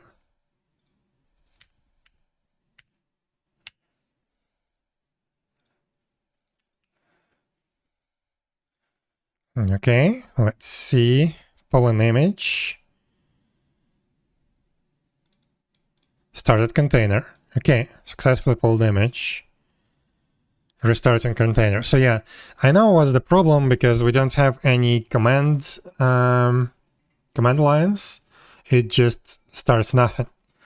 I want to see the logs. I don't remember where I can look at that.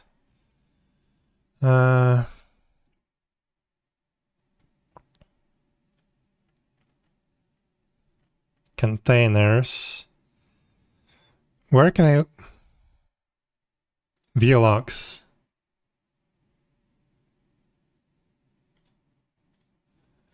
I mean, how is that possible?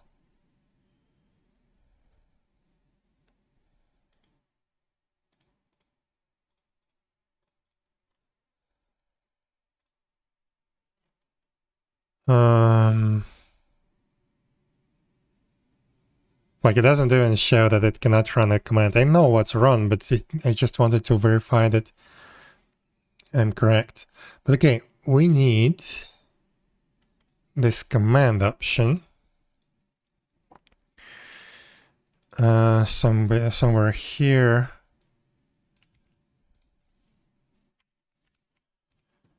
So actually, wait, I need to copy that from my Docker Compose.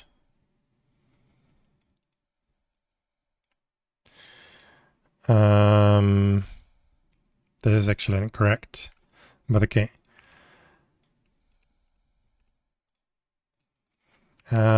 Minus E should be not development, actually, staging.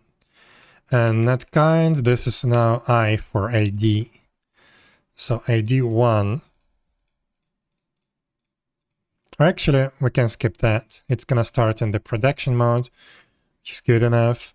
And we just need the gateway server.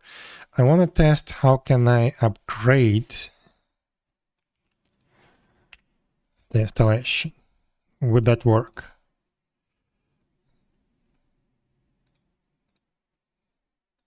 Oh, it's green, it's green, it's green.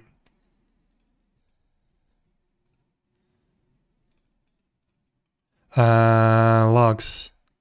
Oh, nice. We're actually running. So we have Ymirheim server, app ID default, environment production, working directory /app, start and libuv workers. Yes. So this works. We've just put our application in a very, very simple Kubernetes deployment. That's good. I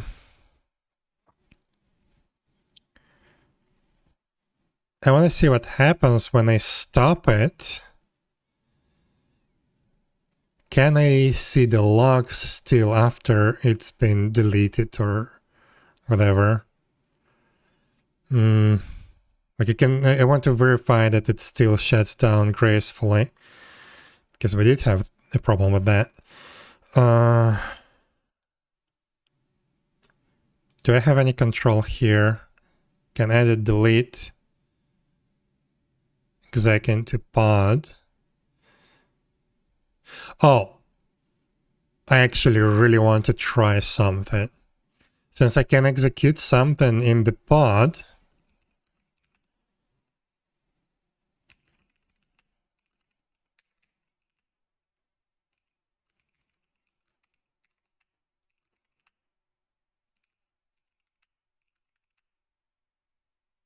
yeah, it's empty. So, I want to try and actually mount a game data image as a volume. So let's try to find an article or docs how to do that, because that was definitely a thing. So Kubernetes mount image as volume.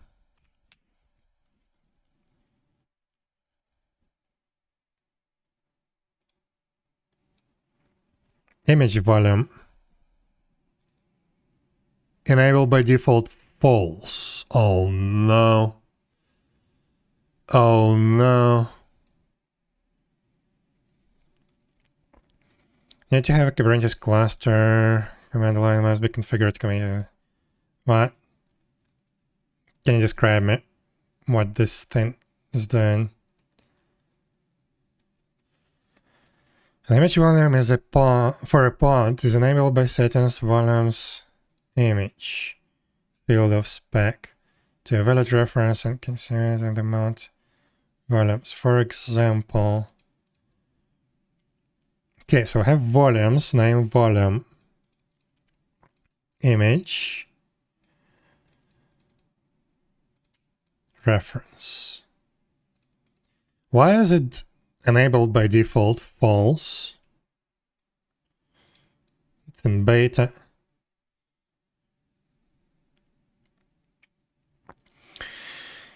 Mount, wish you good luck about your work. I wish the best. Thank you, and yeah, good luck to you too. Have a nice day.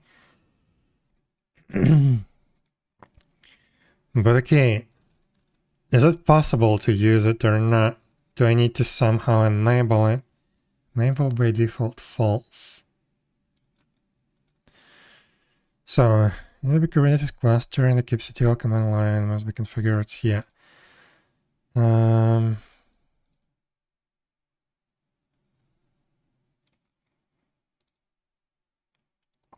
Kubernetes server must be at or later than version 131. kubectl version. Yeah, by the way, I didn't check what's my version of the actual control plane. Server 132. Okay, good. So we're running 132. The container must runtime needs support the image volumes feature. I have no idea if that's the case. You need to exec commands in the host. You need to be able to exec into pods. Feature gate.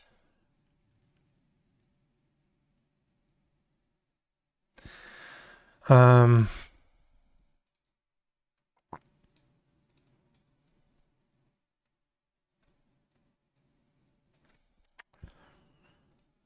a little bit scared to use it. Because yeah, first of all, it's still in beta.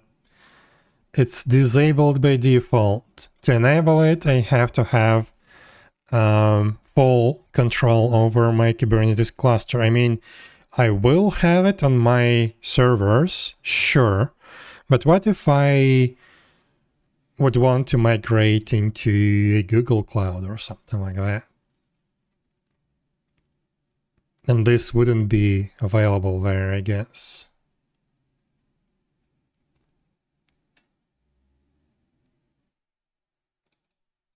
But yeah, this is exactly what I need for game data.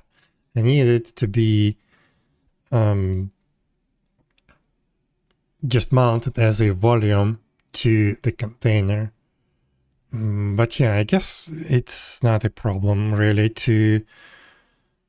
No, it is actually a problem. That was one of the problems, I think, why I stopped with the Kubernetes.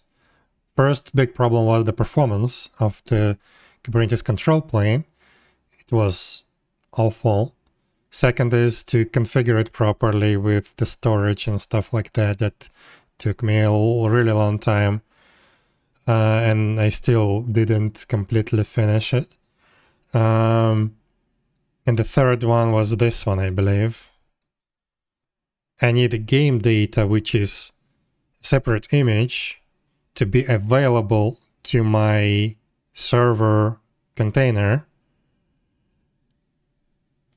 And in Docker, what I'm doing is I'm mounting both of them into the same named volume. And before the server start, I'm actually executing a command for the game data. I think I have it somewhere.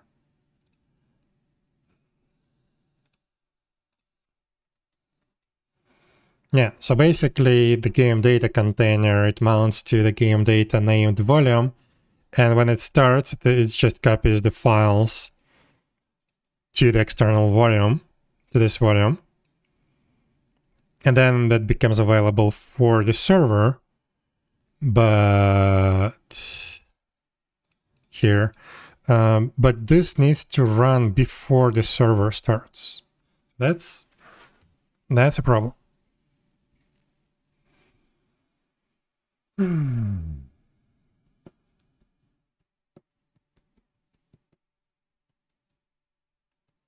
I need that image volume feature, I guess.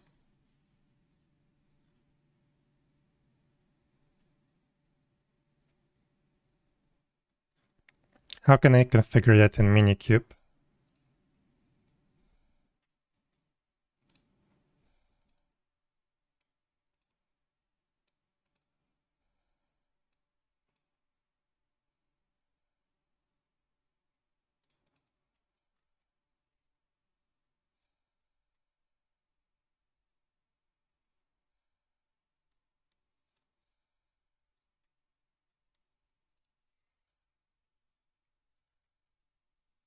Image volume feature gate.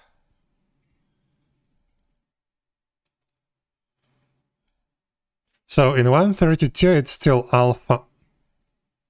in 133, which is the latest one. We're still running right now on Minikube. We're still running 132.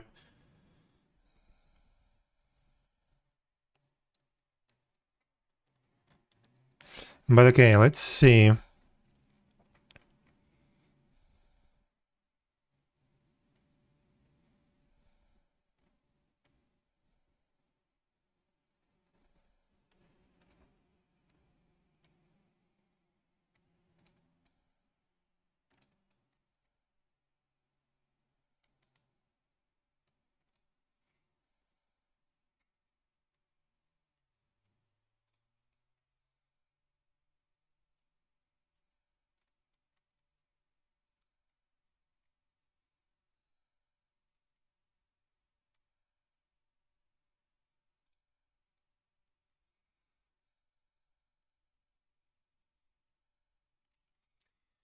I don't know, to be honest. Oh, I guess this is the metric server features, which is nice.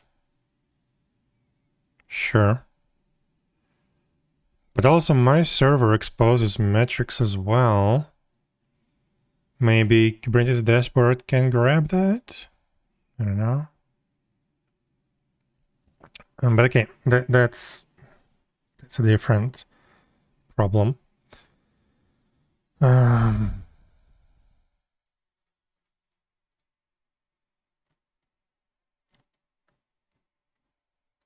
Not sure what to do with the image volumes.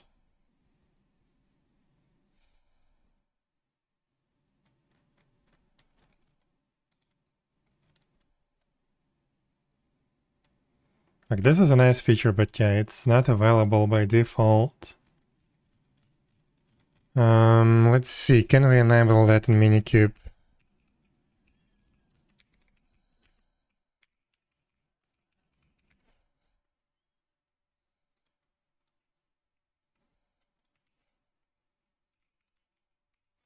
Enabling feature gates.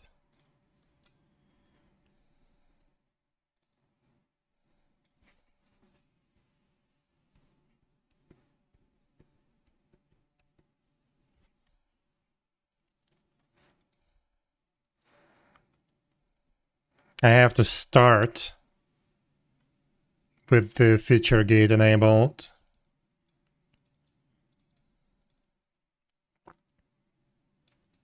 So I would have to do that every time that I start a Minikube instance.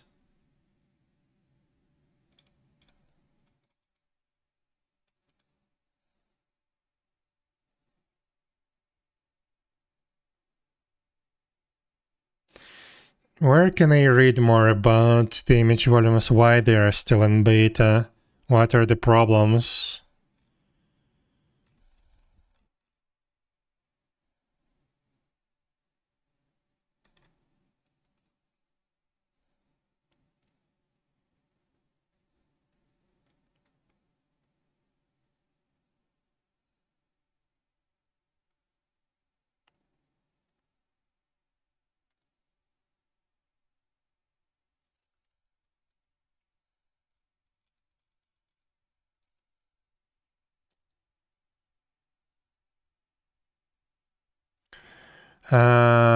Do we have a pull request or something?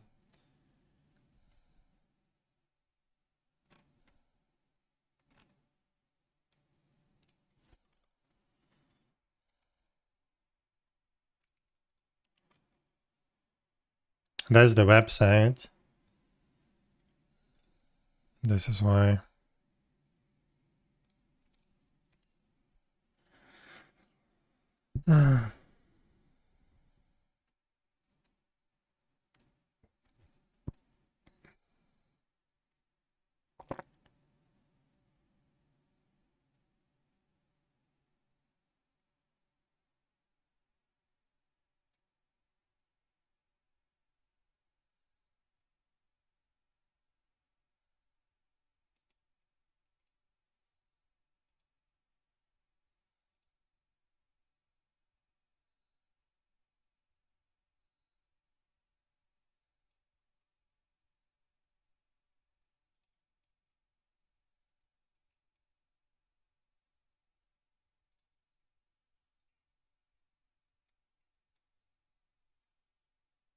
You know what? Let's use it. Let's use it. Because even though it's in beta, eventually I'm pretty sure it will be published. It's a very needed thing. The thread that I was, not the thread, but the issue that I was watching was actually very popular. So let's try to actually make it work. Minikube stop, I guess.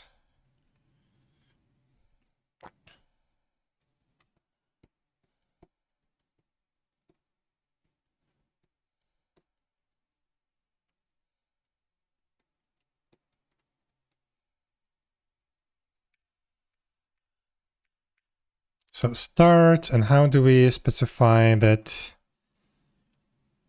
this feature gate image volume equals true?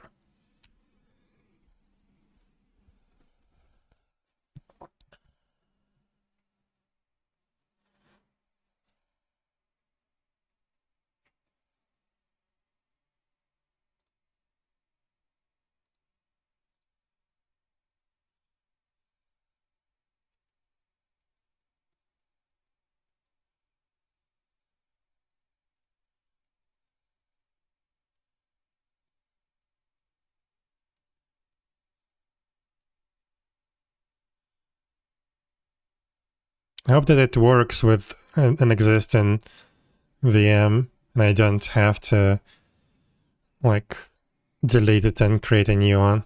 Why does it fail to contact the registry from inside the Minikube VM? It's weird.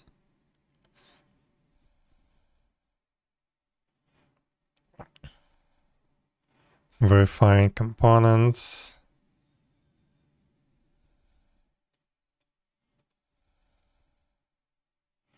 Weird. It wants to enable the metric server again. I guess it recreated it.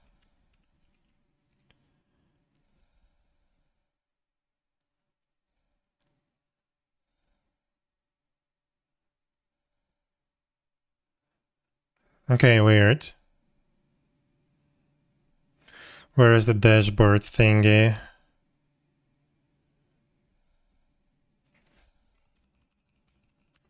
Oh wait. Enable the dance metric server. It was already there. But okay. Wait. Minikube dashboard. Let's take a look. Right, so do we still have our pod? Yes, it's still running. Good. Is it still good? Oh wait, I wanted to see the logs. Yes, it's running. So let's try to mount a game data image. So first of all, we need to put that in here.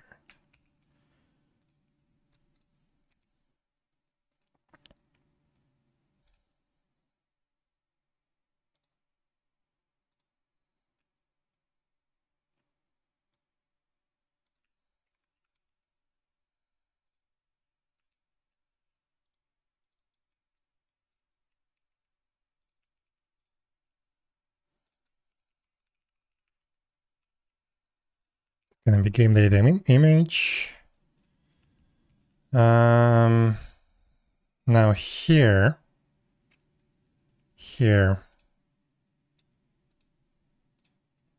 Wait, I already have the dashboard opened. So what do I need? I need to define volumes. No, I guess I could have done that in here, where the volumes there. So this is game data image. And this one.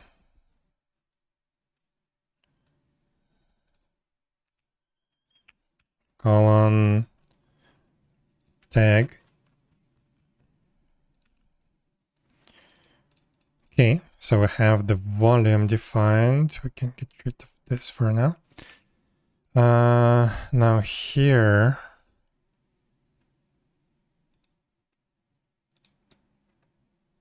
wait, what's wrong?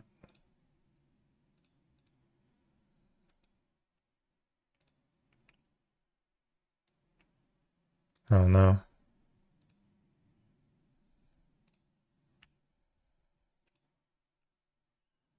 I guess that the link expired, the old link. So, okay, okay, so we have the volumes, volume mount. We have that in the values as well. There. And for this one, we just need name game data, and it should be mounted into app data local. Let's take a look. Template, volume mounts, game data, volumes images, image, name game date.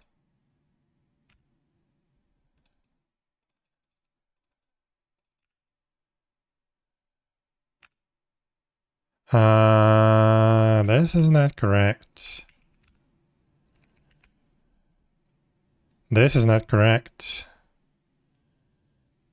Oh, there it is, the game data. It was correct. I guess it was just alphabetically sorted, sure. So we have game data volume, volume mounts, game data, data local. Let's upgrade and see if that works. Deployments, it's not.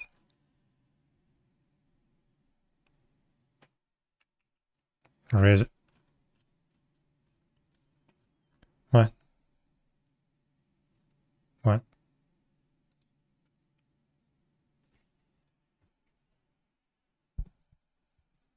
Oh.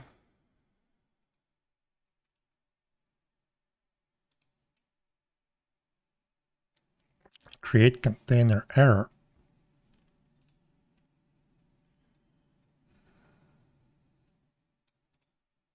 How can I see this error?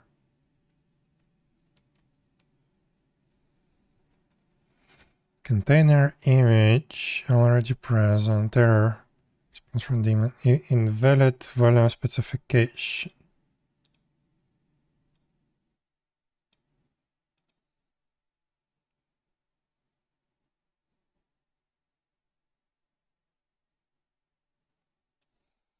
Interesting.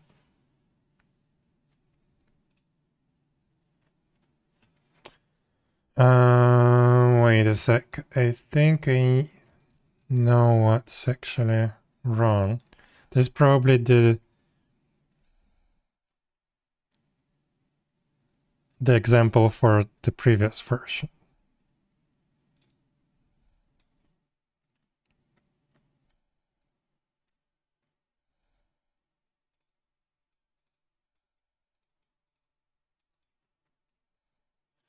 Did download it though. Yeah, I did download it, but couldn't mount it.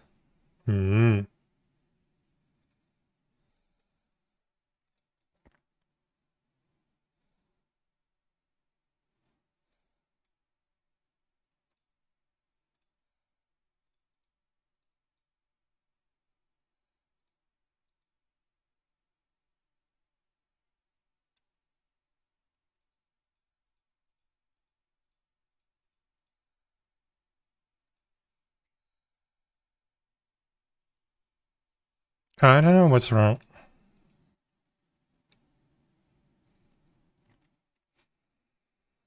So let's see.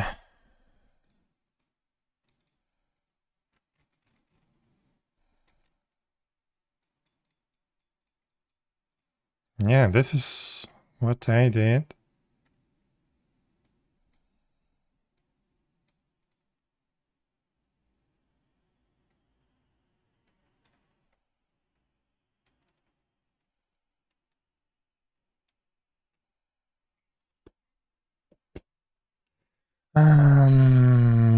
Interesting. I have absolutely zero idea.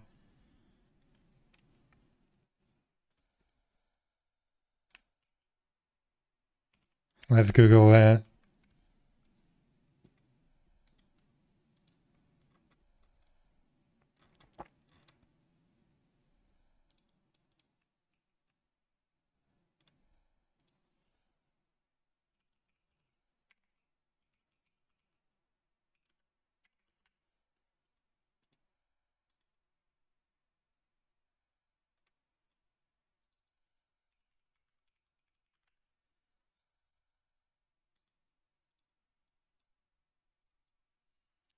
So I have this.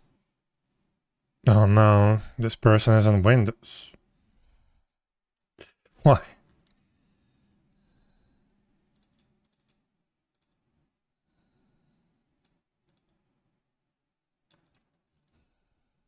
No, that's not it.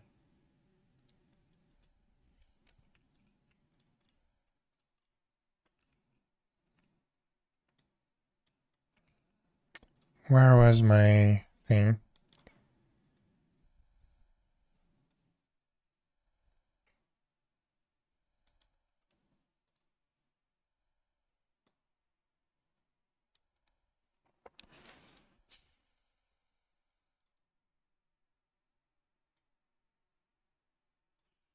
Like, why is there no source volume? It looks like if it's just bugged.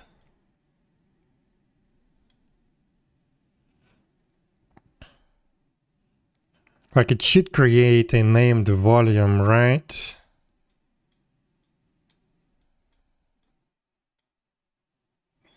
Can I see the volumes here?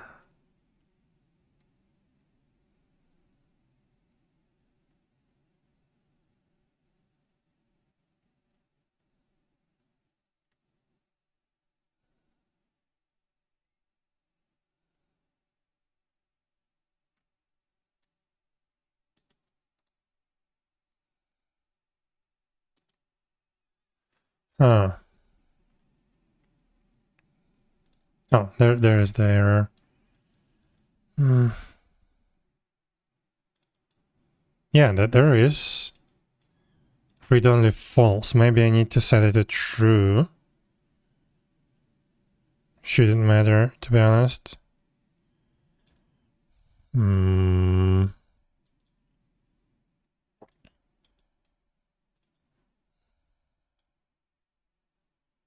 Like, this all looks good. But yeah, maybe I need to set it as read only. I have no idea.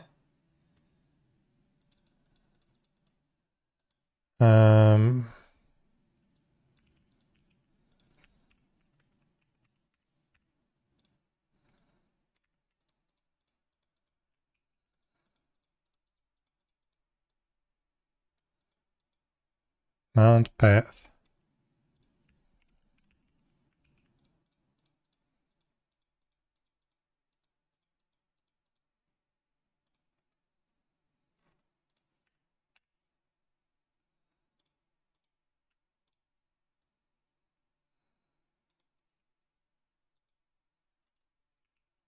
Wait.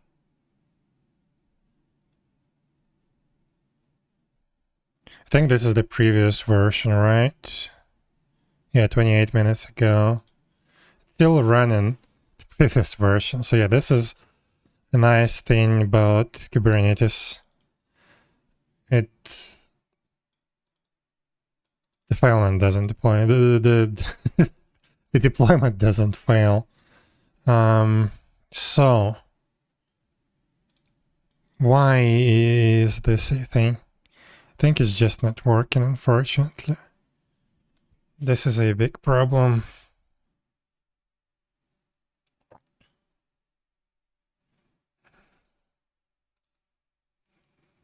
Like the specification is there. Maybe if I specify a sub path, that would work. Because I still need to do that anyway. That's in the volumes, right? No, that's in the volume mount. Subpath data.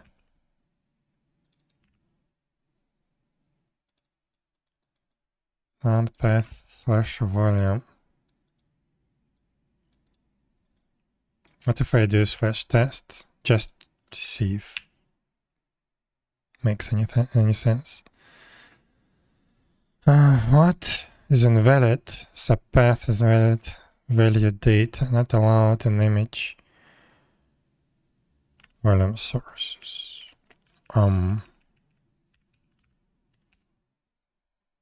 Yeah, I guess I'm running the old version. It doesn't have subpath yet.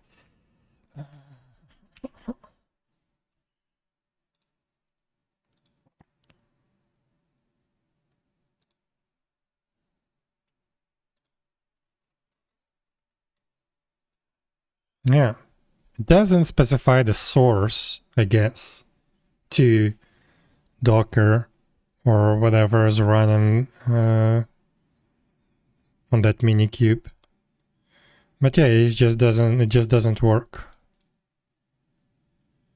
This is really unfortunate.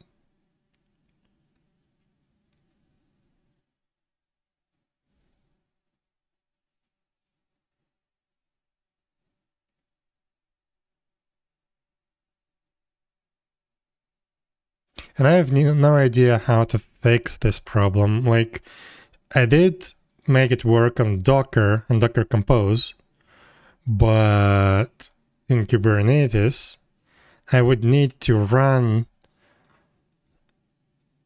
first container and then the second. And the first container should exit. Actually, I know how. So yeah, we do create multiple containers for this. One is for the game data, the other one is for the server. And the game data container should copy the data to the named volume, I guess. And then instead of exiting like it does right now in my current implementation, it will just slip indefinitely. And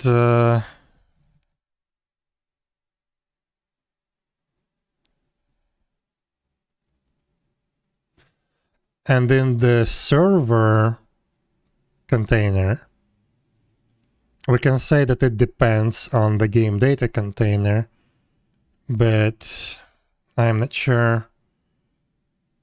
Like, yeah, the game data container will start, and I guess as soon as it starts,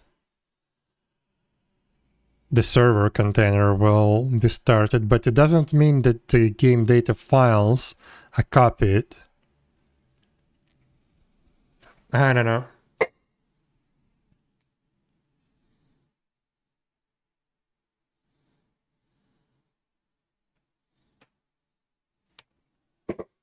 I don't know.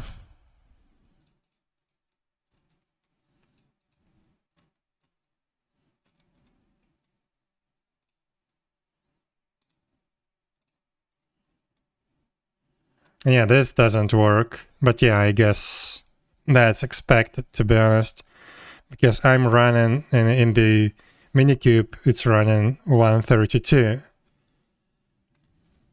So I cannot use subpath. Technically I do need it, but I can work around that. I just need to mount the volume. But I can't. Just doesn't work. And it should be working starting 131, but it doesn't.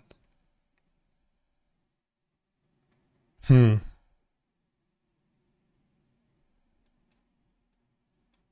I don't think I misconfigured it. I think it's totally fine.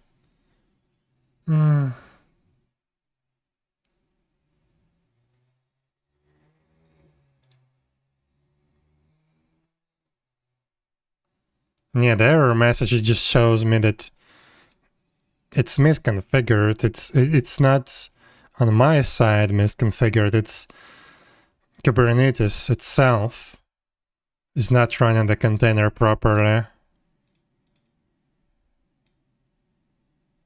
And I don't even know what container is that. I mean, the container runner, is it Docker? Is it something else? Maybe we can figure this out somehow. Minikube image volume.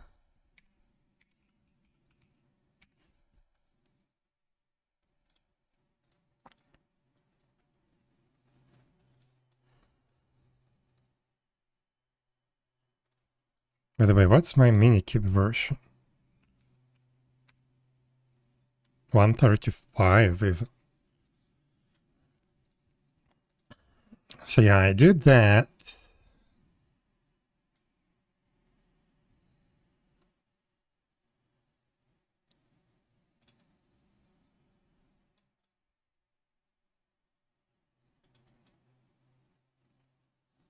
But I do have a different error message. Oh.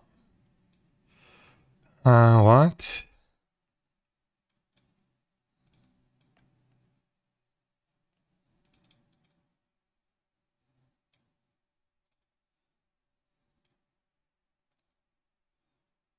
Yeah, basically this is what happens to me as well.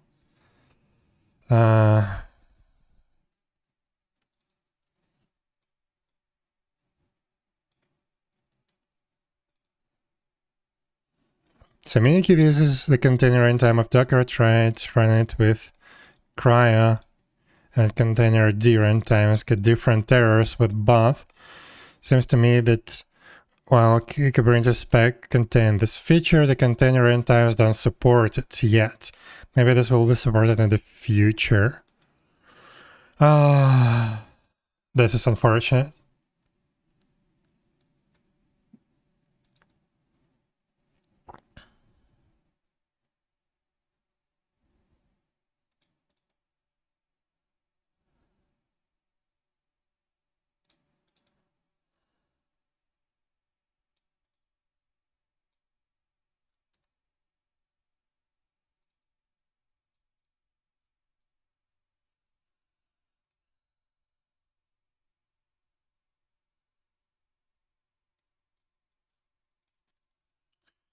I don't know.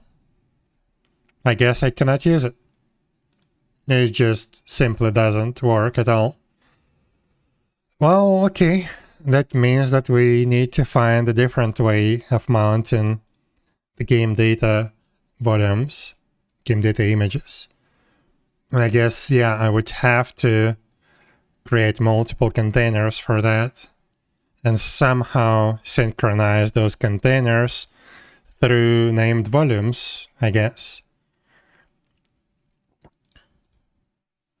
And make sure that the game server starts only after the game data container is finished copying data,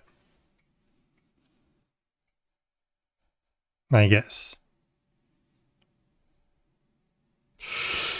But okay, this is going to be something to figure out tomorrow.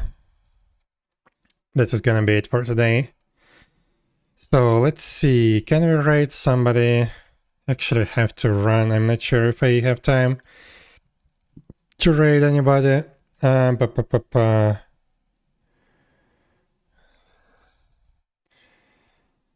Yeah, I don't know.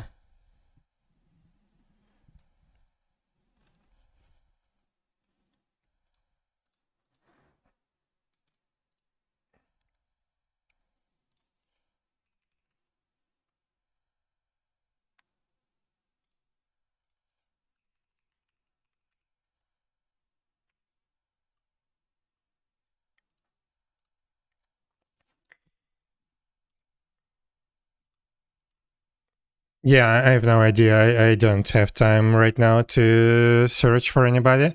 So yeah, this is gonna be it for today. I'm not gonna do raids today. we did finish the analog fixes. We did update the, what was it? Battery cast. And yeah, we started working with Kubernetes. Somewhat works, something doesn't. We will continue tomorrow. I will be back streaming tomorrow. So yeah, I hope to see you next time. Have a good rest of the day, and bye-bye.